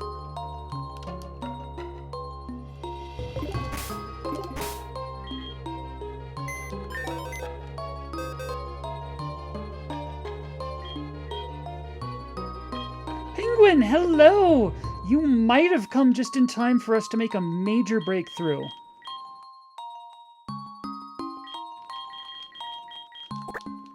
I am searching desperately through our party looking for... You'll see when we find it. I need a ghost type who natively knows Curse, like by level because we don't have the TM for it, and has some kind of means of healing themselves.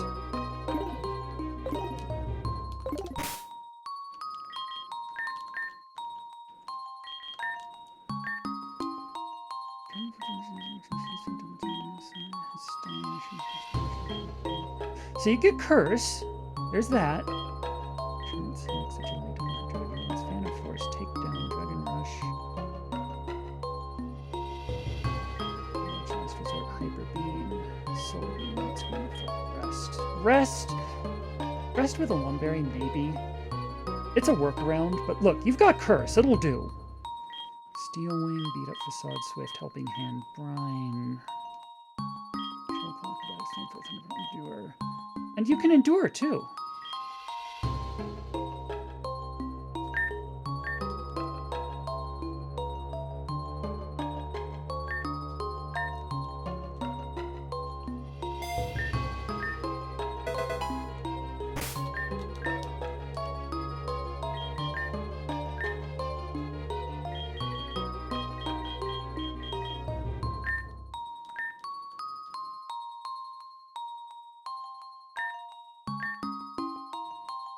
Then we just need a partner with...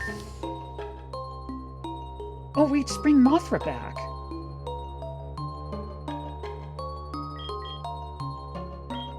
But just in case, we can bring in another healer, too. This is gonna work. This is totally gonna work. Okay, who else has... Who else is like a team healer?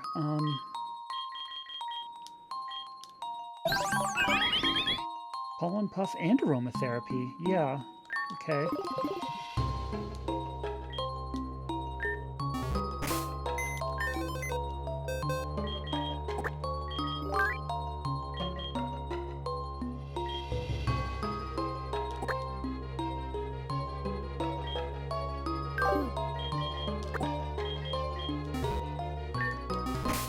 So let's think this through.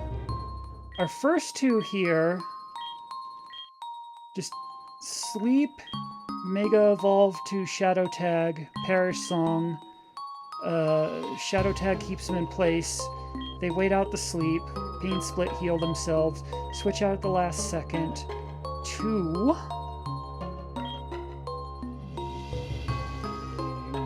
You two? No, you two? You can also Perish Song. Hello, welcome back! I hope you had a good sleep. I hope you had a good nap. Mean Look. We need a Mean Looker here. Who gets Mean Look? They'd have to do it twice, but that's fine. We have time for that.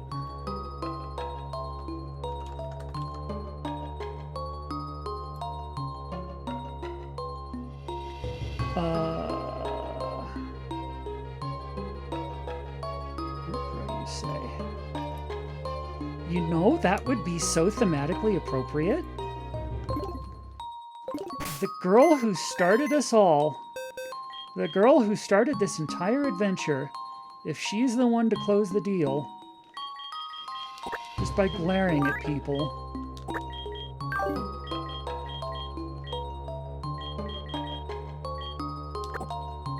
And I don't feel too bad because Bladewing's already had her moment. She was awesome in the last battle. She dethroned the champion. You can't get better than that. So you...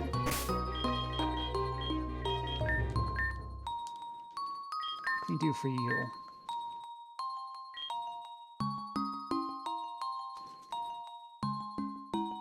Making it incapable of using the same move twice in a row.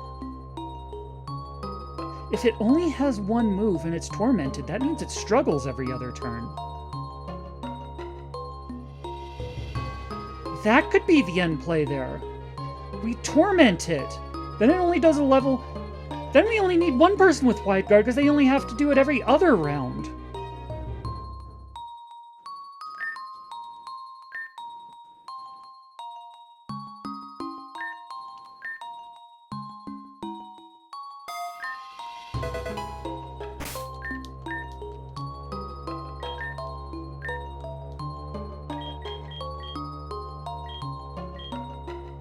Look.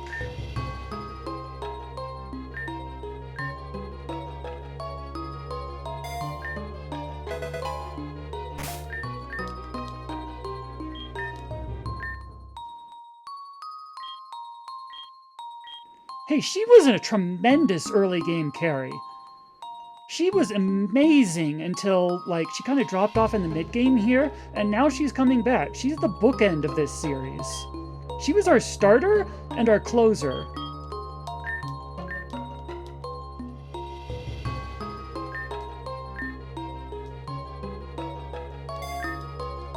I mean, finally. You're implying like she's been useless up till now. She had a lull in the middle, but she had a fantastic beginning. I could not have made it, like, to the middle point without her.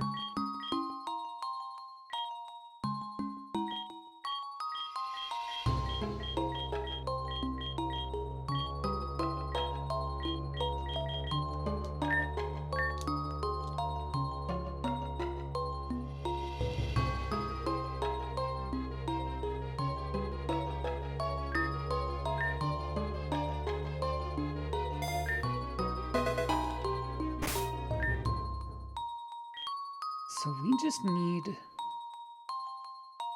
Who wide guards again? Because we need a wide garter.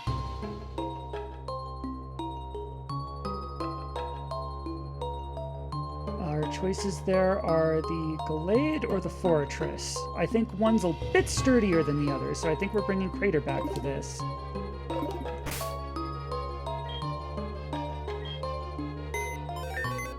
Was it Apollo? Sorry, it was what Apollo?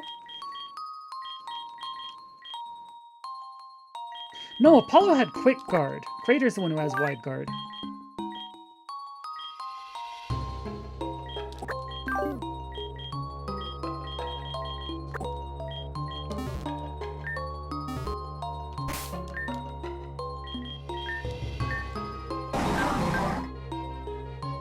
And sturdy. Yeah, there's wide guard. Okay.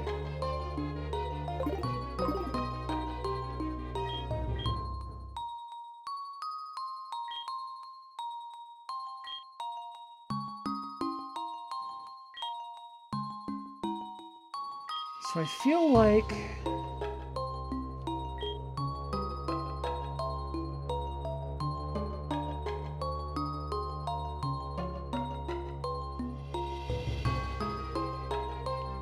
So these two stay in all the way until the first wave's done. Like, they switch out right as the parish song's going, because, like, Giga Omega can trap. We get to the second wave, which is Nimbly and Bahamut. Nimbly can mean look to trap them.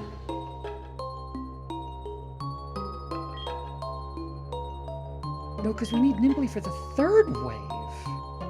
Okay. So we start with Mothra and Nimbly.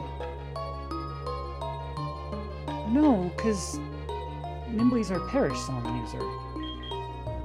Okay. Hang on.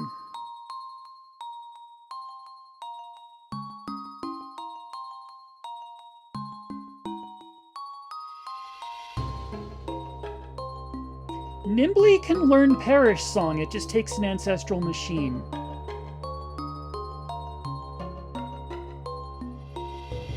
You know what? I think I'm gonna do it. I'm gonna save, and I'm gonna...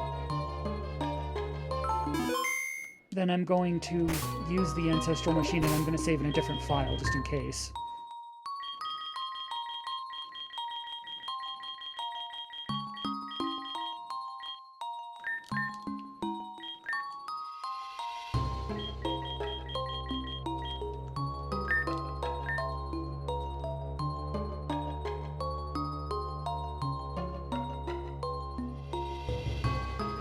As much as I don't want to give up Endure.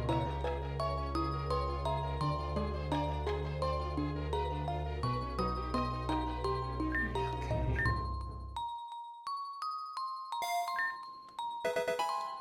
Okay. So here are 3 parish song users. Why do I need 3 parish song users? I maybe did not need to do that. Wait. Wait. Because you had Worry Seed was yours, okay.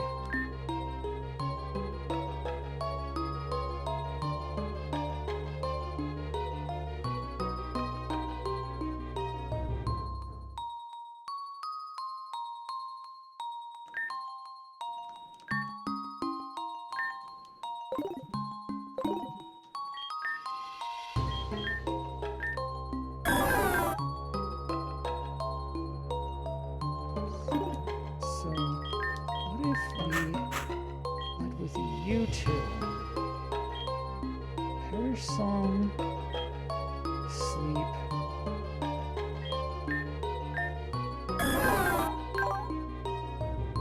You can use Leech Seed to heal yourself until you're about to switch out. Then you switch to... No, right, we wanted Nimbly in the first wave because we need Nimbly in the third wave. That's why we needed Nimbly to have it too.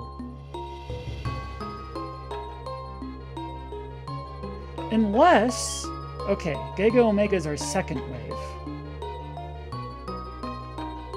Then we switch Giga Omega in, along with someone, it doesn't matter, who probably just quickly turns back to Mothra.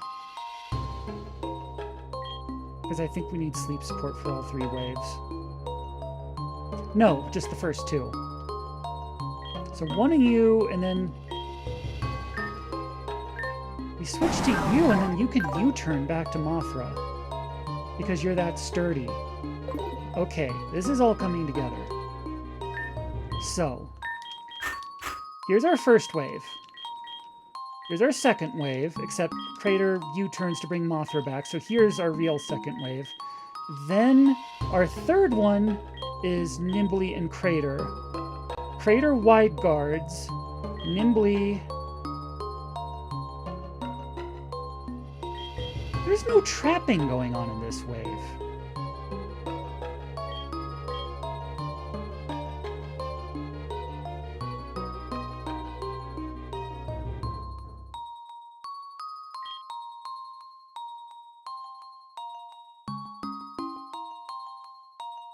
Who mean looks in this way? Can you mean look?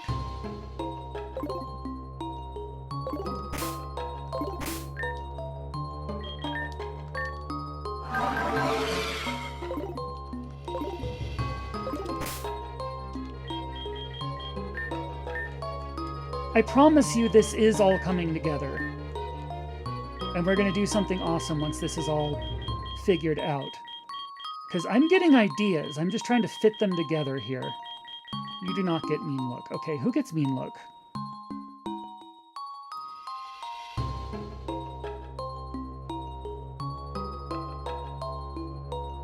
Miss Magius. Interesting. We have one of those. Grigus. Ooh! A lot of options, okay.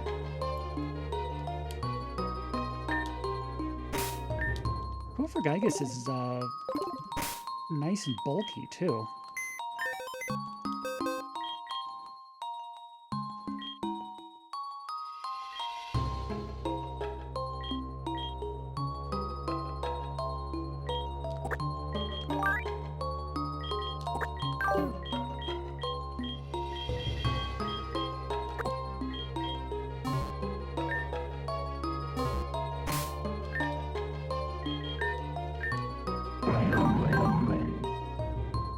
Those are nice stats there. You've got Protect. What else can we do for you?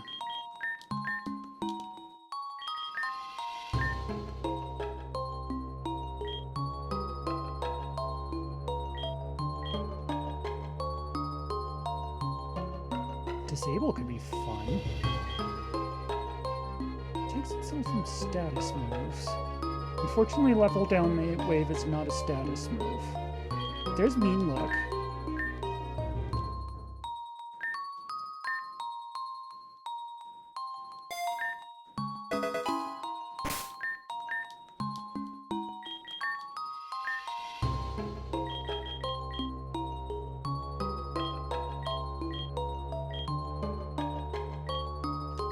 Get another curse, maybe.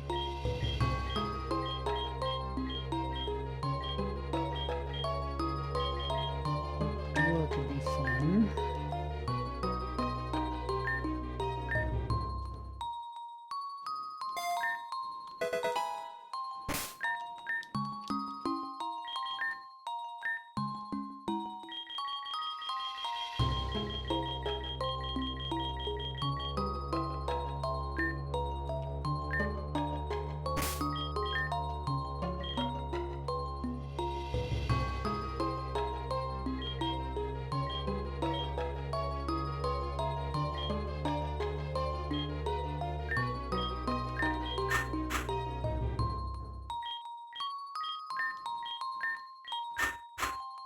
So, wave 1, you sleep, you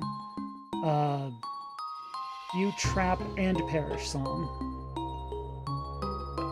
Wave 2, you trap, you perish song. Wave 3, you wide guard, you torment. Okay. Okay. That's how this is going to work.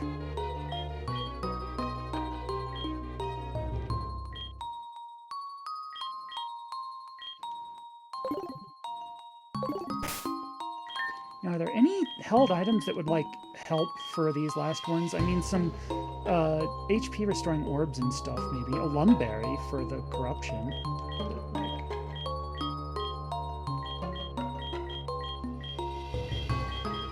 Like, Assault Vest wouldn't do because we're doing nothing but status moves.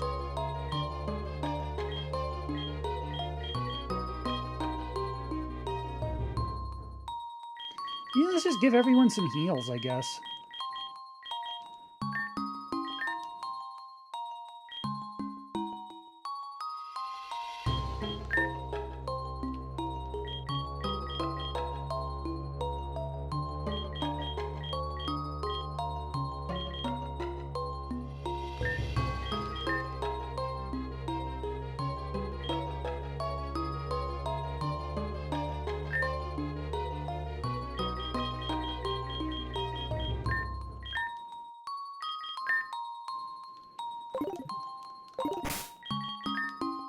Put this in D now. Okay. I don't know if this is going to be the run, but I have a better feeling about it. I'll go ahead and read this again because Penguin wasn't here last time. The statue to the dreaming daughter. You feel a black emptiness welling within your stomach. Offer yourself? No. This is a no sacrifices run. The fate of this world rests on your shoulders. Why do you hesitate? Because I refuse to believe it comes down to sacrifices. We have made it this far by disproving sacrifices. Sacrifice, how does Dee Dee's Let's Play put it? Sacrifice is cringe. I'm sorry, dear child, there isn't. Without the dreamer, the world will die. To summon her back from death, we must offer a sacrifice. This is the duty of the champion. Your duty now. You must offer yourself to the statue. Sacrifice is cringe. You're starting to sound like the last champion. Is that the path you want to follow? If he had made the right choice, none of this would have happened. It must be this way. It always has. It is tragic, but there must always be a dreamer. There must always be sacrifices for the greater good. That is not true. We've made it this far by disproving that. Then you'll doom us all. This world's future can be an age of prosperity and adventure. Either you die in noble sacrifice or selfishly drag me with you. Me and all others, of course. We are fighting this hard because we want a happy ending. What a waste of breath. You really are a stubborn one, aren't you? I see in your eyes that there's only one way this can end. Well, let's get it over with. All right, Penguin. Time to see if we can pull this off. And all of you, if you will not sacrifice yourself, I will help you. Yeah, see what Aaron has said.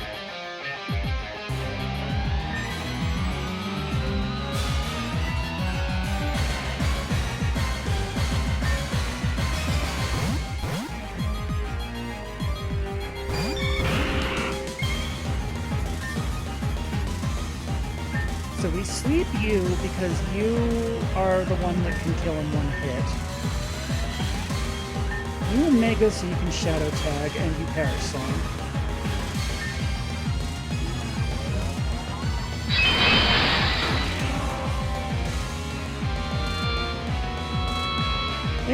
Thank you so much for the belief.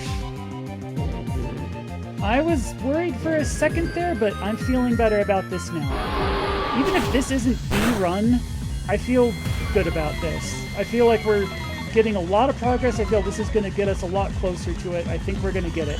I think we're going to get it.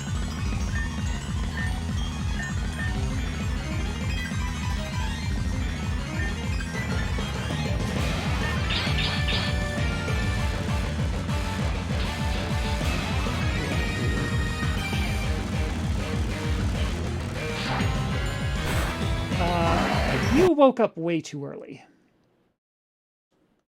Bad sleep luck is a thing. That does not count.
It is. You, again, you're not supposed to wake up that early. That is rude. I might have to use Endure that turn just in case you pull that nonsense again, but then you're going to wake up the turn after it.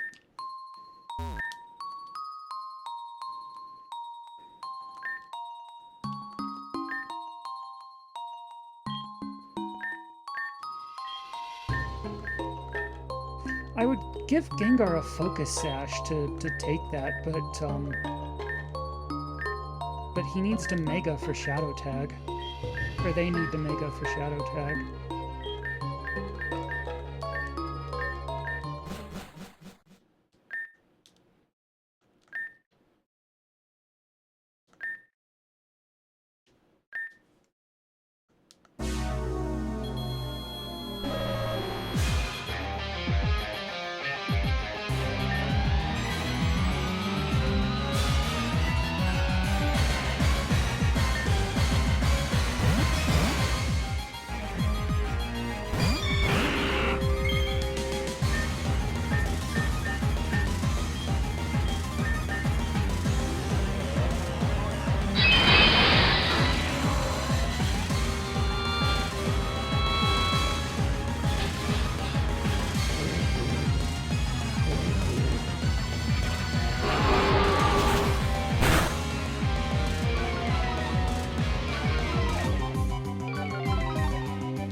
Endure just in case you wake up early again, I guess.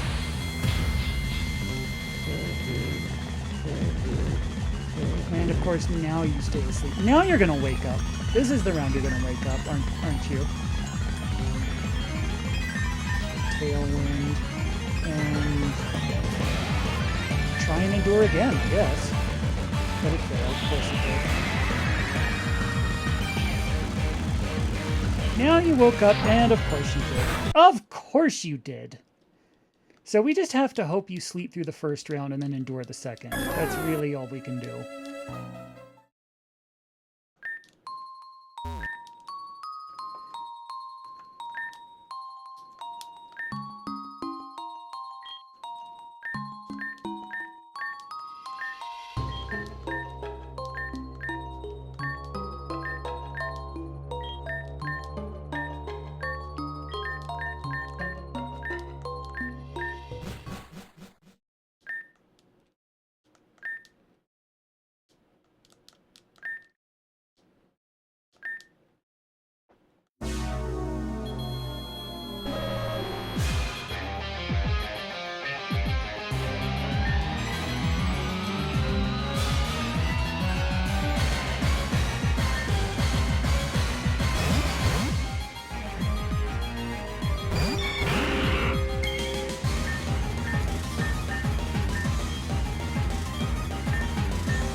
Okay, good. That's what's supposed to happen.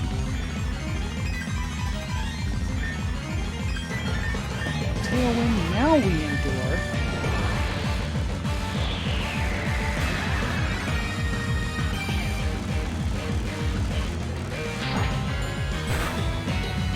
Yeah, I thought you were going to do that.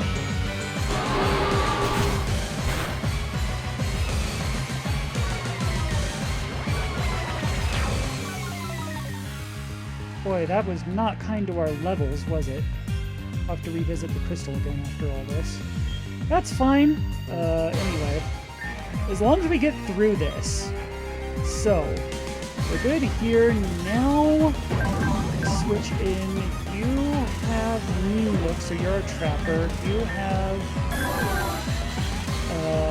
Parasol. Yeah, so we switch in you two.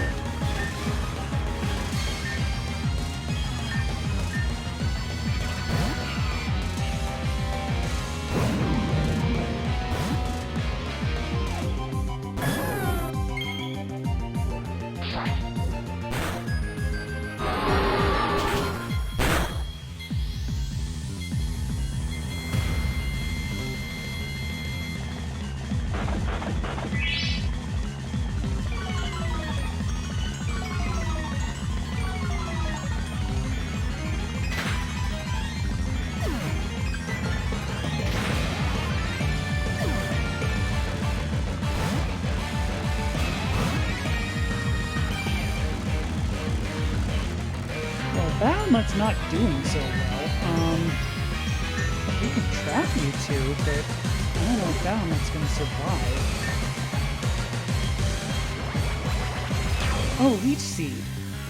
Yeah, but she has to not get hit this round. No, I don't like that. I think we need... You're at 1 hit point. Wow, okay.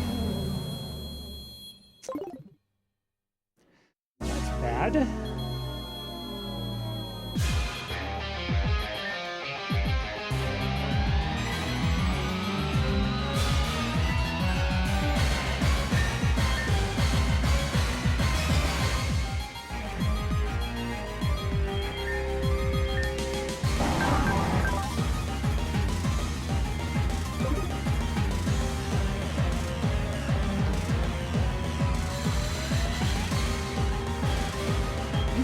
Switched in Crater because Crater has Roach Powder. Could have protected that one with this one.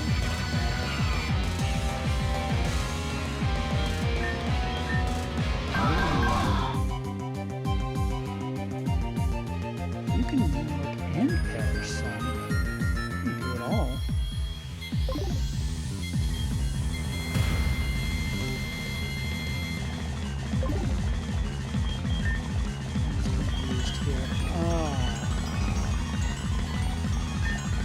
Yeah, we have no means of healing others, except Mothra the Column Pop.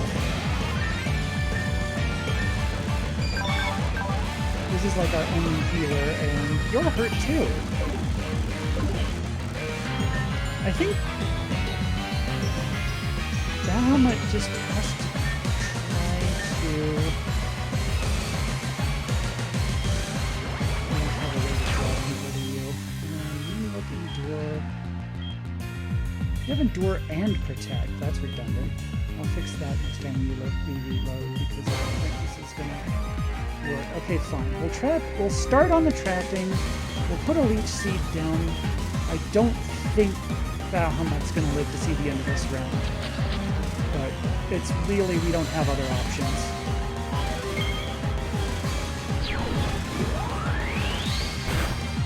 Didn't think so. Oh, sorry.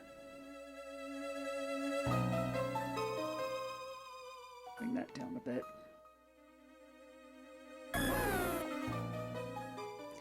So we need...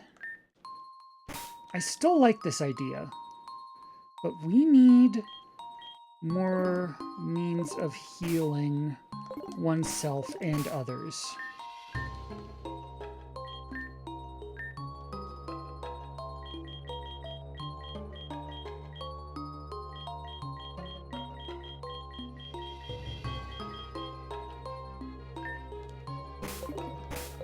If we bring in, say, a different ghost type, because they said Mismagius was an option. You're level 33. We forgot to level you. Although, to be honest, with all the level down waves and stuff, I'm not sure how much that's going to matter anyway. But,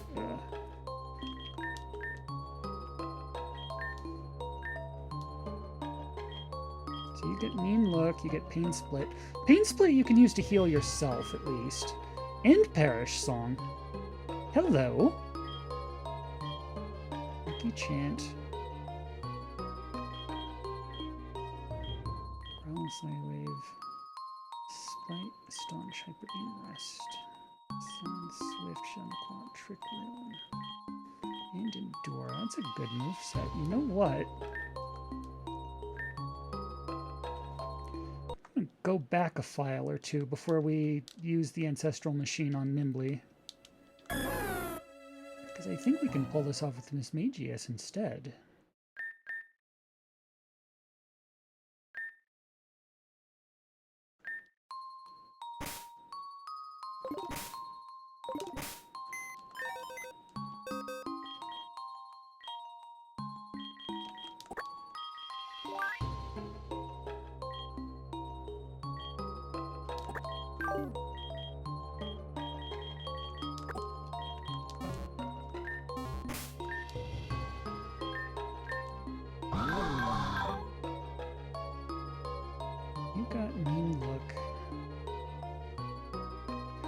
You're still good for Mean Look and Torment. That's still going to be our third wave. That's our win condition at the very end. That's how we defeat the final Mon, is with you two. That just means here we've got... Honestly, you can kind of do everything. I mean, not with this power set, but you've got... Because what all do we need to get through the wave? We need someone who can Perish Song, we need someone who can Trap, and we need, like, protection or means of, you know, keeping us, like heals. You can heal yourself with Pain Split.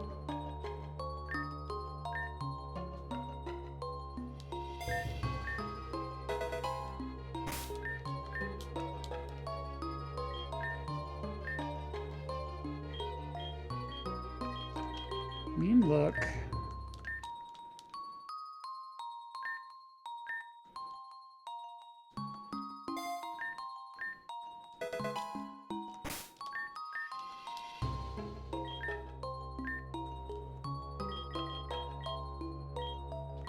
Perish Song.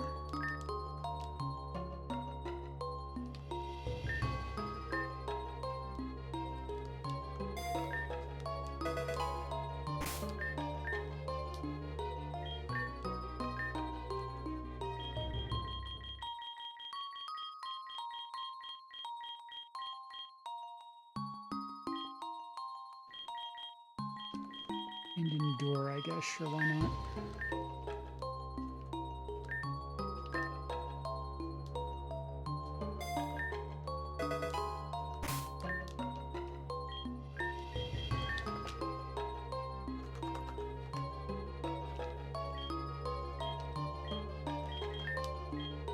You, meanwhile, you can Leech Seed. You should just Leech Seed round 1, honestly, when you come in. Unless you're too beat up already and have to do like an immediate... Do you have any immediate heals?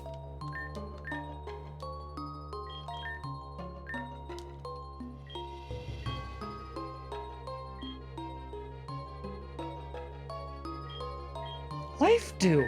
You have Life Dew! You had Life Dew this whole time! I was looking for people with Life Dew. Oh my god.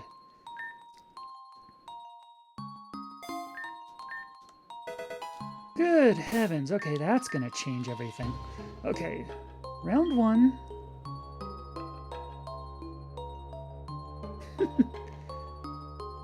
Her license is scribbled on the back of the old receipt because, look, she's a witch. She doesn't need a license. What are you gonna do? Stop her? Tell her license is no good? You gonna take it from her?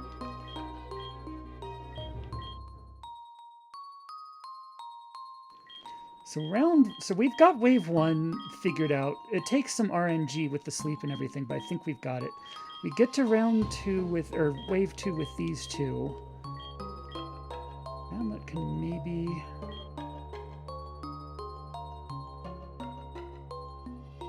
Just need to get the Perish Song, the Mean Looks. And we get to round 3. Actually, for round 2, we might want to cheat and put in Crater and Bahamut. Just so Bahamut can do the Perish Song, Crater can do a slow U-turn into Midori. Crater can guard... No, Crater's doing Rage Powder, that's right. Anyway, we'll see, we'll see. I think we're getting there. I think we're getting there. They need items, right.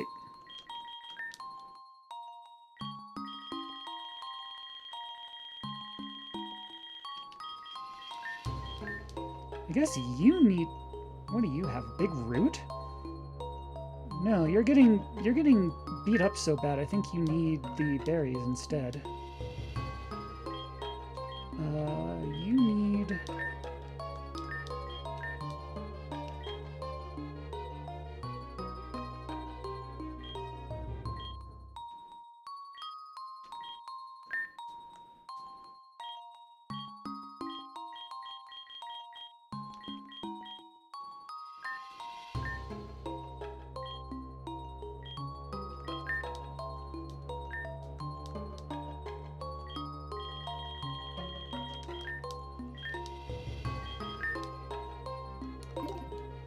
And I think Nimbly can just go without an item, honestly.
Yeah, of course you did.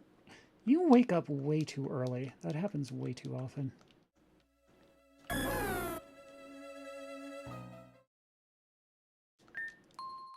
There isn't like a stat for that or anything, is there? Like, some... I know it's not the ability, because that thing's ability's Liquid Ooze. It's not like Early Bird or anything like that. So barring... Whoops. Didn't mean to do that. So barring that, like... There isn't, like... Having high stats just makes you better at waking up sooner or anything, right?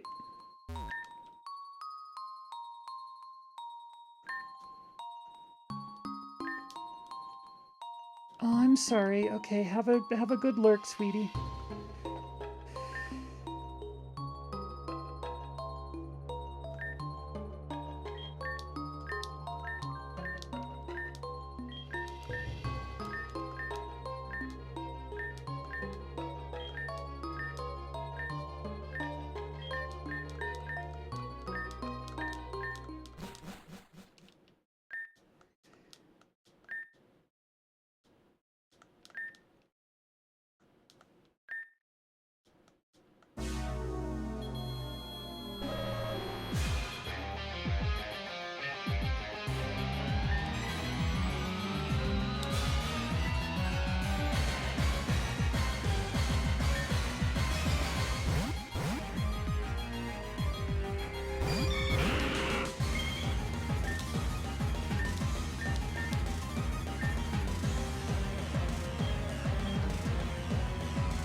How do you keep doing that? I swear it has to be doing something.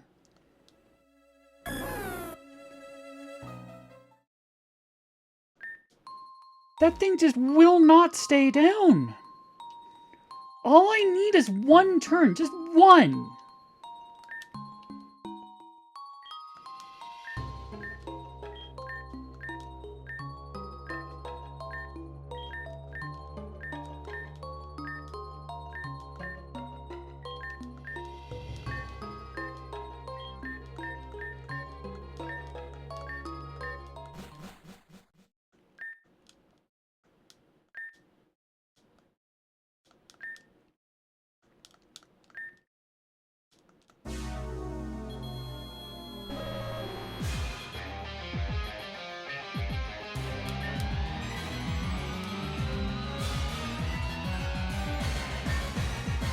I'm just gonna have the first couple rounds sped up, just so we get through this part, because we know how the first round goes. It's all just a matter of, will you wake up early?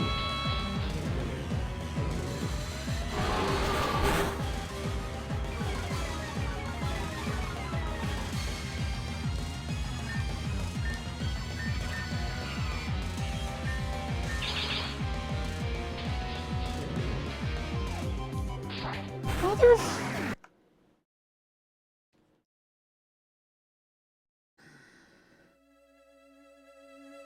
Not happy about this RNG all of a sudden. Yes, exactly. That is the face. Thank you.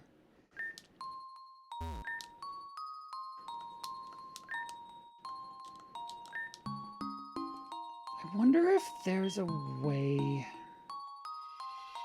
to survive that. Like a focus sash would work, but Gengar needs to Mega. So that has to be the item. It has to be holding a Gengar, right?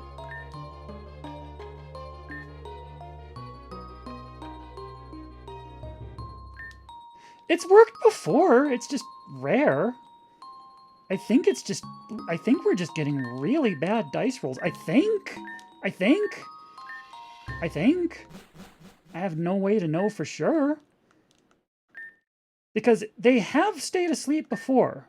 I know they have.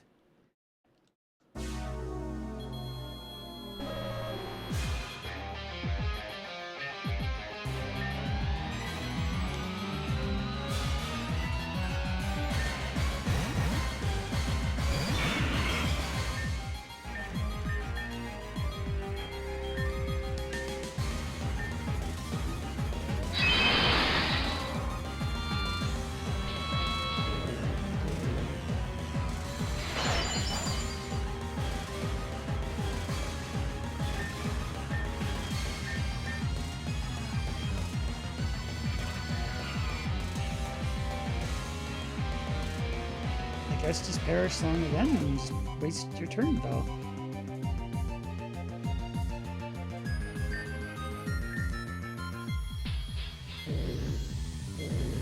Okay, see? They can stay asleep.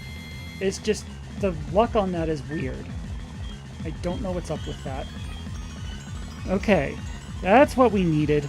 Now we actually have a run going. Set up a tailwind, and just in case now someone wakes up, this is where you endure.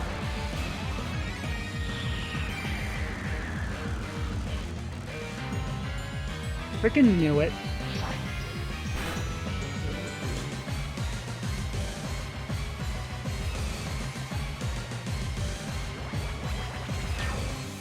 Now we switch in, I want to say we switch into Crater, actually. And Bahamut.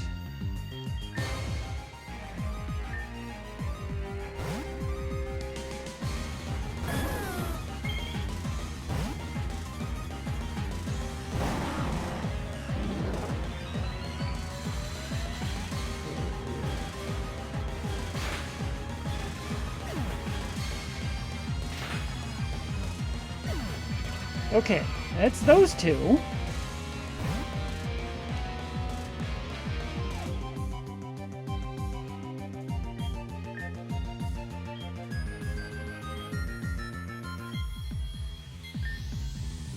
I guess wide guard for level down wave, and Perish Song. Get these two set up.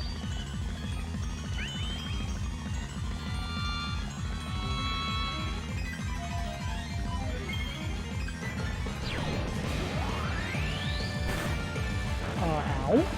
Wow, okay.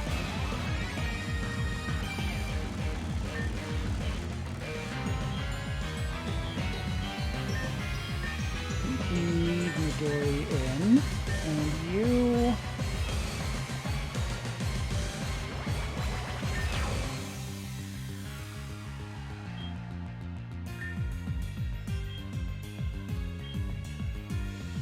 Who's our mean looker for this one? It's Midori, isn't it? Yeah, you just need to hang on. Leech Seed then.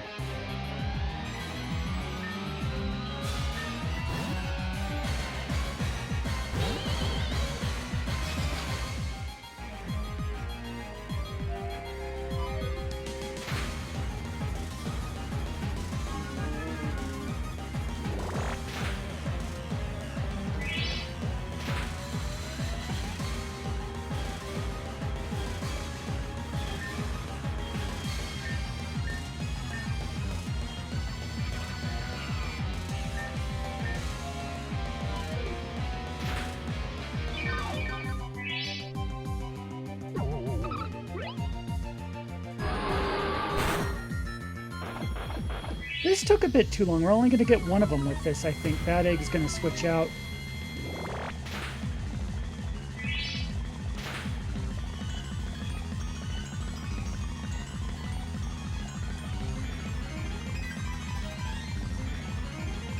Yeah, I think we need to get out of here. Well, wait. Midori doesn't. You can just mean look, but Bahamut needs to get out. No, what am I saying? We need to get ready for the next wave. And just hope Bad Egg doesn't switch, I guess? I don't know what the AI is for if they're not actually trapped.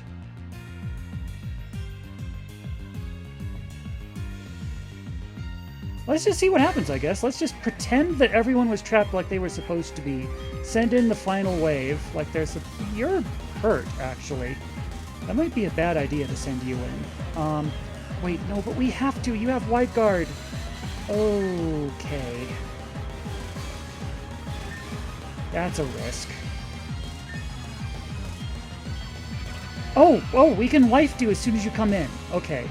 No, but then Bahamut's gonna...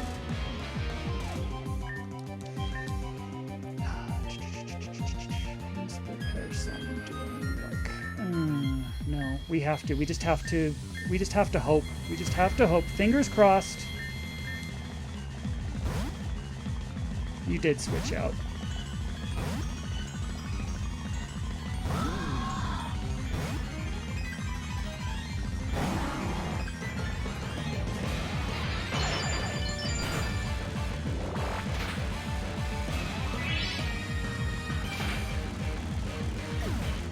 What was that? Wait, hang on. What just happened? How did that take like half his health? And oh, that was Perish Song, right? Okay.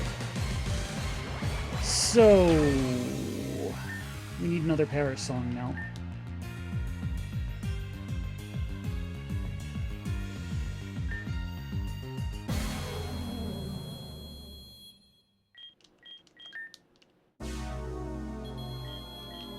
So we need Bahamut to come back in. And we need you. Let's get our Tailwind back.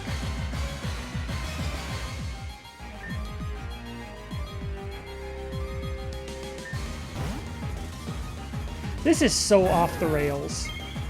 This is whatever we're doing now is totally by the seat of our pants. We had a plan. The plan absolutely fell apart in the second wave. So this is just, we're just trying to get through round by round at this point. I have no idea what we're doing anymore. But we're going to try and get a Perish Song in. And we're going to try and trap you both. So Mean Look and Mean Look.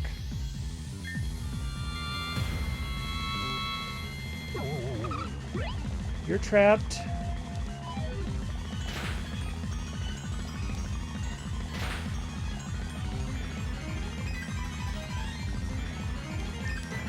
Let's get a life do and get you. Cannot. Shit. Okay, just endure then.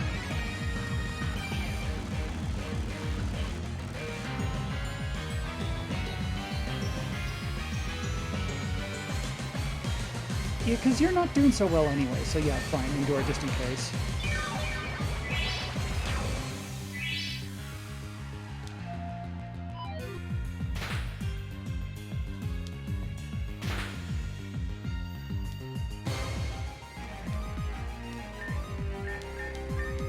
Okay, mean looks up. Got a mean look you.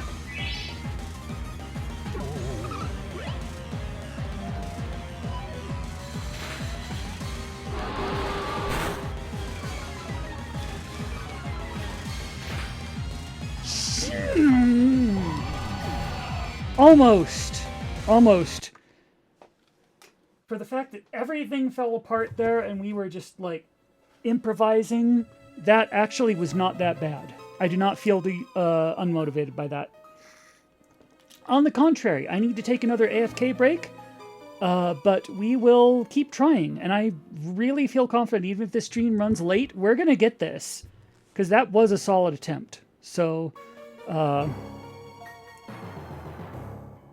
save were we even on? This one, I think. Yep. Okay. Back in a bit.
Hello again, and sorry about that.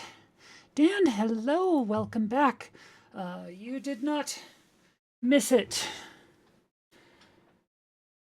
But you actually came at a good time because I feel like we're close. I feel like we're getting closer with each attempt. It's hard. There's a lot that can go wrong in each attempt. It's definitely it's definitely a precarious position we're in each time, but I feel like we're learning. I feel like every time something like that last run happens, I can look at it and I actually know what I did wrong. That fell apart. They're supposed to go down two at a time, okay? And that all fell apart as soon as we got like one of them, but not the other. And we had like wave one and then wave two and then wave 2.5. That, like, we cannot keep this going for that long. We can keep this team up for about 3 waves, which is about how long we have to keep it up for. So we need to trap. We need to do better at trapping. We cannot let that, like, only mean look one of them thing happen again. And I think the way to do that is we need Giga Omega back sometime in the second wave. And to do that, they need to be healthy. So what I'm going to do, or we Crater. Crater's got the world's slowest U-turn, which is actually exactly what we need. And you have a life dew, right? Or a life dew. You have life dew. Yes. So that's what we're going to do.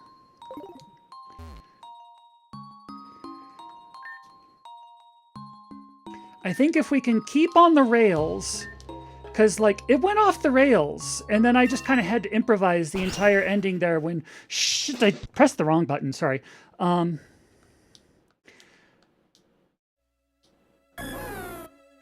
Every time I try and, like, skip through that scene, I need to skip through it, but I need to be careful about what button I press.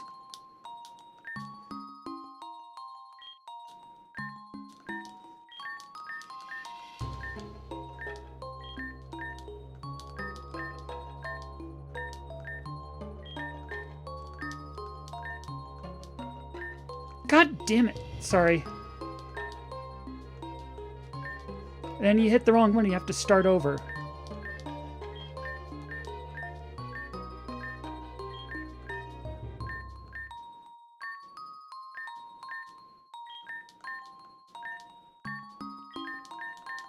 There we go. Okay. And then after all that, we have to... I'm not gonna turn the game back to normal speed until we can get through this without the sleep RNG being, you know, Pokemon luck.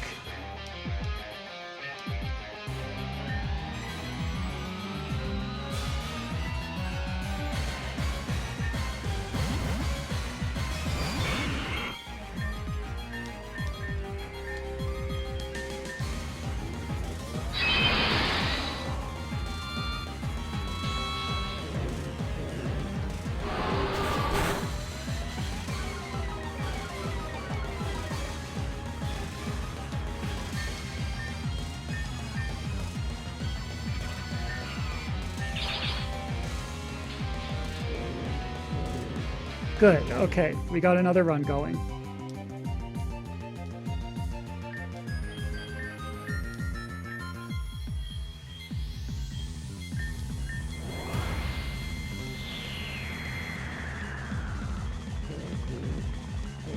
Excellent, even better.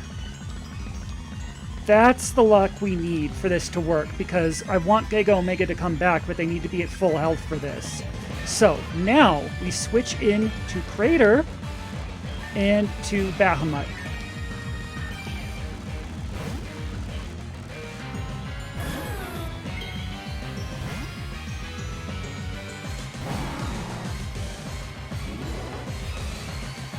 That's a great move to use if you wake up. Thank you for that.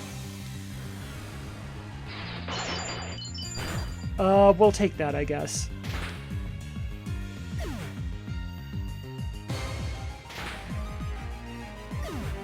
That's about the best luck we could have asked for Wave 1. Honestly. So now you can U-turn, you can Perish Song.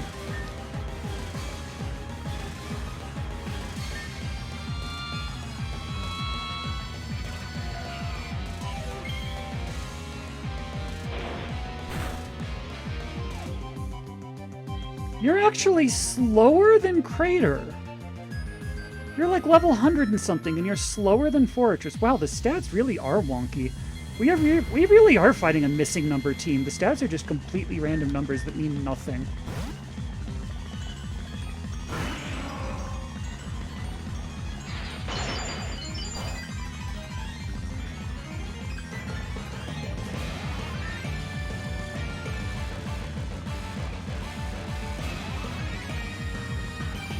I guess you just need to hang in there.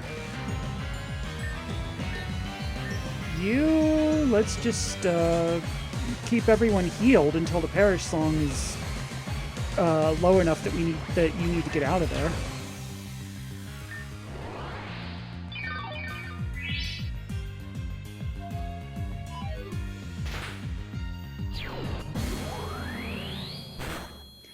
Ow! Okay. That's bad. I don't suppose you can endure again, just in case. Oh, you can Pain Split. Okay.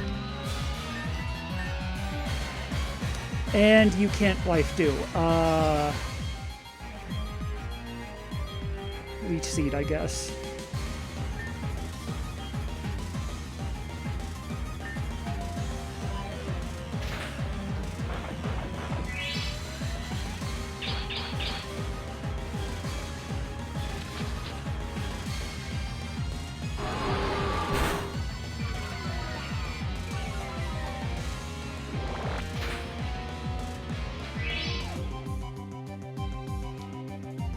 Okay, so now we get... These two are about to drop. So now we get Crater and Nimbly.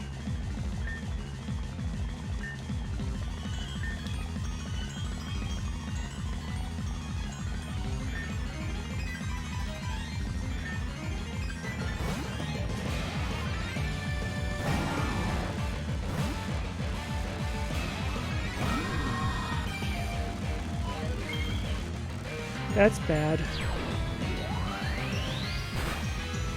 Excuse me?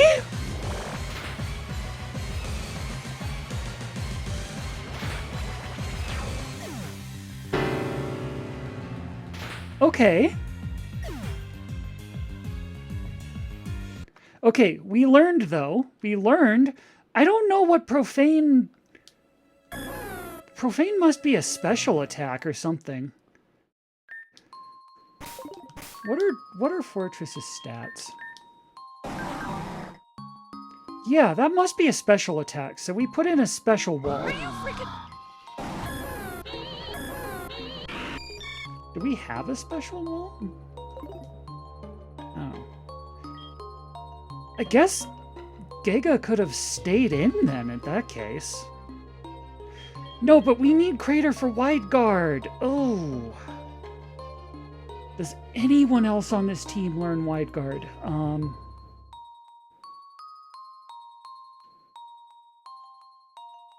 They do not. Crater's literally it. That's bad.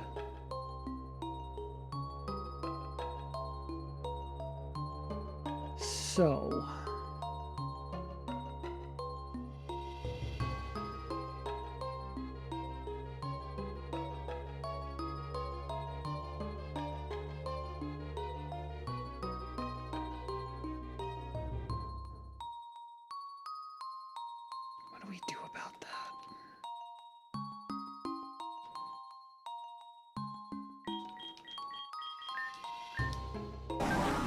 You're sturdy and you have a citrus berry. Wait. You should have...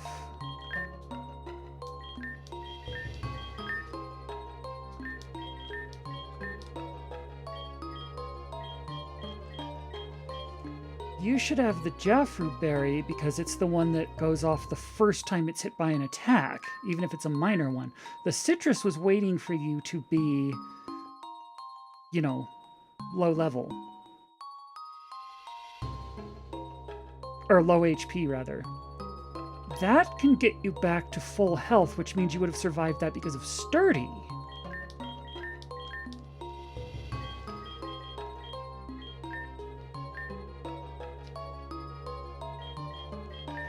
Now, let's say you get in and survive because of sturdy, though. Then we should be good because H4 outspeeds and kills its own opponent, or kills its own partner with level down wave. So all Crater has to do is put up the wide guard, and we're good at that point.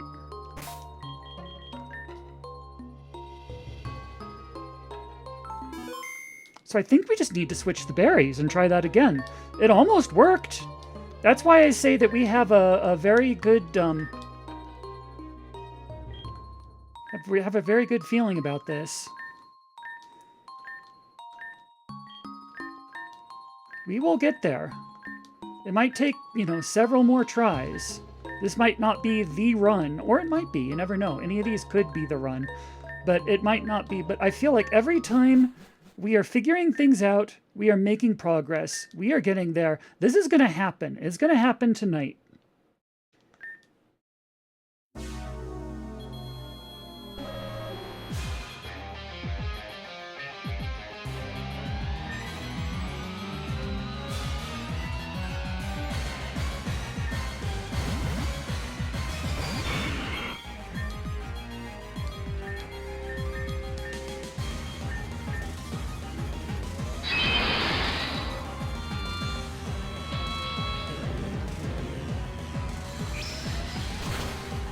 Ow.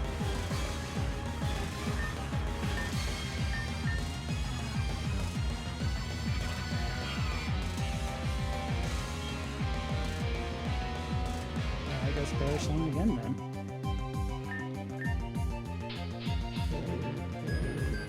Okay, you stayed asleep. Good. Get Tailwind up. Let's endure just in case.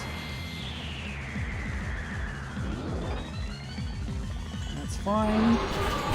That's less fine, but we're fine. We're fine. That's fine. That is fine. We'll take that. Then we switch to Crater and Bahamut.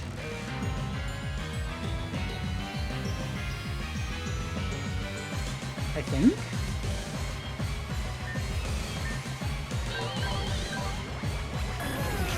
Honestly, they could both pair song, they can both heal themselves.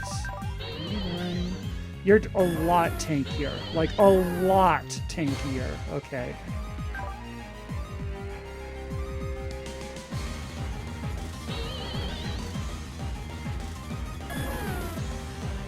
Yeah.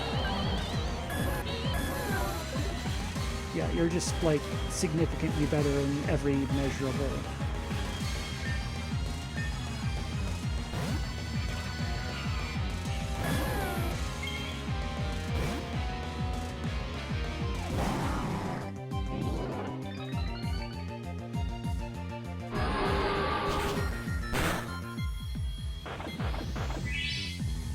Yeah, see, that's what we wanted.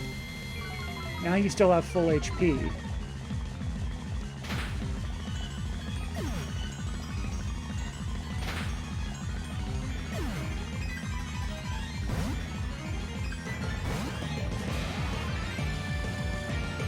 Although I guess we should... No, this is what we should do. You should U-turn, and then... There's song.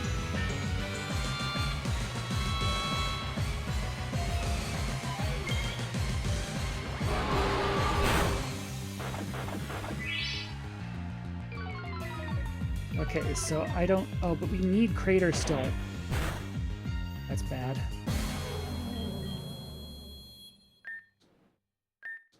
We need crater for the final wave.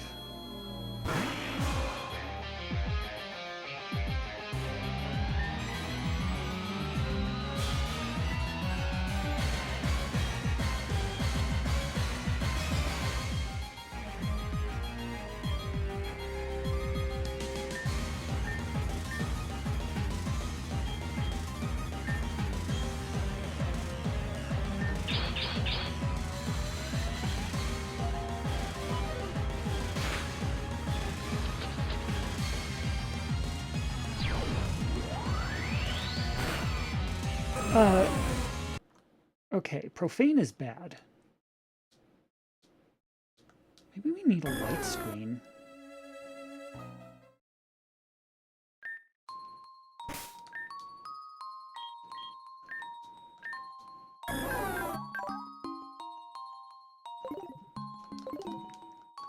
I'm gonna use it. It's gonna be more useful than Leaf Storm anyway, because we're not doing any attacks.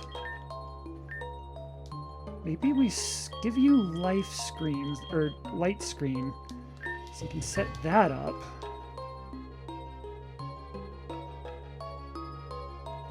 Thank you, thank you. Yeah, we're getting there. I have a lot of faith. Progress is slow. A lot of failed attempts that each subsequent attempt is built on the back of, but I feel like we're getting there. So maybe we don't want Crater in just yet. Maybe we put in Midori and Bahamut.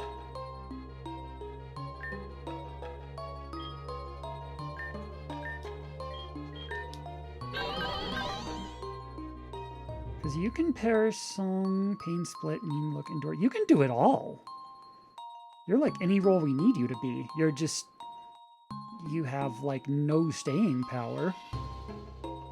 Maybe you can just sit there and endure, just in case.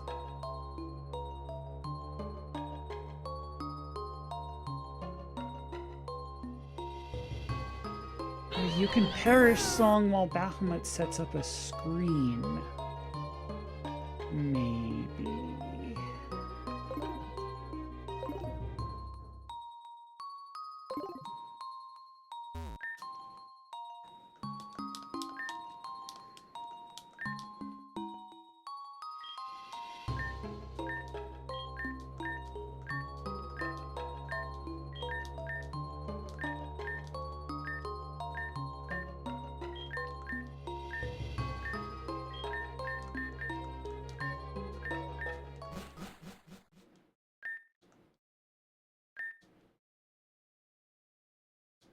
The thing is, I feel like if we can safely get in on the third wave, like if we can switch in the same turn that everyone in the second wave drops, and like the third wave, like as soon as H4 and Soul Snag are on the field and we're like inputting our turns and everything, I feel like we've got that one solved already. It's just wave 2 that's the problem.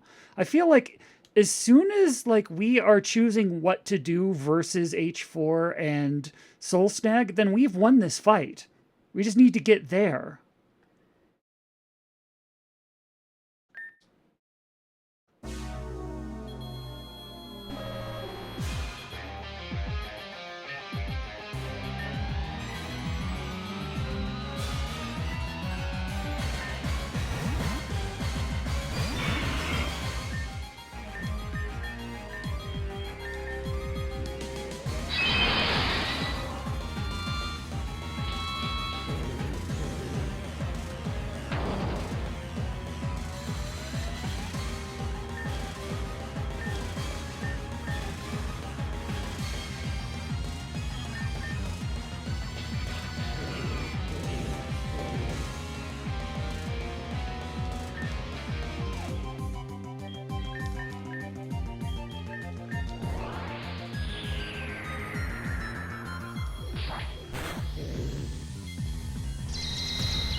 Thought so.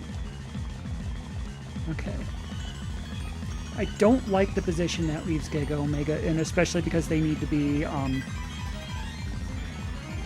we need to be doing our trapping next round. But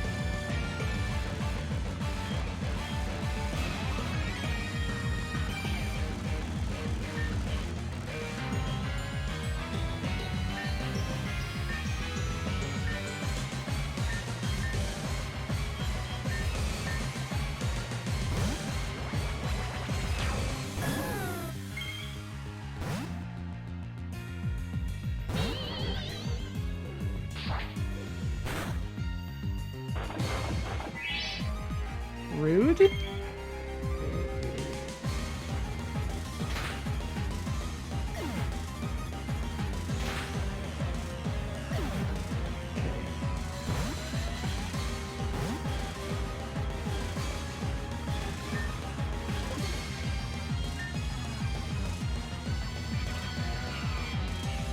What if you did the Paris song and you set up a...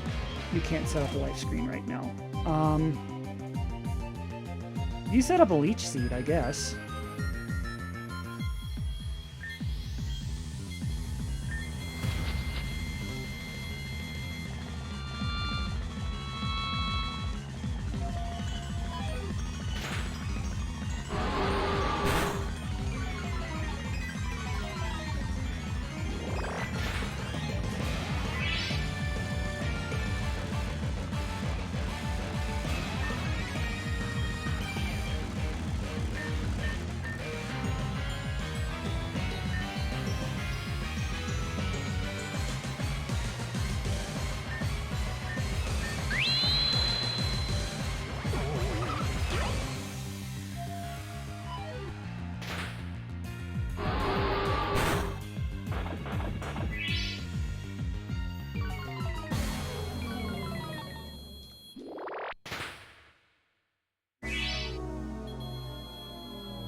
I was really hoping we'd outspeed even without the tailwind. Good to know. Yeah, we needed to make a good there.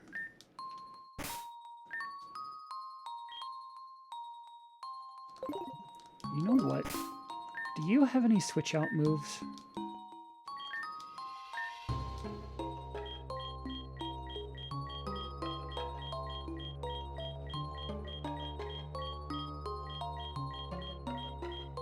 You do not.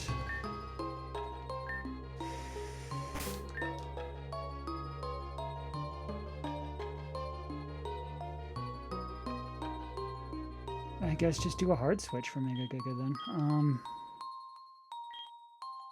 And you have to be healthy for that then.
Good, you stayed asleep, that's good.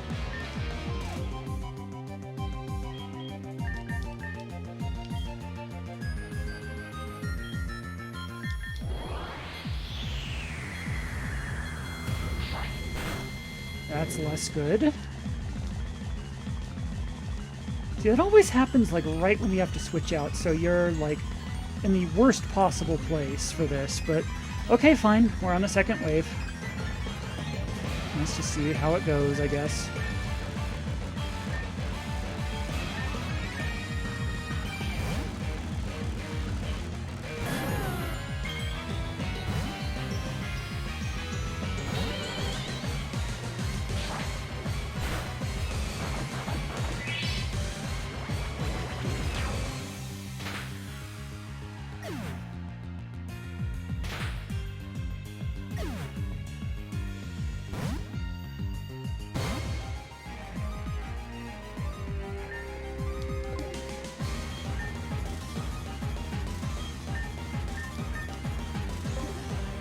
Hey, you're not corrupted this time, so you can get your... Did I forget to give you the...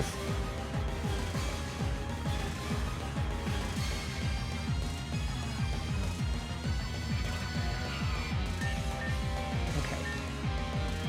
Then you work on mean looking and you get the Parish Song in. Last time I gave Bahamut light screen. Apparently I forgot to do that this time.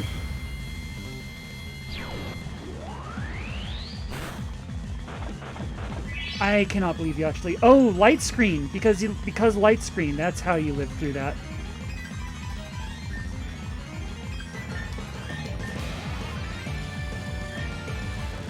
You need to get out of here. Can anyone else mean look? Nimbly can, but I don't want to send him in early. But I might not have a choice.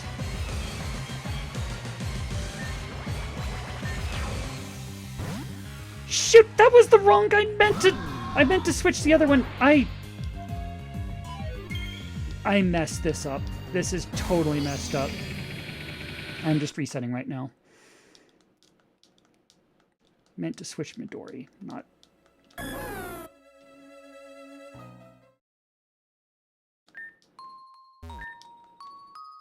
That one was my fault. That one was my fault. Pure, just... wrong button.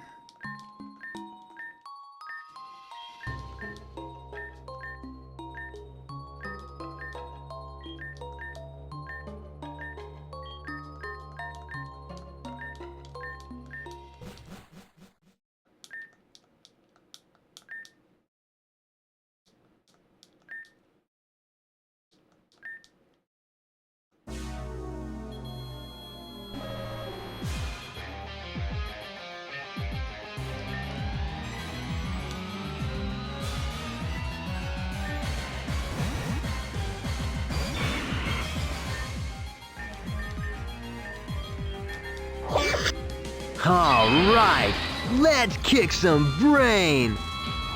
Thank you so much for that. Let's do it. That sounds like a good idea to us.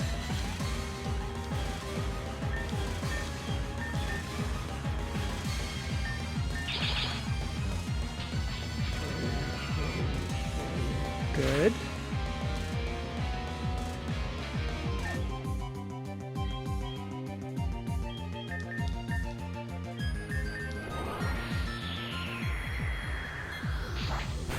Knew you'd do that. That's why we endured. Excuse me. Oh, because of the curse. Right.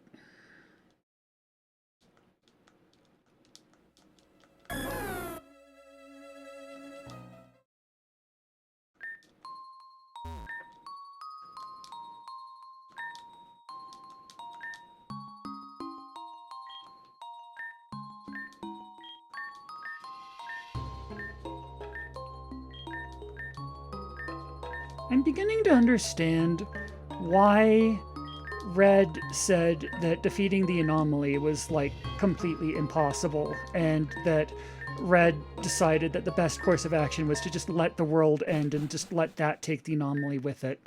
But I'm stubborn. We made it this far on a no sacrifices run. All we have to do, this is the last challenge. We get this and we've done it.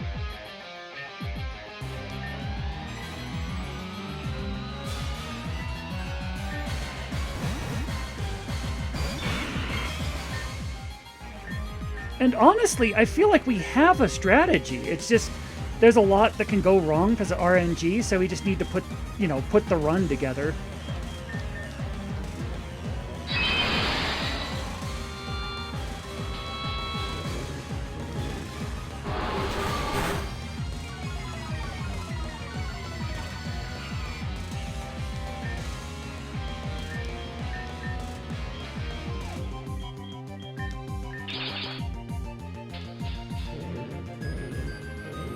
You are staying asleep longer, though. I do appreciate that.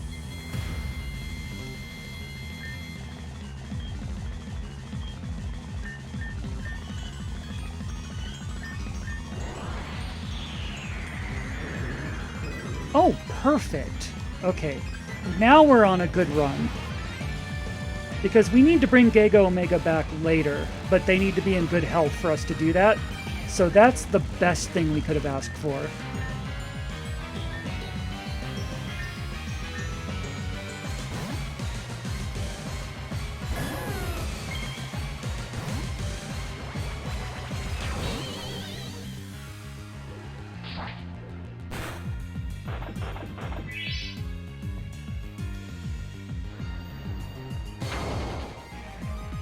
That's bad.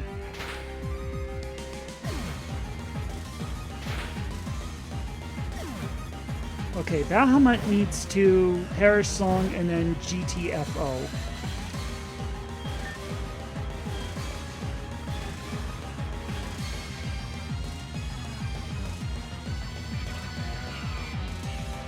Honestly,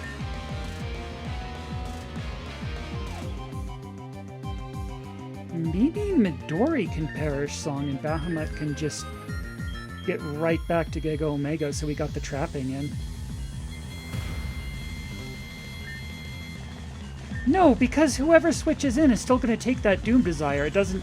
It's not like Perish Song where switching out just frees you. Oh, that's bad. Who can take it? You actually have the best special defense out of anyone. Do you have, like, Endure or anything like that? You have Leech Seed.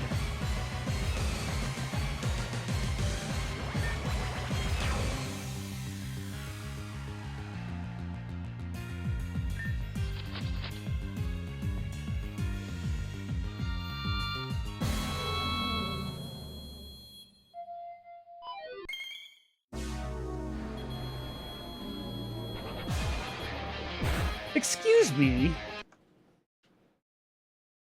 It's me with the RNG to FF6 when she was trying to beat her.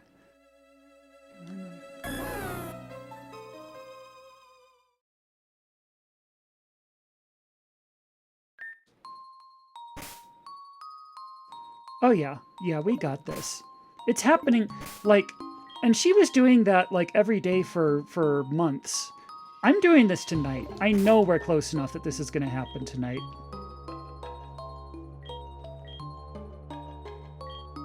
You might not be the best choice for this, then.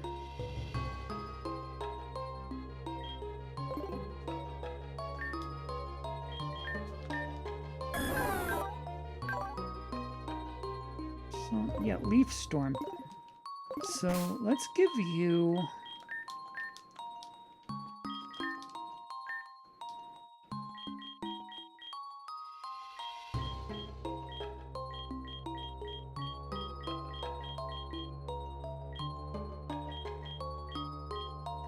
Endure.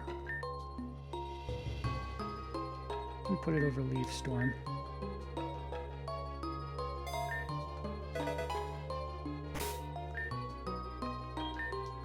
And you have...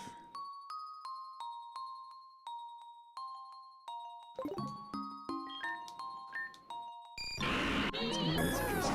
I don't have an item. You should have a focus sash. Because you're just made of glass. The odds of you getting one shot are fairly high. Where did it go? Who has it?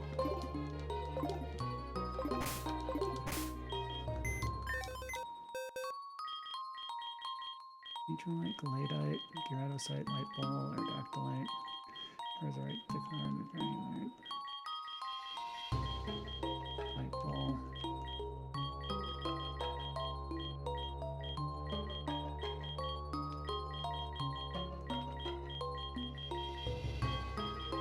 Who the hell took our focus sash?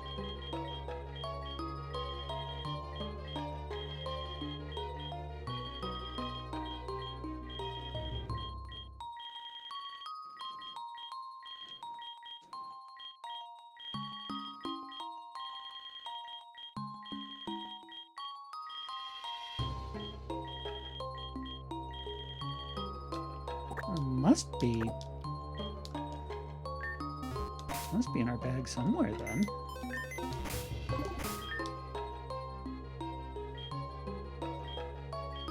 Clean one.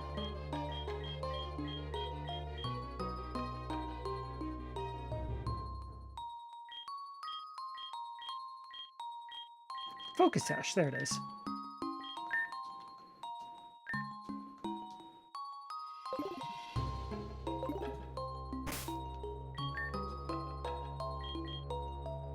And you can have that citrus berry, I guess.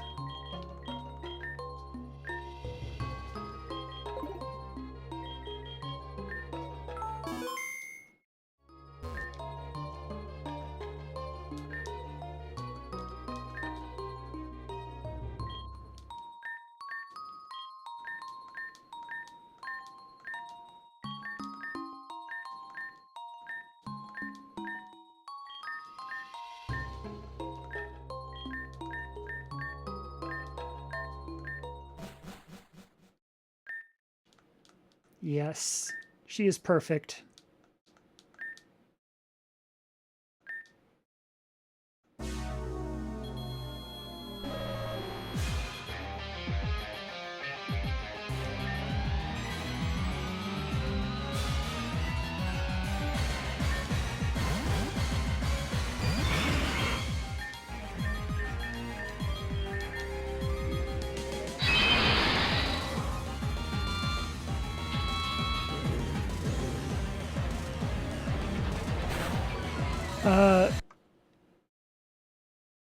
Yeah, so Super Glitch is bad.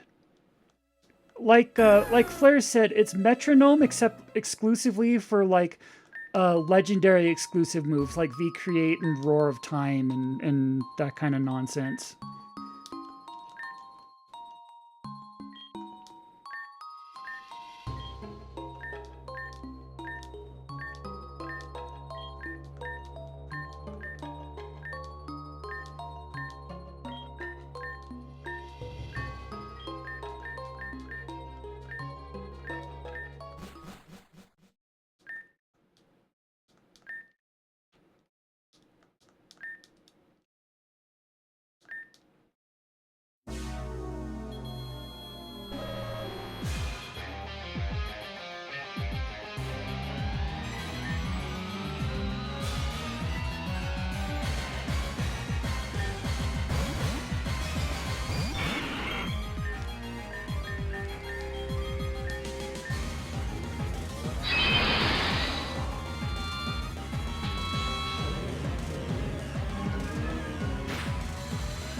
It's obnoxious, but it's better than, you know, recreate one-shotting us, I guess.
feel like the play is to just immediately get Giga Omega back in.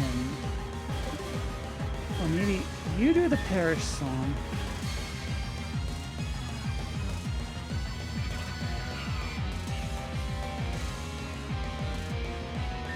And you put Giga Omega back in?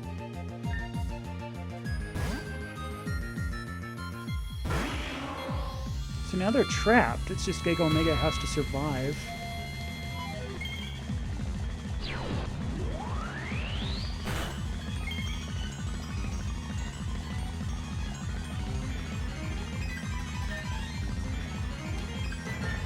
Well, we can endure. That's something.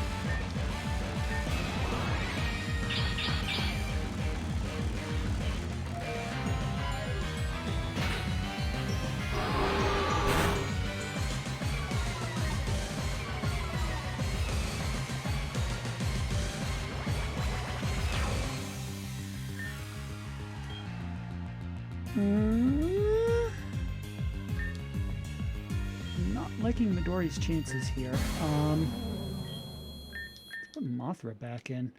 And you can pain split and just hope for the best, I guess.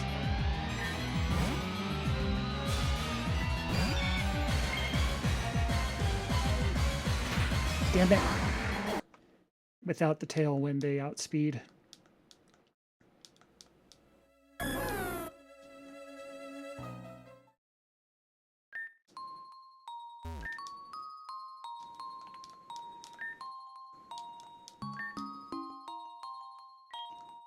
Maybe we should be doing sleep strats.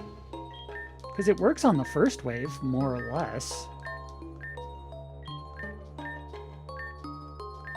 I feel like, what did I do? Damn it. I feel like, Giga Omega and Mothra can handle the first wave better than our B team can handle the second wave. Maybe we just bring them back and have them do that again. They just need to get out before Parish Song gets them. But then they have to come back. If we're lucky enough to get out of the first round without taking, you know, cataclysmic damage anyway.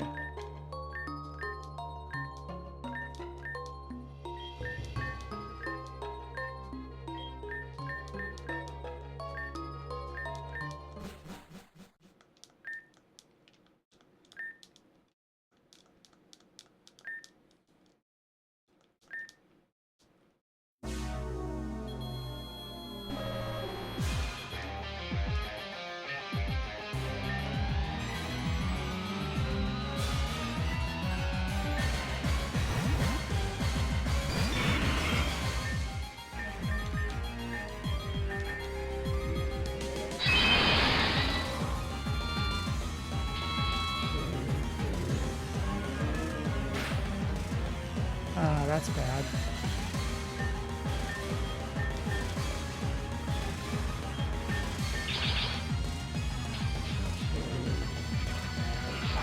Yeah, of course you did.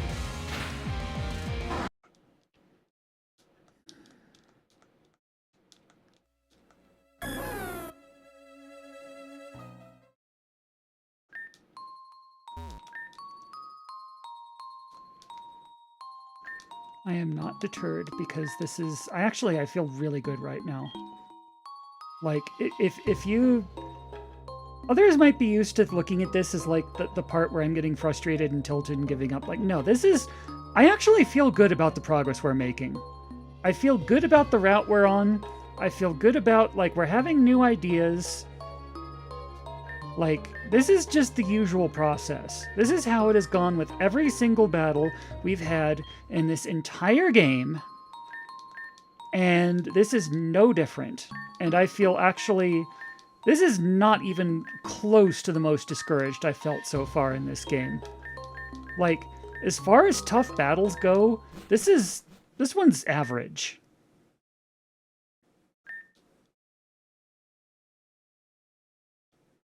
Exactly, exactly.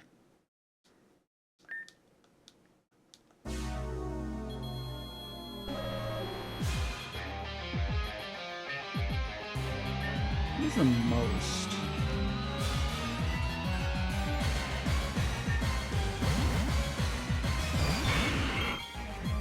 I'd have to think about that.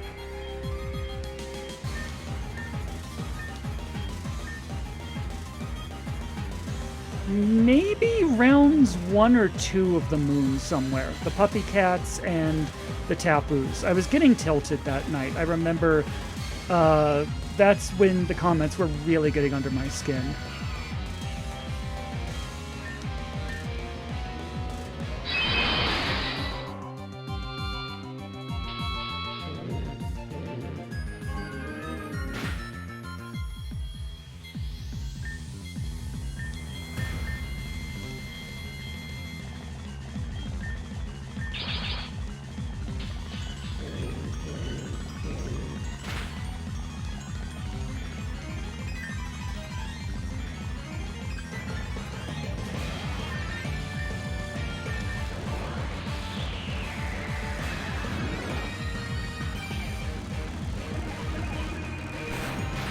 Rude?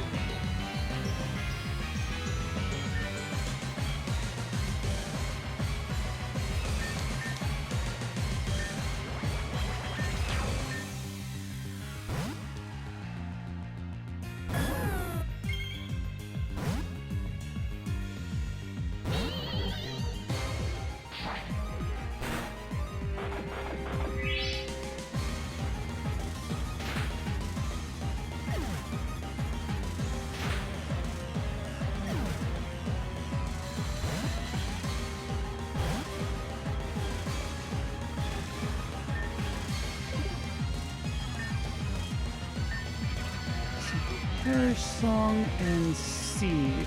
Can we at least survive this round? If so, we can switch out, I think.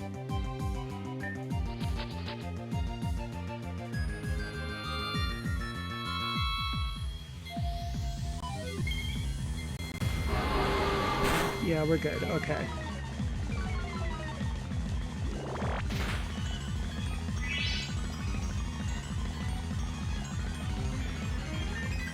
Then we can just send these two back. They just have to survive is all.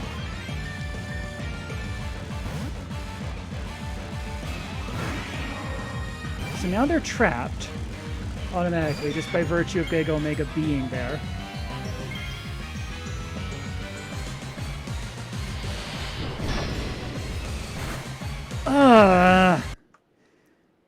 Super Glitch is just such a dice roll. But the fact that Mothra was that hurt in the first place was because we already got unlucky in Wave 1. So I think that strategy should work. We just got unlucky twice, you know?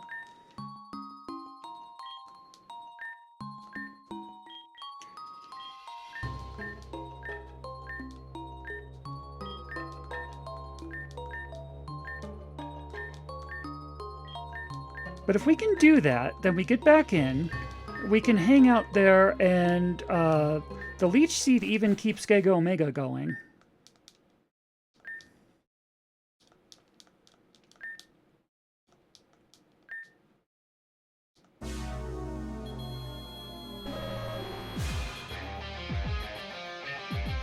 Yeah, okay.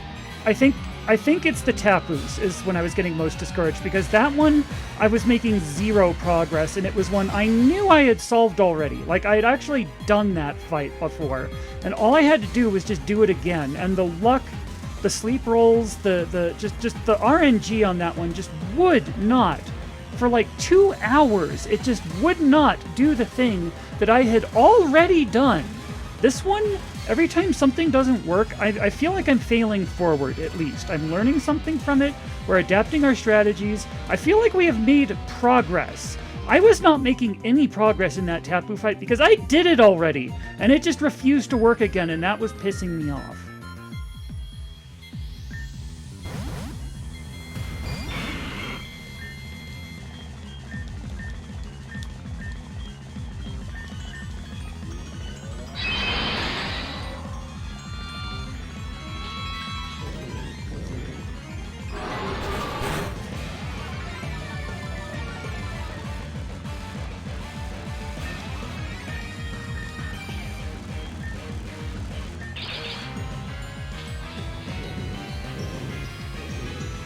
Good.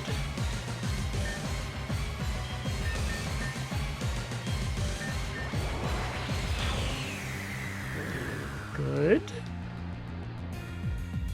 Good. Perfect. Okay, that's what we want.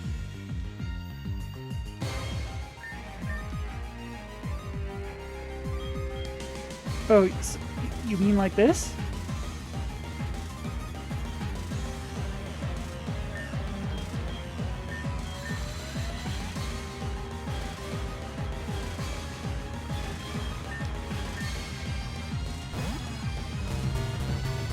Or like that. Perfect. Yes, that's it. That's the one. Thank you.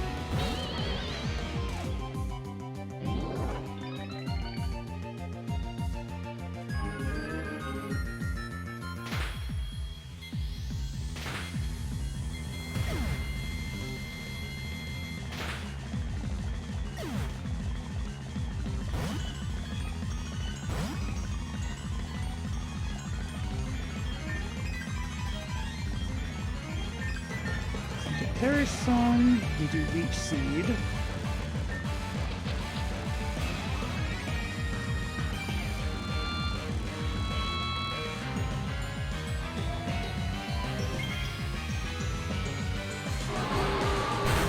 Good, okay.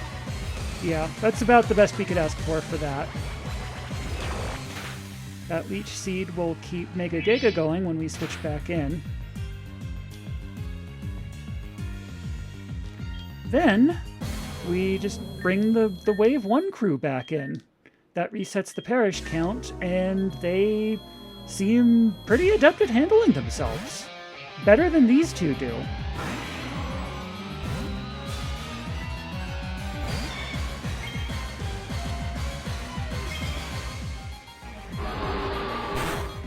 Good.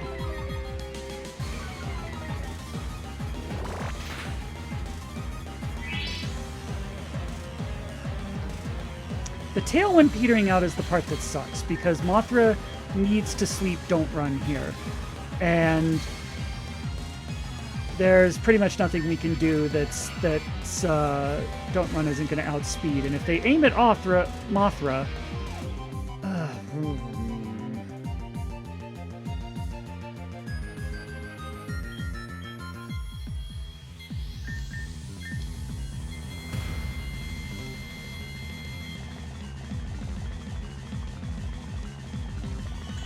You can heal yourself, but it's just... If we don't put you to sleep, then it's not going to help, so...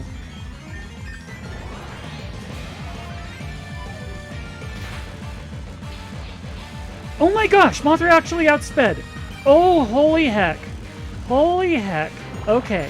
Okay, I think we've got a run going here. Not to alarm anyone.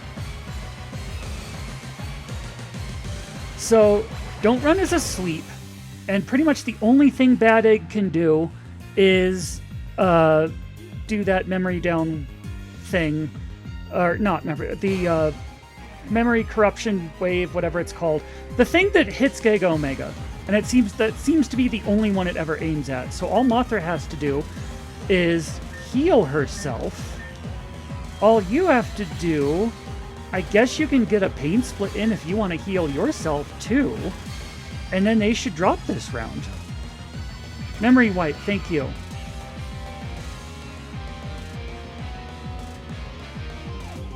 Actually, was the parish count down to 1? If they switch out this... No, because they're going to switch out at the end of this turn. Or excuse me, they're going to faint at the end of this turn, correct? Maybe this is when we put... In that case, maybe this is when we put Crater and Nimbly in. Because Don't Run is asleep. All that's going to happen unless, like, we get the world's unluckiest, like, immediate wake up, is we get that memory wipe on probably Nimbly, which we can deal with that.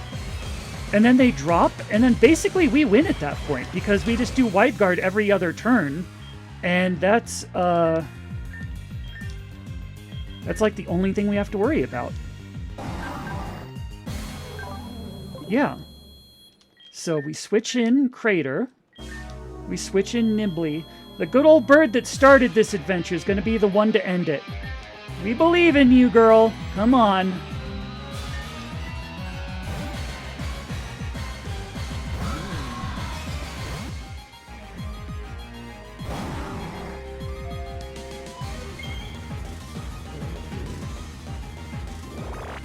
Yep. They're down.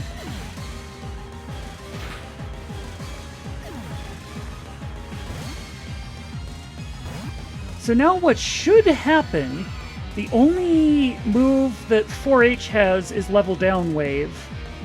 And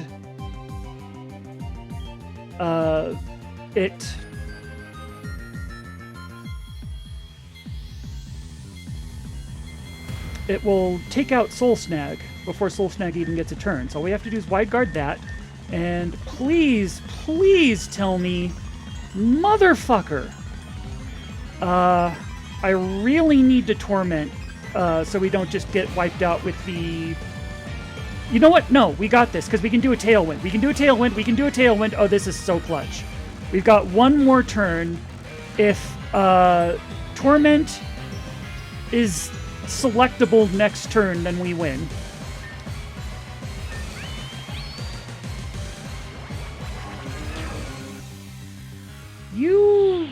I thought the only move you had was Wide Guard.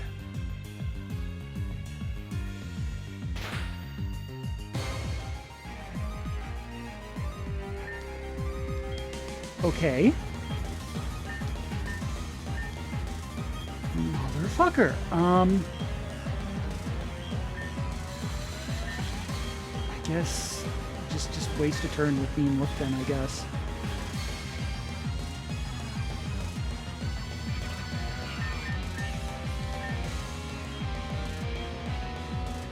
Nothing else we can do, is there?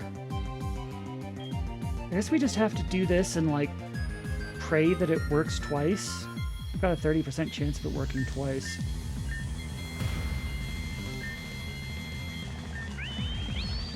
It did work twice. Good.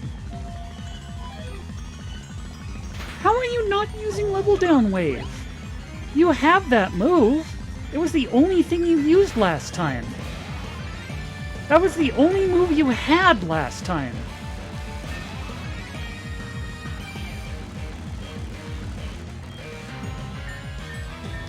Okay, you know what? At least we can torment you now.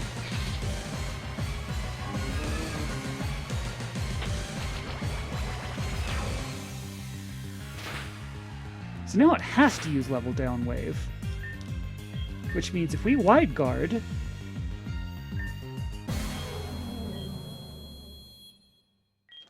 we can torment you too, I guess.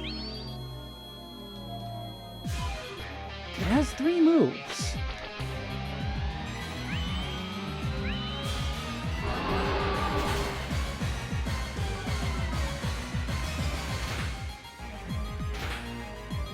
Okay, we're gonna have to change our plans. We're gonna have to go back to Mothra and Giga again. And do the Perish Song trick. Because this isn't working. I don't like how hurt Mothra is, but we don't have a choice.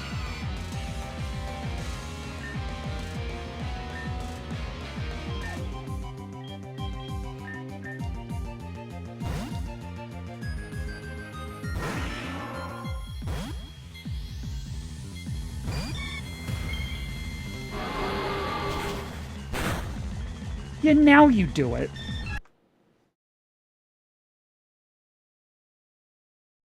Okay, but we're still failing forward. We learned from that. We learned my strategy of just all we have to do, if that's literally the only move it has, is just Wide Guard and we win. That's not true.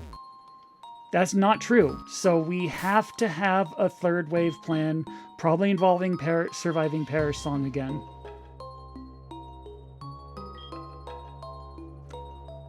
Well, the problem is that that only works if, like, we know that's coming. Like, wide guarding, you know, Curse does nothing. Wide guarding level down wave, yes, but like if that's only one of 3 moves it has, then that's not going to work. So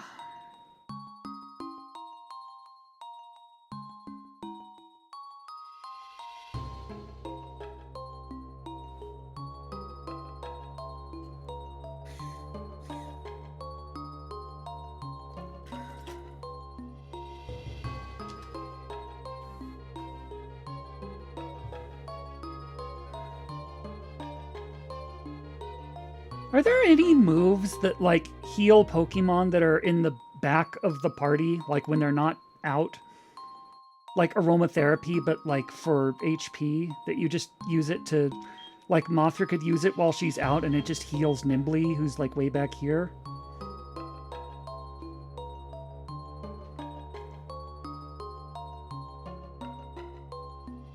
Because Healing Wish KOs the user. Right.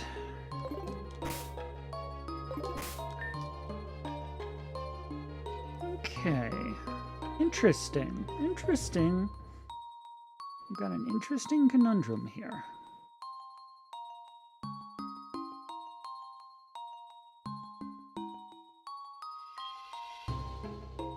I feel like what we need are like 3 Mothras and 3 Giga Omegas, but that's not really feasible, is it?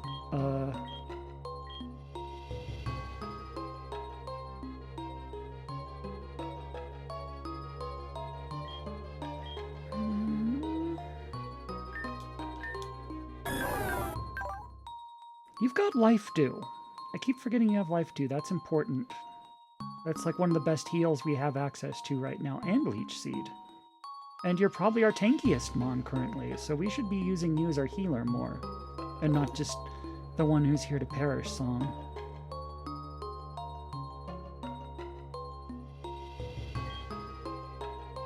I wonder if... who else can sleep? Like sleep powder...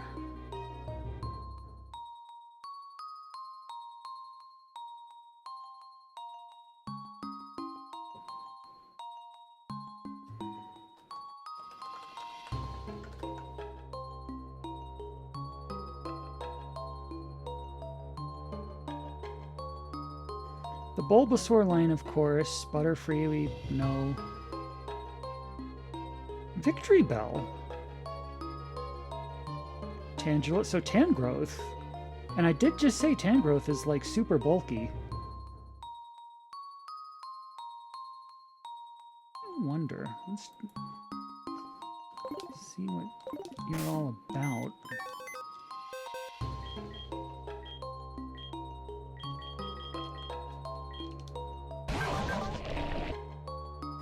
Well, okay, I stand corrected. You're physically bulky. That Profane would just wipe you out in an instant. That's a problem.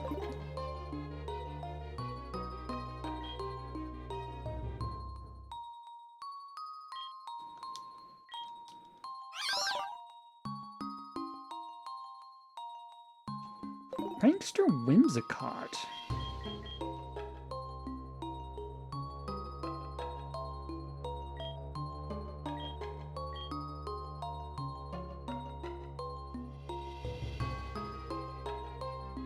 Do we have a Whimsicott?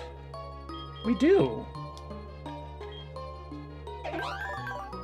Let's see what we can do with you. Let's put this in the party and like take a look. I know it has Infiltrator, but we can change that.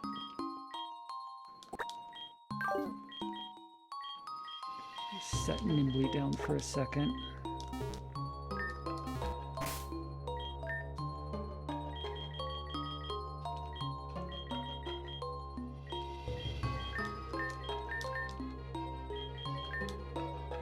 Not chlorophyll,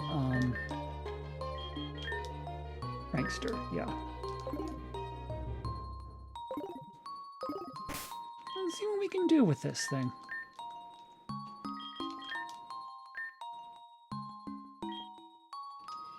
You can get a prankster Tailwind.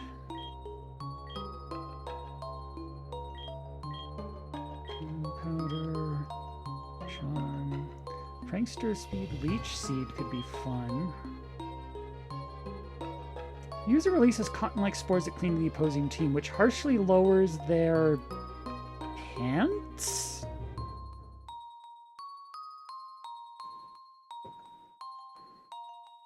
Speed, thank you. Harshly lowering their speed at prankster speeds. That's like -2 and it's AoE? That's not bad.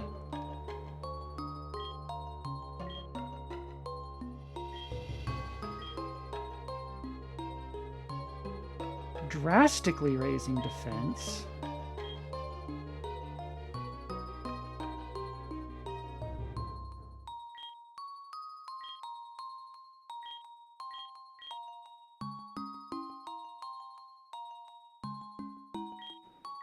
And of course you got light screen, beat up. Trick room.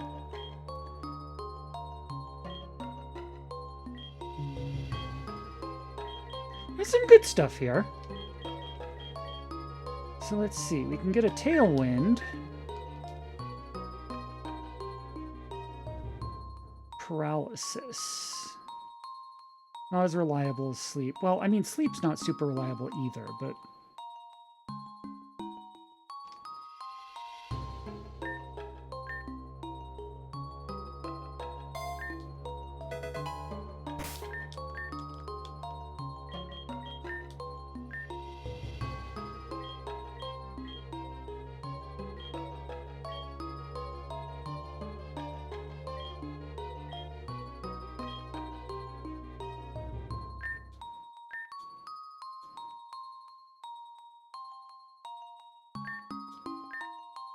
You can get Leech Seed off pretty reliably. That's pretty good.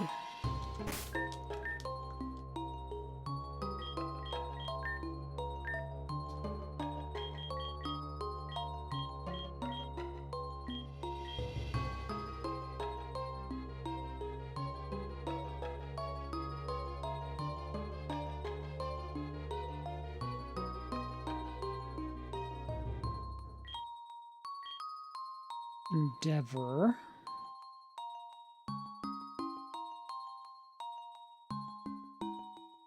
We were keeping that as an idea as well.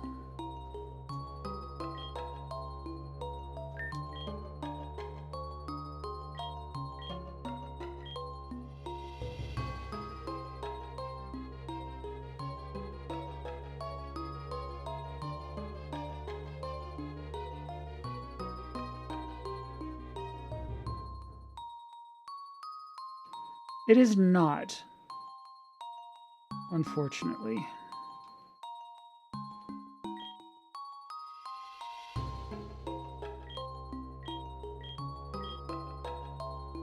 Light screen, we don't have reflect, but honestly light screen's the one we need anyway.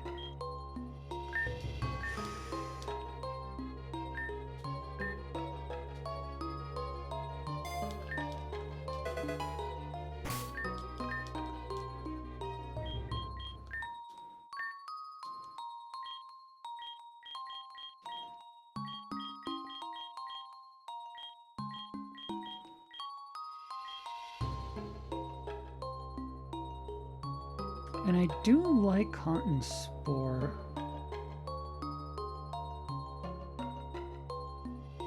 Cotton Spore feels a little more reliable than Tailwind, actually.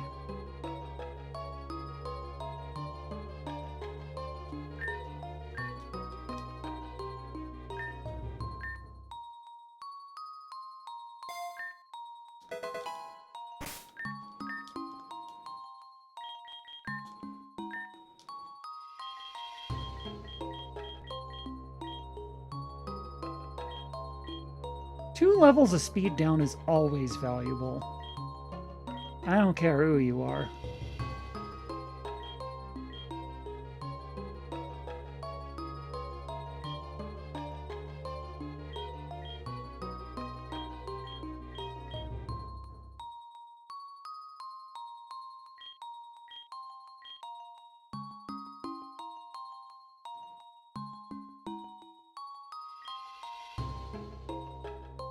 You can endure, you can sleep talk. I wonder. What about the forbidden moves?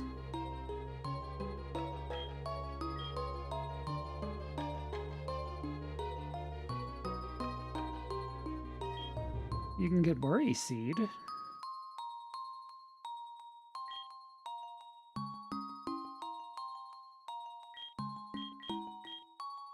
Technically makes use of nature's power. Its effects vary depending on...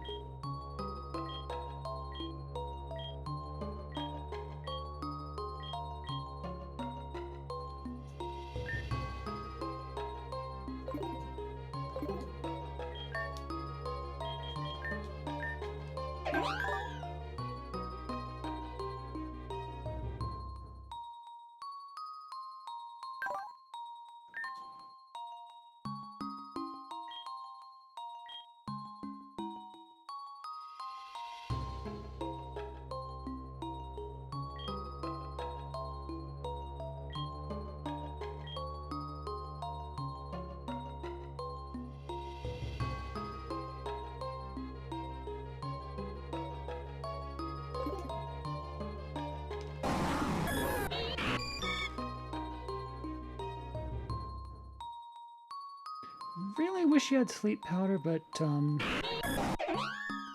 stun spore's not bad, I guess. It's a different kind of RNG for whether they get a turn. You can tailwind. You can't heal. But you can set up screens.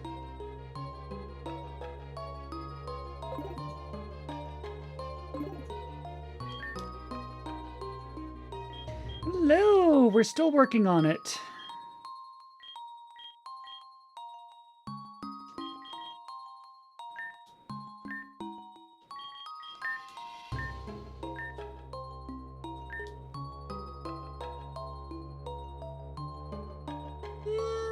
Not bad.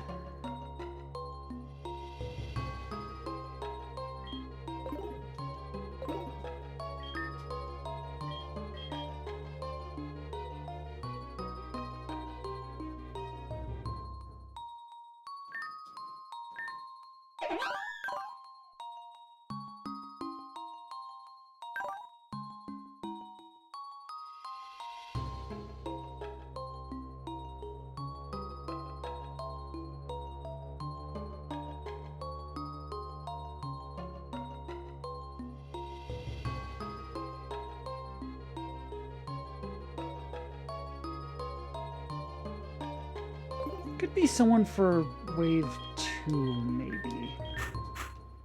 Like, you set up a screen while you do the Perish Song? Or like a Leech Seed, or like whatever's needed. And we put...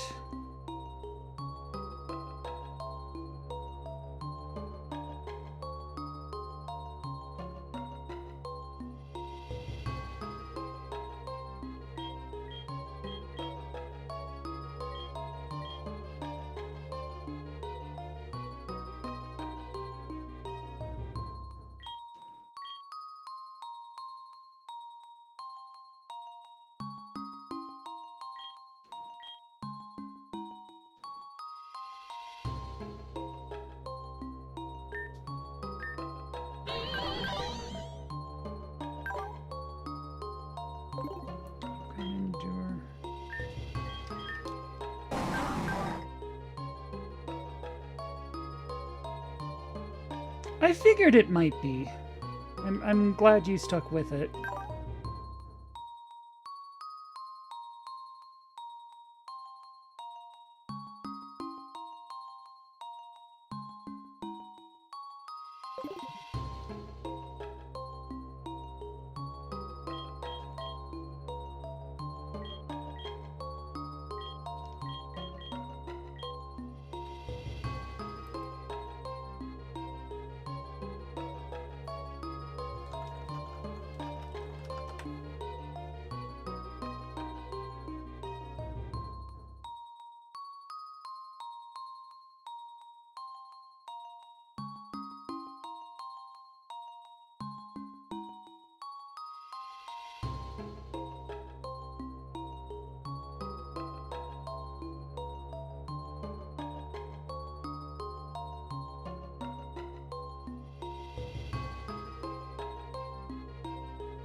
Fake out. You're right. You are absolutely correct on that. Good point. Buying us a turn with that is critical, actually.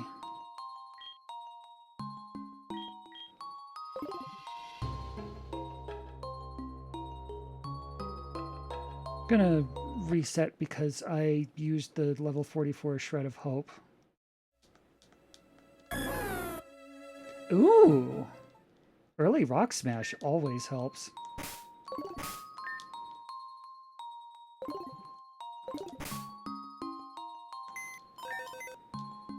So who are our fake out users?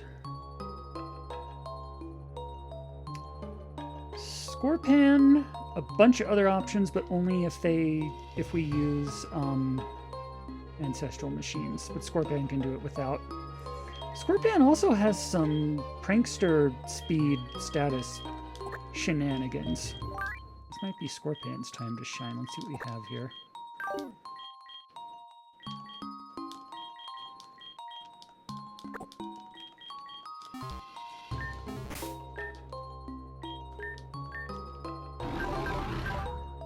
Trick, Endure, both screens.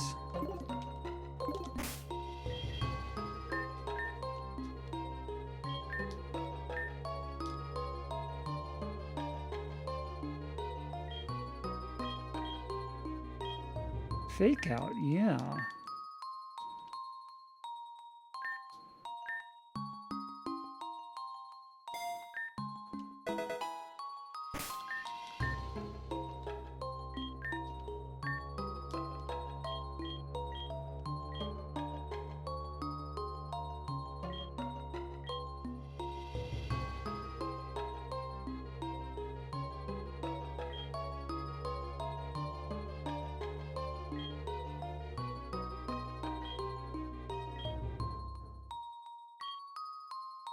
And you can torment, too.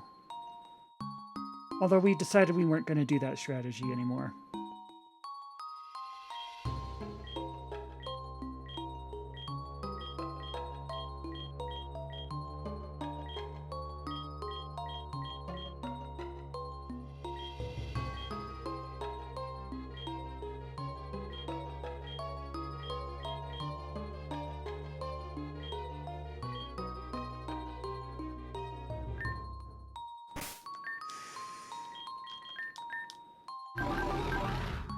So you got Fake Out, Endure, and Screens. Which, you know, at priority speeds for all of those, not bad.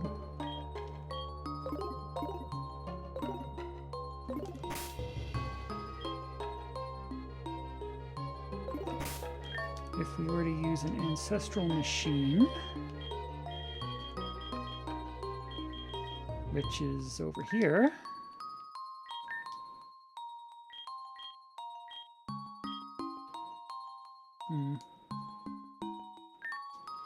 I think we can go with those. Anyway. Give you a light clay. And we can at least have screen support for a while. That could help.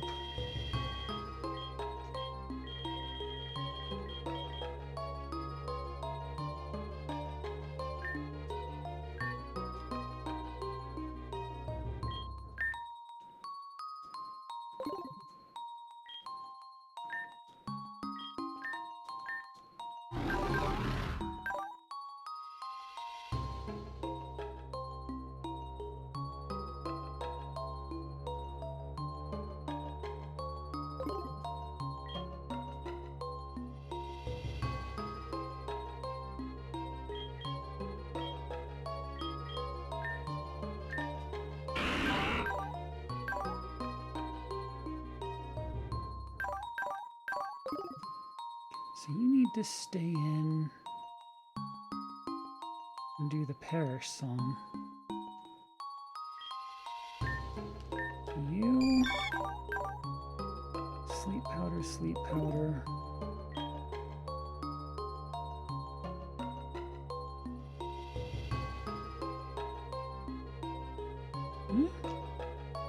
Worth a try, anyway.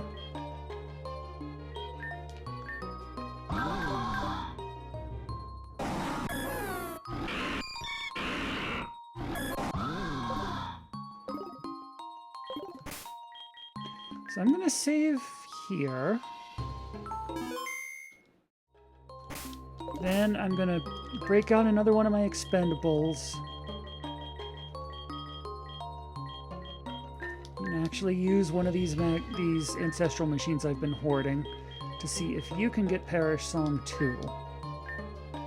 If that's not gonna, if Torment's not going to do the job. Because I mean, you're trapping anyway. And we'll save that in file D and see how that goes for us.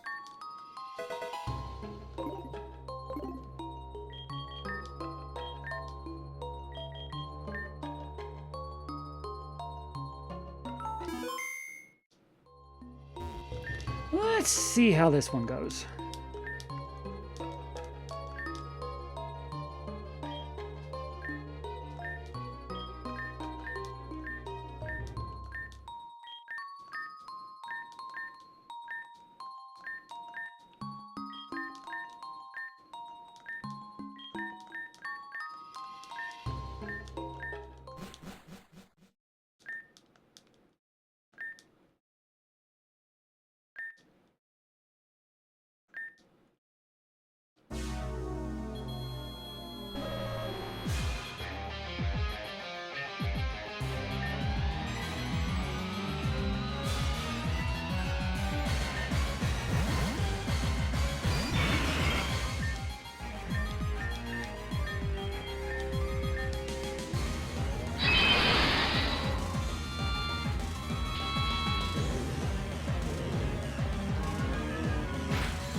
Yeah, of course you did. We were about due for one of those.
Oh, come on.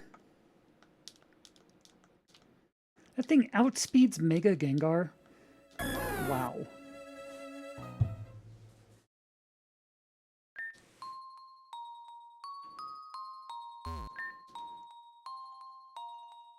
Aww.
Uh,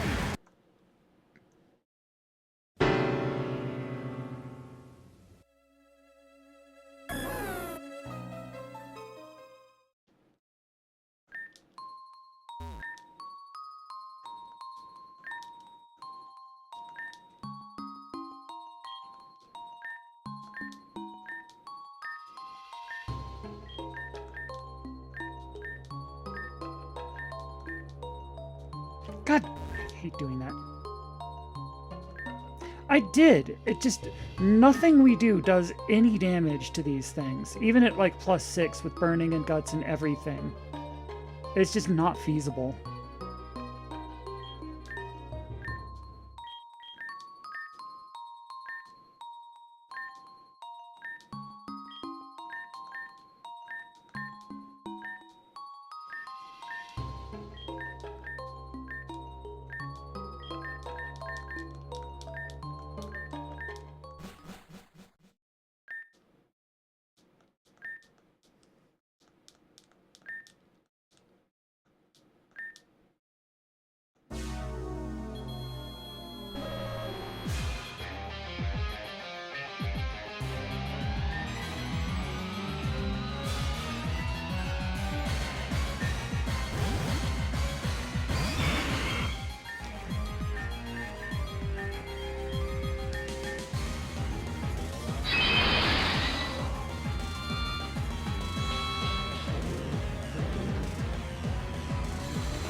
Really?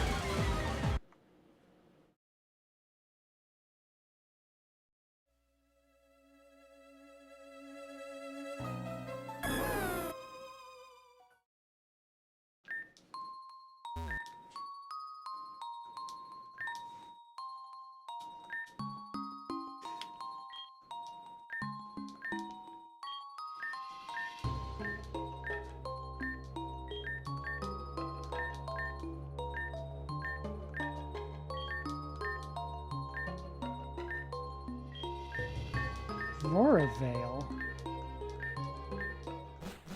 That's a good point.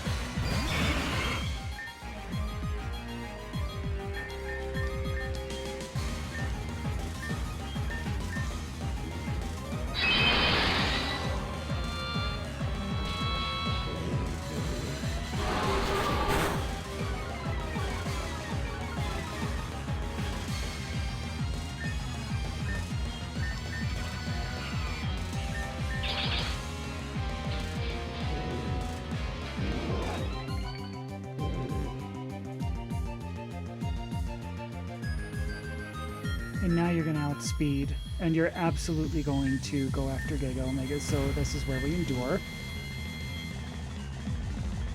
And I guess we can Pollen Puff to at least heal.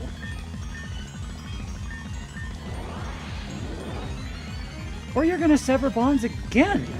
That was a hideous misplay, but we'll take it.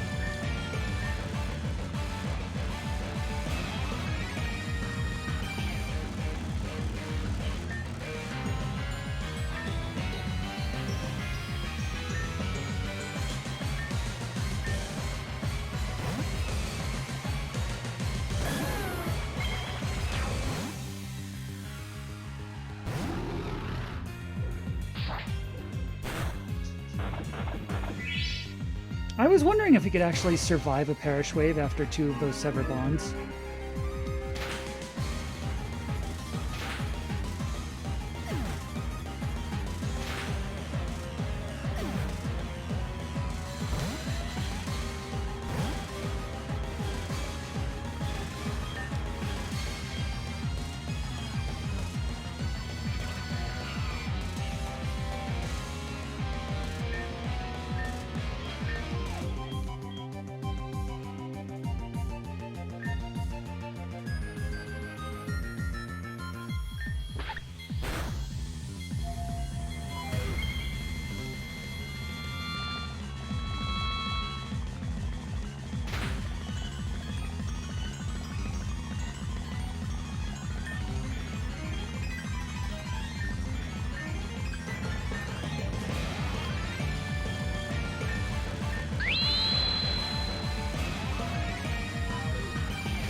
get him out of here.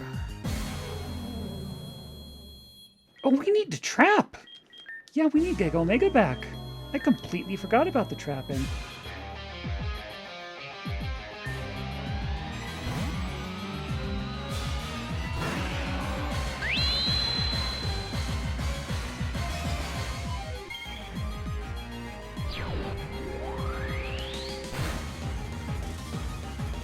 Rude.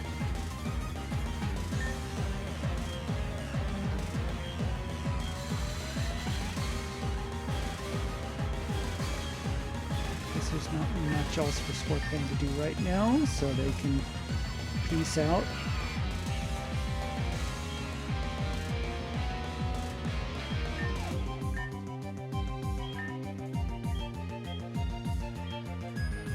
Oh, come on. Can't do Pain Split or Endure. Those were the two moves you had to pick. And if we switch now, they're just going to get away. I think they got us.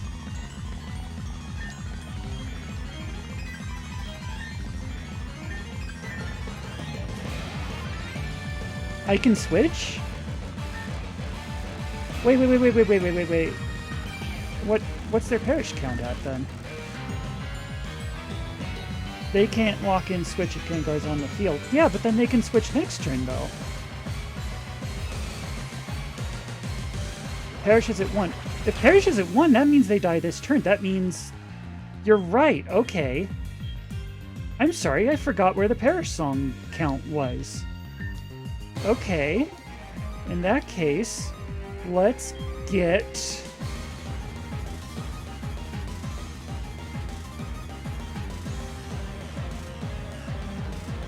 Both of our perish songers are in really bad shape. I don't like that.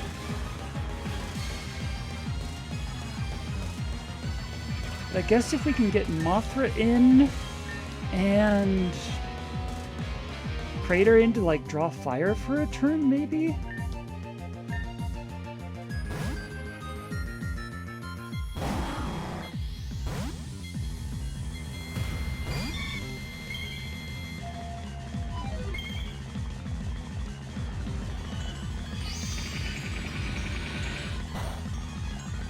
Whew, okay, that was lucky.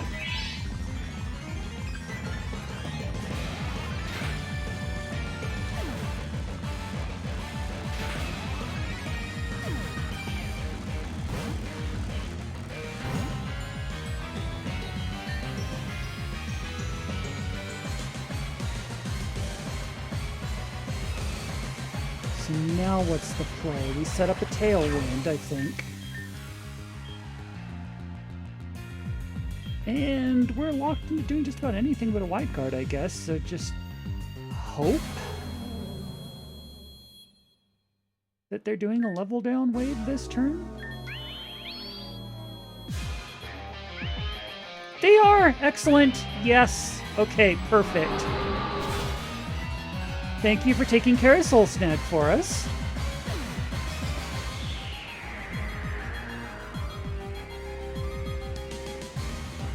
Okay.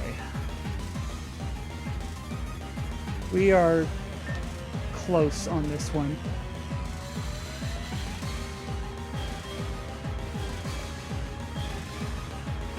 Nimbly has Perish Song, right? Did I gave it to Nimbly in this file. Yes.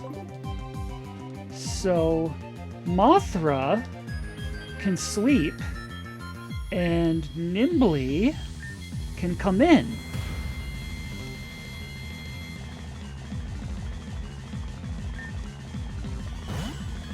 The Tailwind should help. Yes, okay. I think we got this.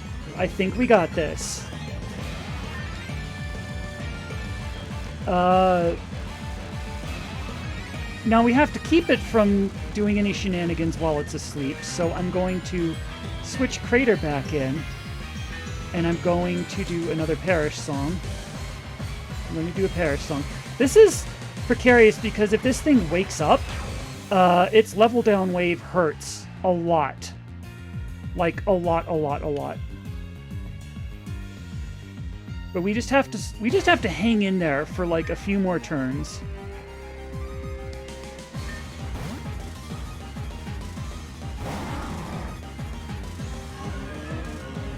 Curse, that's fine, we'll take that. No, we won't. That means we can't endure next round. That song again. After everything you've been through.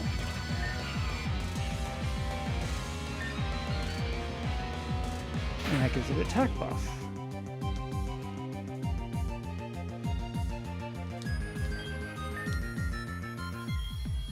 We could do a wide guard here for level down wave. We can do...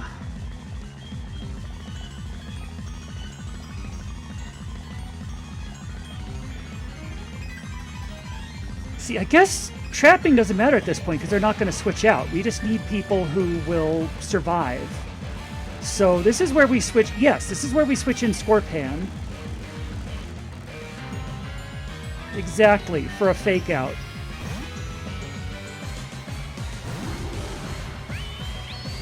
Got a wide guard here.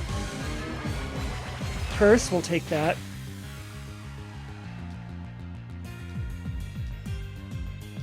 Tailwind petered out, that's fine.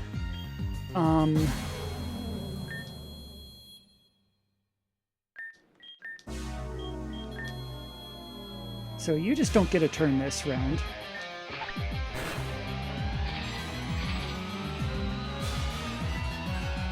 Nation couldn't move. You're afflicted by the curse. Bearish count fell to 1. Craters to 1. Light screen wore off. Okay. This is it. This is it. We just have to survive. We need to live one turn. We need to switch in 2 people who will not die. Scorpan cannot endure this turn, which is really unfortunate. Because if they endure and then an attack takes them down to 1, they'll endure it, but they still have the curse, so that'll finish them off. Crater has to go because Crater's in the parish count. Scorpan could theoretically stay, but it'd be a really bad idea, so we have to do a double switch here. We have to do a double switch. We have to... The only play here, there are only 2 people here that have enough HP to realistically handle what's coming. Scorpan cannot endure because Scorpan is cursed. If Scorpan endures a hit and goes down to 1, then at the end of the turn the curse damage will finish him off.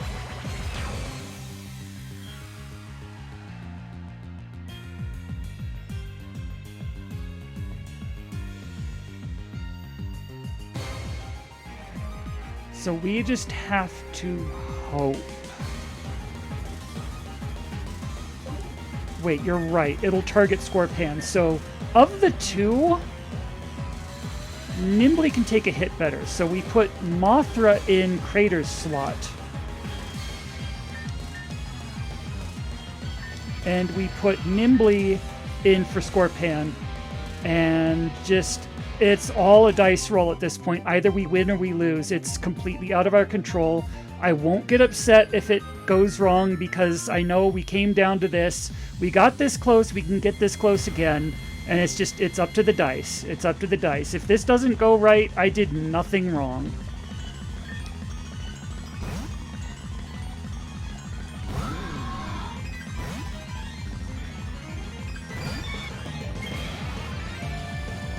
Yes!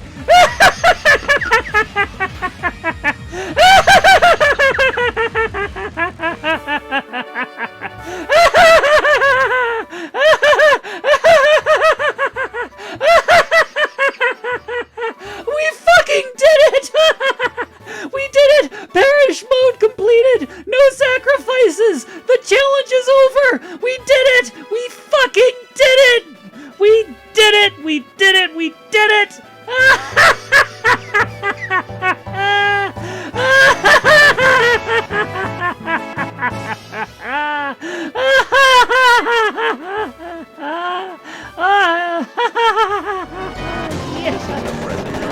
my gosh. Oh, thank you for the subscription. Dan Felder, you are a generous chocobo. Yes. Oh my gosh. Oh my gosh. Oh, yeah! Oh, we fucking did it. We won. Awesome sauce. The Grim Epiphany. The Dread Realization. Whatever the hell you want to call it. Celine! It's dead. Celine! And we've got a hype train incoming. Holy heck. Oh my gosh. Yeah, I'm hype. Are you hype? We're hype. Get hype, you all. Get hype. Get hype. Get hype. Get frickin' hype. Yeah! Oh my god, we did it. Oh my fucking god, we did it. Sorry for the language. I might be just a little excited right now. After however many episodes it's been, after how many hours this particular stream has been, guess what? The No Sacrifices Perish Mode Challenge. The entire thing, start to finish, including the moon, all the way through the champion and the anomaly, Perish Mode, Deathless, we did it. And, here's the best part, okay? Here's the best part. There were options we left on the table. Awesome sauce. We could have had an Arceus for this. We could have had an Enimon up to level 48 if we'd beaten Dragon Master G and gotten the crystal from him. We could have got like the Arceus with like all 17 plates. We could have gotten, you know, the whatever the angler had. I forget. And there's one other boss I can't remember. I don't know. But like, we didn't even do all the like. Not only did we do everything within the bounds of the challenge, you know, any fate is an instant reset, no Giratina, no statue sacrifices, no sacrifice. Not only did we adhere to all those rules, there were stuff we could have done. Dan said it would not have counted as a sacrifice to kill Red and get the Arceus. We could have had the Arceus for this. We could have had it. I chose not to. You know, like things like that. Like I went above and beyond. This is not just No Sacrifices. This is like No Sacrifices plus. We ended with our starter, Nimbly. Look at her. We did. Oh my gosh. Nimbly, she fucking did it. She fucking did it, you all. No Darkrai, no Red Cat Pikachu, no Zygarde, no sacrifices. Sleep is huge, but we didn't have Dark Void. We just had to have Mothra instead. We finished with Nimbly. We finished with Blade Wings and Gamork for the champion. And we finished with Nimbly for the anomaly. How perfect is that? How perfect is that?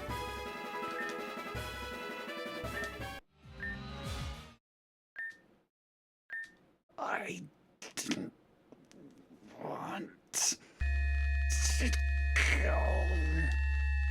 We could have been beautiful.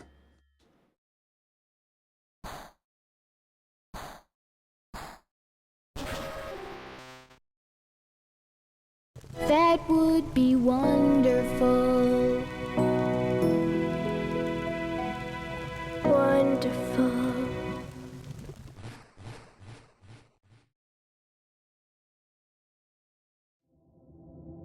We are now in a new area called Out of Bounds. This is the epilogue. I will make a new save file. I will put it back in B, because I'm happy with this save at this point. Or, yeah, we'll put it in B. We'll put it in B. No, hang on. No, we won't. Let's put it... Okay, so A is Journey's End. That's before we even started. B is the final challenge. So that's for the champion. So this is if we want to do the Elite Four again. This is if we want to do the champion again. This is if we want to do Missing No again. So we'll put it in D. We'll put it in D. And I would love to show you the epilogue, and I will, but I need to take one more AFK break first, because I was kind of, that released a lot of tension. So I will be right back, and, yeah. Let's, I don't know if I need to do the verification thing anymore, but just one more time, just for fun. Let's go back to the title. We're going to put it in D.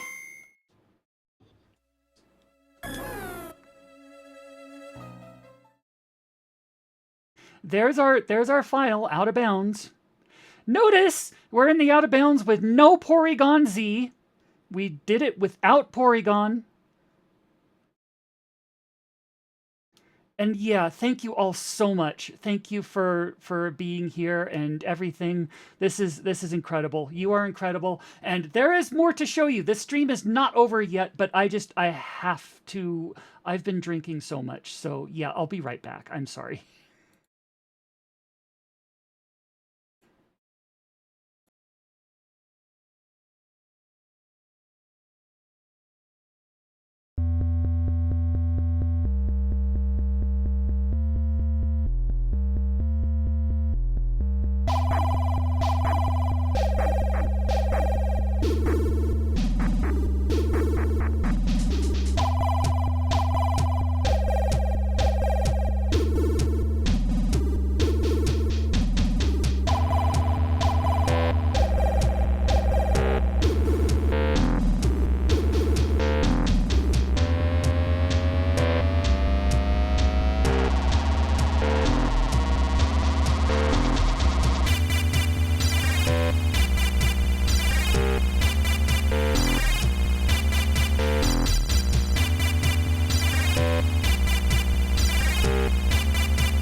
Computer, come play with me.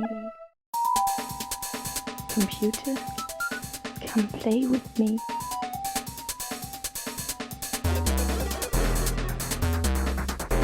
Come play with me.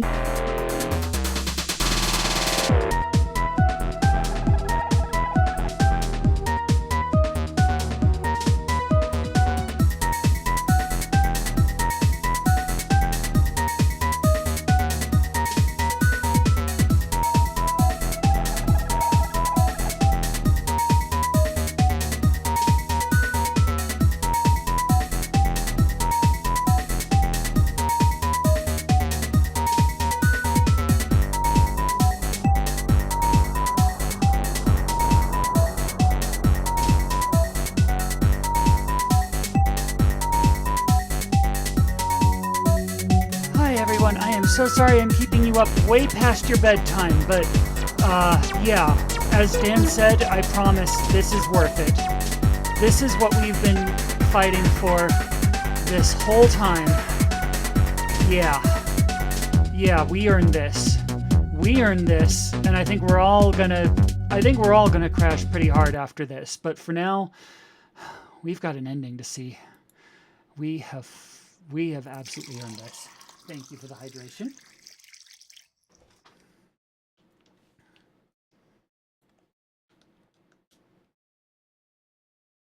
Whew.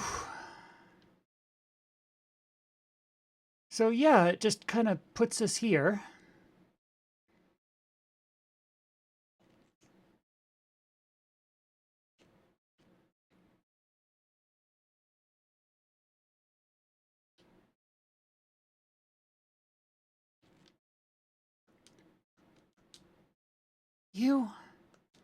You actually did it!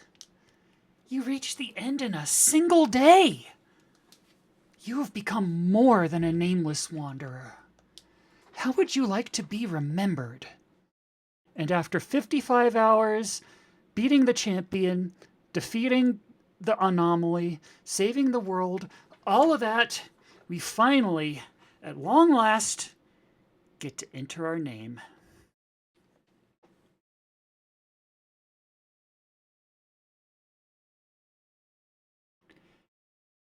And I want to put Celine, because that's me, obviously, but it feels like it was more than just me that went into this. You know, we had the entire woodling system. We had all of you. I almost want to say this was a combined WFGR effort, but okay, if you say so, but you know we're crediting the other woodlings too, right? Ah, damn it. Well, you know what we mean when we say Celine. It's Celine, but we had a lot of help. Not just inside my own head, but people like the Jade System helping us with the Foreman fight. Like, all the advice you gave us tonight. We couldn't have done this without all of you. I may be Celine, but this isn't just my victory.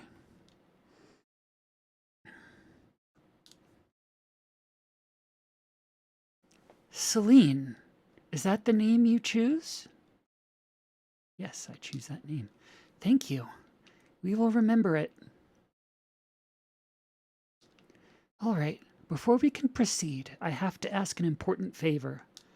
If you're recording or streaming, please turn off the video. What we say next is just for you.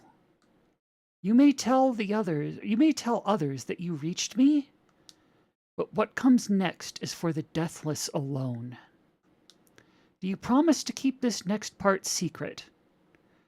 I will return. I want to honor the fact that what our reward is, like this part of the reward is for the people, for the deathless. I want to honor that.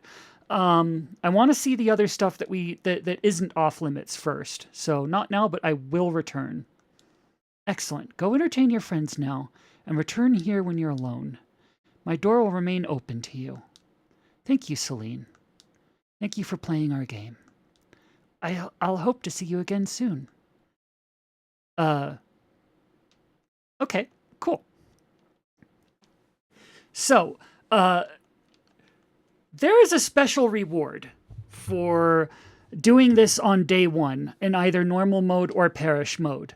That is what's inside this house. I feel very strongly that I don't want to show what's in here, but I will promise you that it is worth it. It is a very good reward, and if it makes you curious and you want to see it for yourself, by all means, please play this game. Pokemon Salt and Shadow is an incredible experience. And for what we just did, I believe we will get a shout out of some form. I can't tell you the specifics, but we're going to earn some sort of something that has something to do with this place. So if you play this game and you beat it on day one and you get to see what's inside this door, you might just see a reference to us somewhere. But for now, all the stuff that is safe to show off. You weren't supposed to reach this place. We hoped you would, though. You ignored our lies. You defied our challenges. You've won. Will the world heal? Yes, you've purged the corruption of the living error. The people you killed will not come back, but new people will come in time. There will be new songs sung, birthdays celebrated, symphonies heard.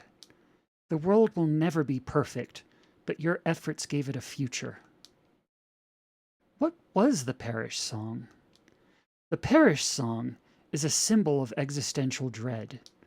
Many people have lost hope for the future. Climate change, nuclear war, a fresh pandemic, rogue AI. The horsemen of the apocalypse seem to be racing one another. But the future is not a video game. It isn't a binary good or bad ending. Every effort we make today can minimize pain tomorrow. People are afraid to time travel, for any little effort might alter the whole future. How might today's smallest actions change the course of history? Yeah, this is why I wanted to show, even if I'm not showing what's behind the, for the Deathless only, the Day One house, I really wanted to show the rest of this epilogue. These speeches here, I mean it when I say they really, like, came this close. Like, I really was brought to tears by the writing here. This is such an important message, and I'm so glad I get to show it to you at the end of this stream. Please, like, if you were wondering why I put up with all this game shit, like why I kept going while you would have gotten frustrated and rage quit by now, like, this is it. What you're about to see here is, like, the author's utmost sincerity, and it's so worth seeing. I'm not going to show you the Day One part, but you have to see this. What about the dreamer? Without those that dream of a better way, the future is hopeless. You've done this. You rejected the easy sacrifice. No sacrifices, baby! You found a better ending. You are the dreamer now. I'm ready for my ending. Good, but first my friend would like to thank you too. We almost didn't write this part. It's not like many players will ever read it. Players rarely finish the games they buy, let alone get for free. Excuse me, players rarely finish the games they buy, let alone get for free. But we hoped some people would care about our little world. Maybe we're talking into the dark. But if you're here, if you're reading this, thank you. We hope you had some fun. Dan, you are seen. Your whole team, 404, all of you, you are seen.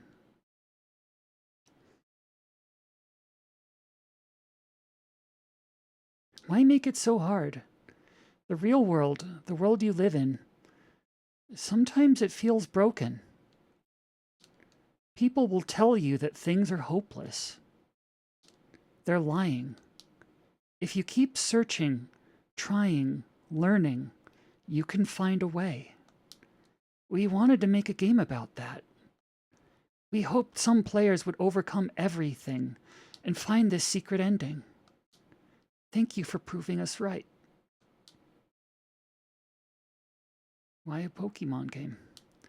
Pokemon is about growth. It's about children sent out into a world filled with monsters.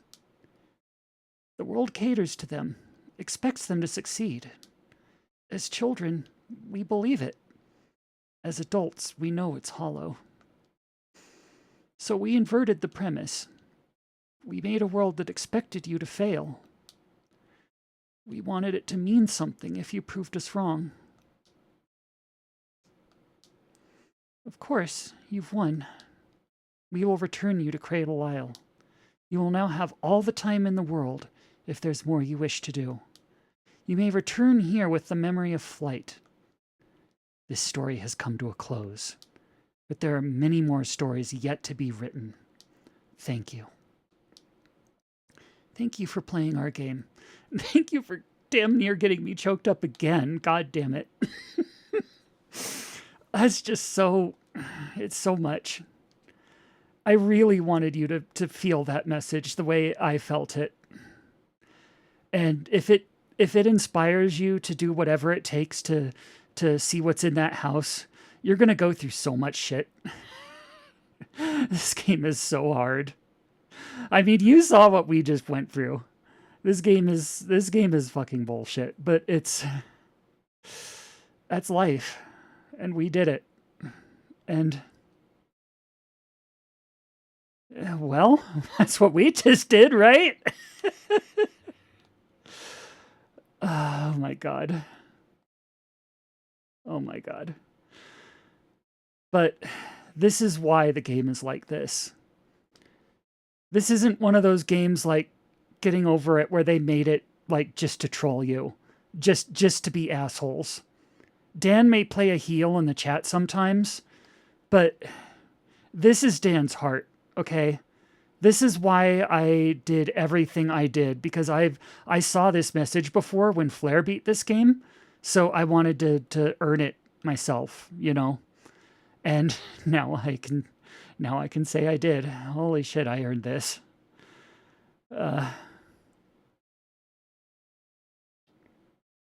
Okay, that was a bad example, but you know what I mean. There are some rage games that are just made because they just want to, you know, just for edge. But yeah, the people that followed Getting Over It, I should say, the Getting Over It likes. But God.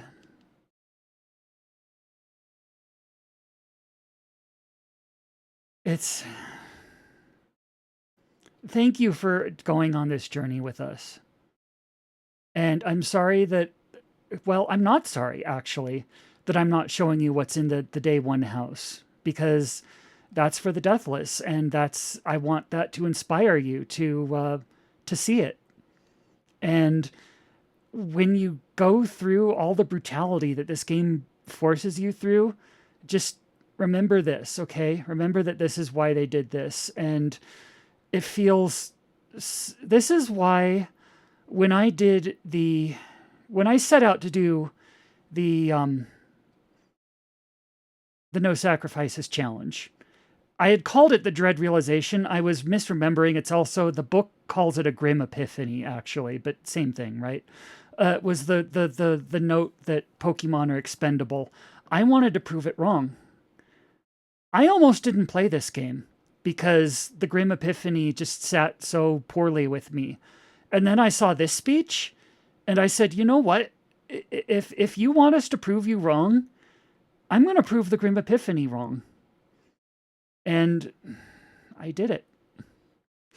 We did it. We did it. All of us together, we did it.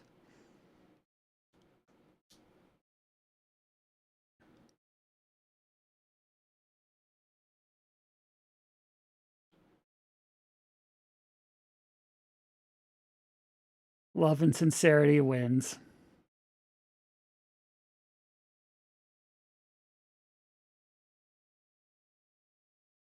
I wasn't going to say anything. You will be remembered, Dreamer and Firstborn. Oh, what a team.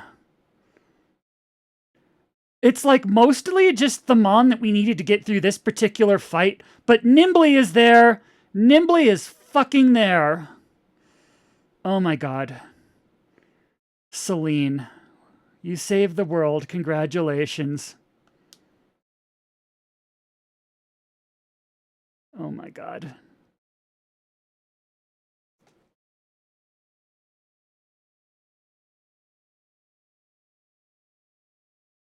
So you were talking about the Lavender Town music. And they are important. I'm glad we got to include those too. This, I think, of all... Like, every song in this game is just a Pokemon or Pokemon Mystery Dungeon song from some game or another that they chose. This... Oh, it's been muted the whole time. Sorry. There you go. Sorry. Sorry. This is the best choice they made for music in the entire game, was making this the end credits song. It's the Gen 2 Lavender Town song, the one that's like it's still Lavender Town, but like it's more optimistic remix. And you know, if you remember, this game starts in Cradle Lighthouse with like a downshifted version of the Gen 1 Lavender Town theme. Like, they took the spooky one, the sad one, and like made it even worse, right? And then this is how it ends. It's still Lavender Town. It's still Cradle Isle, but things are looking up. Things are looking up. Yeah, Gen 4. Yeah, Heart Gold, Soul Silver.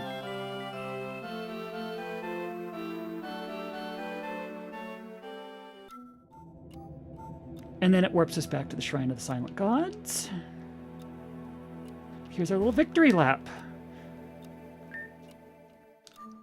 So I want to see a couple people that we never fought now that the champions... now that we've won, right? I want to see what they have to say.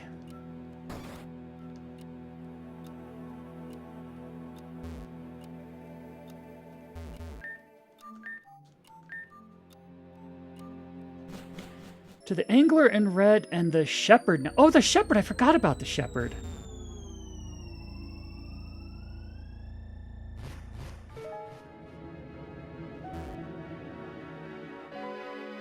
This is another reward we got the hard way, because we could have fought Red and got a freaking... Again, we could have gotten Arceus, but we didn't. And we had to go through that entire endgame without the Arceus, without the plates and everything, just to see this speech. I did this. I made this even harder than it had to be. We had permission. This would not have ended our No Sacrifices run. We could have done this, but I wanted to see what he said. So I have earned this. Your eyes. Those are the eyes of someone that has faced the broken horror of this world. No, not just faced it. You defeated it. I am unworthy to bar your path. Thank you for doing what I would not. I now believe I possessed the will. I now believe I possessed the power to win. But power alone is withered skin. The next time I'm alone in a dark place, I'll remember the light is only hiding. I'll find it. I promise. And yeah, so we could have killed Red to get this Arceus earlier, but feels nicer to get it this way. And don't worry, I'm using the Master Ball. It's a freaking Arceus. I am not messing around with a freaking Arceus. Like, what else is the Master Ball for?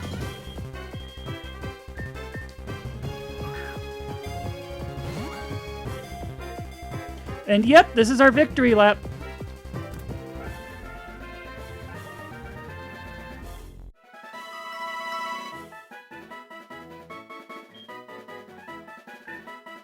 Stored in bench 1. No, I'm pretty sure Arceus is a party mon.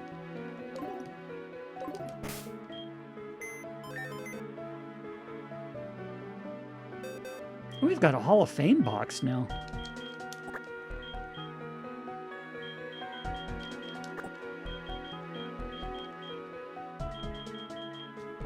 What? No! I said rename, not... Okay. That was almost bad.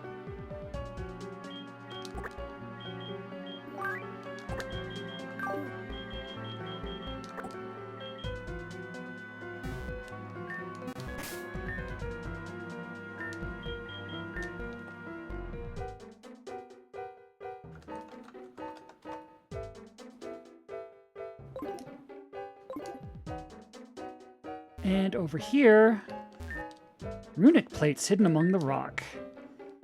They are my birthright. Yeah, I think we earned this.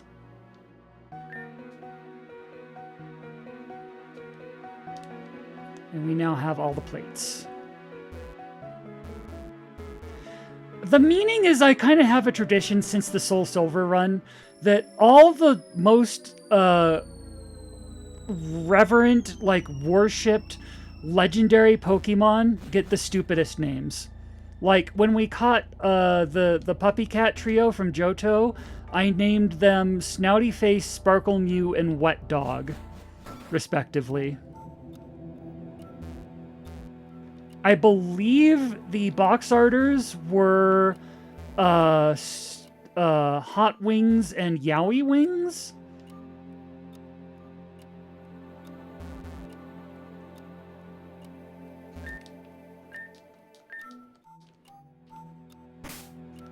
Yowie Wings. Have you ever seen Lugia? That thing has Yowie Wings. Don't, like, tell me I'm wrong.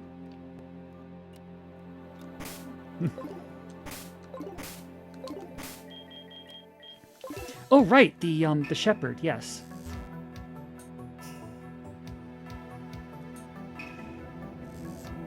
It's a meme relating... Oh, I forgot to turn the cracked flute back on. It's a meme relating to the fact that, like, yaoi hands are the term for, like, a lot of, anatomy in yaoi comics is, like... there's some anatomy there. Like, yaoi hands are people who have, like... Those are some hands, all right.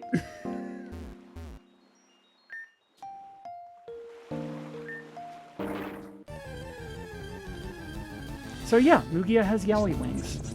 It's canon.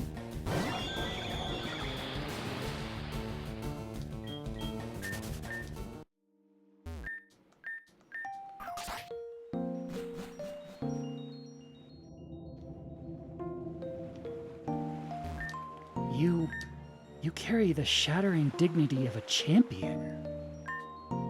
And I see that the champion's soul still clings to your shoulders. Creatures of salt, vessel of the stolen... Oh, excuse me, creature of salt, vessel of the stolen shadows. I beseech you, will you return my son's soul to me? Excuse me? Your son, you say? Sure.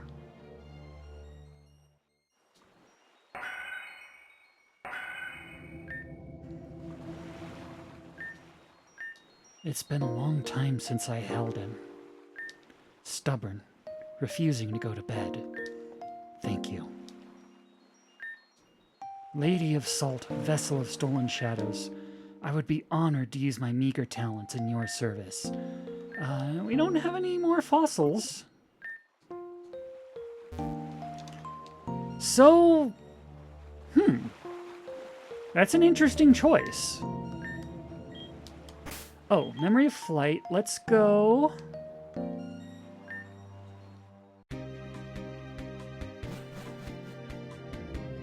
Hey, G, guess what I did?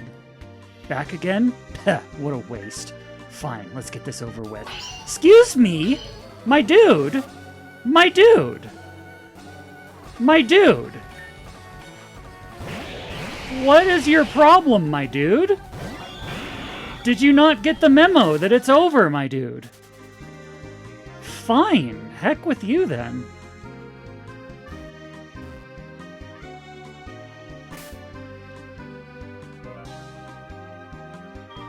Fine, I guess I'll just... Oh, right, the angler. The angler, the angler. We have to see the angler.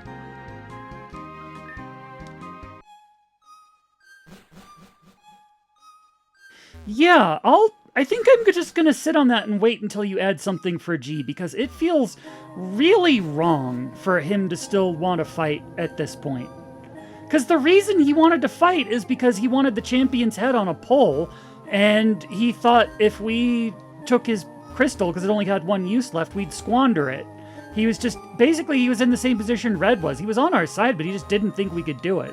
So he should have some dialogue for if you do it. He really should. I can't believe it. You've done it. The Lightborn speak of this thing called breathing. Their chests expand, and the absence calls air into their lungs. A marvelous thing, that the wind itself should answer their hollow need. Imagine, being in need and the world just answering. Would you like to hear a story? Absolutely! In my old age, I met a young wanderer. She found me in the forest, contemplating an old picnic. She was fresh from creation, made only to fail at a hopeless task. I wanted to share a few stories with her before she went away. I wanted to give her a little friendship before she crumbled into salt. Then she cut through the jungle. She conquered the mountain. She faced our oldest evils and brought them to heel. No matter how unfair the challenge, she found a way forward. Someday, I hope to tell my daughter about her. It's a marvelous story. Thank you for indulging me. Please, take this. We got an unstable rod. Okay. My daughter Kara made this for me. Dad, you can't just use water types. You need a balanced team. So she made me a rod that can fish up other types of Pokemon. I'm not sure how she managed it. Something about a cave in boiling sands. I'm glad you can use it now. Thank you again, young lady. I need to figure out what to do with myself now. Perhaps I'll take up whittling. I'm not sure what that is, but it's very fun to say. Whittling. Whittling. So, that's an amazing reward we just got.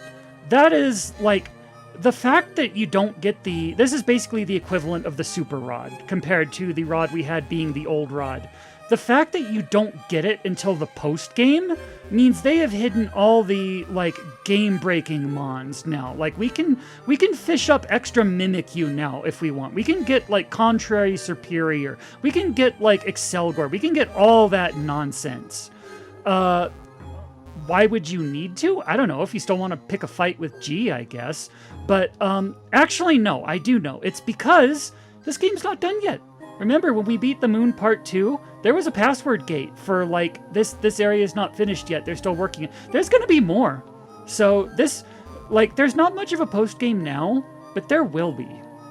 And when it comes time to do the Moon Part 3, if I want to do the Moon Part 3 as deathless and no sacrifices as I've been doing everything else, this is going to help a hell of a lot. You have no idea the upgrades we just got now. I think we're gonna be fine when the Moon Part 3 comes around.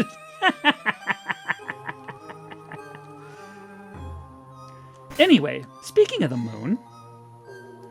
Oh, there's Out of Bounds. Okay, well, we still can't get them above... Like, the level cap is what it is. But the species, right? Like, again, and their ability combinations and everything. Contrary Superior. Better than it sounds. It has a leaf version, like it has a grass type version of Overheat. Which normally, like, it's a stupidly powerful move, but it drops your special attack. Oh, wait, I'm sorry. I mean, it raises your special attack because you have contrary. So it's like a free, like you use overheat and get a free nasty plot while you're at it, just for fun. That's the kind of bullshit that we can get now. And that's the kind of bullshit that we will be using to break the moon part 3 when it's out. I cannot wait.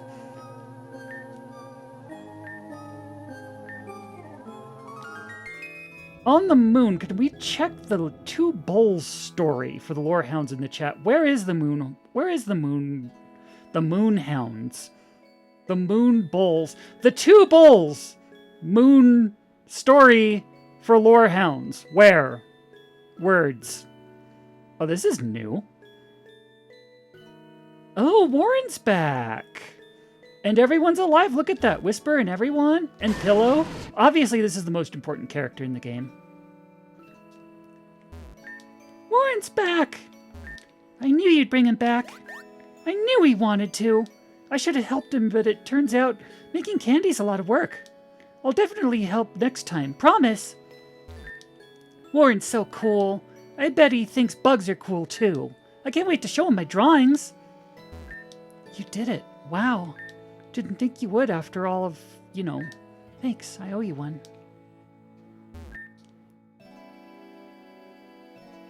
Saloon's so happy. The kids are thrilled. Maybe I'm happy too. He's here. I'm going to yell at him later. But for now, I'm just happy he's home. Book in the house. Not this one. There's no way to get into this one yet, right? This is just kind of here as one of those, like, inaccessible trolls. Not yet. Okay. I figured. A healthy berry tree. It won't be long before it sprouts more berries. 2 weeks at most. This is one of my favorite jokes in the game. Like, the eternal stagnation is great. 3 out of 4 trainers is great. But I love 2 weeks until we get more berries in a game that has 13 days to the end of the world. That is just rude. And I love it.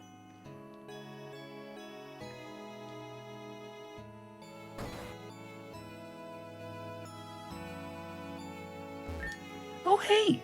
That Rotom you brought us was able to get the TV working. Not sure where the shows are coming from, but I won't complain. Bearded Kingler can't be real, but... The Magic Bowls, okay. An old woman sat alone in her house. Her house was empty except for 2 magic bowls. One bowl was filled with light, the other was drenched in shadow. She used the light to braid her daughter's hair. With shadow, she formed her son's dark eyes. Together, the 3 made wondrous things. But one day, a man took the daughter away, and the old woman began to make terrible things. Her son stared. Mother, why make something so horrible? She didn't answer, no matter how many times he asked. So the son snuck into her workshop one night and stole her bowl of shadow. Then the old woman was alone again, and all she could make were tears. So there's some lore for you.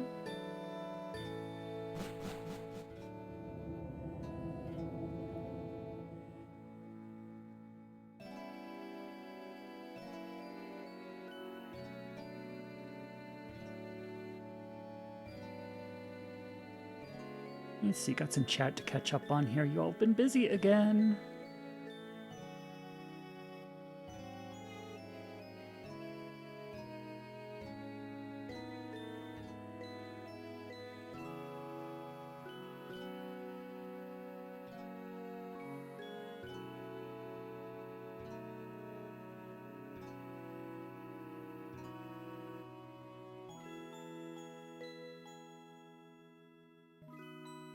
You can stream your reaction to day 1 content. Just don't show the footage or talk in spoilers. I can? I'm not really sure I want to.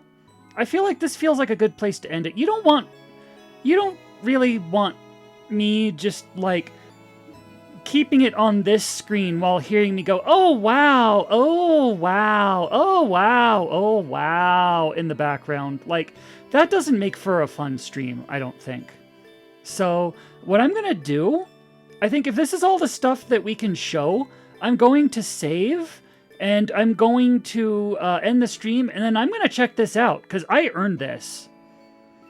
I absolutely earned this. Oh, yeah!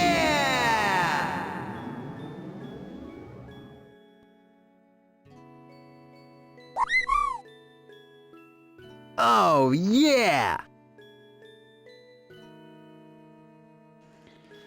Is that everyone, by the way? So we've spoken to Red, we've spoken to the Whisperer, the Shepherd,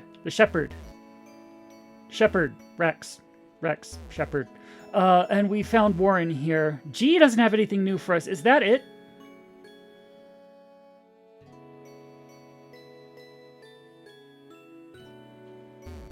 The Venusaur, absolutely.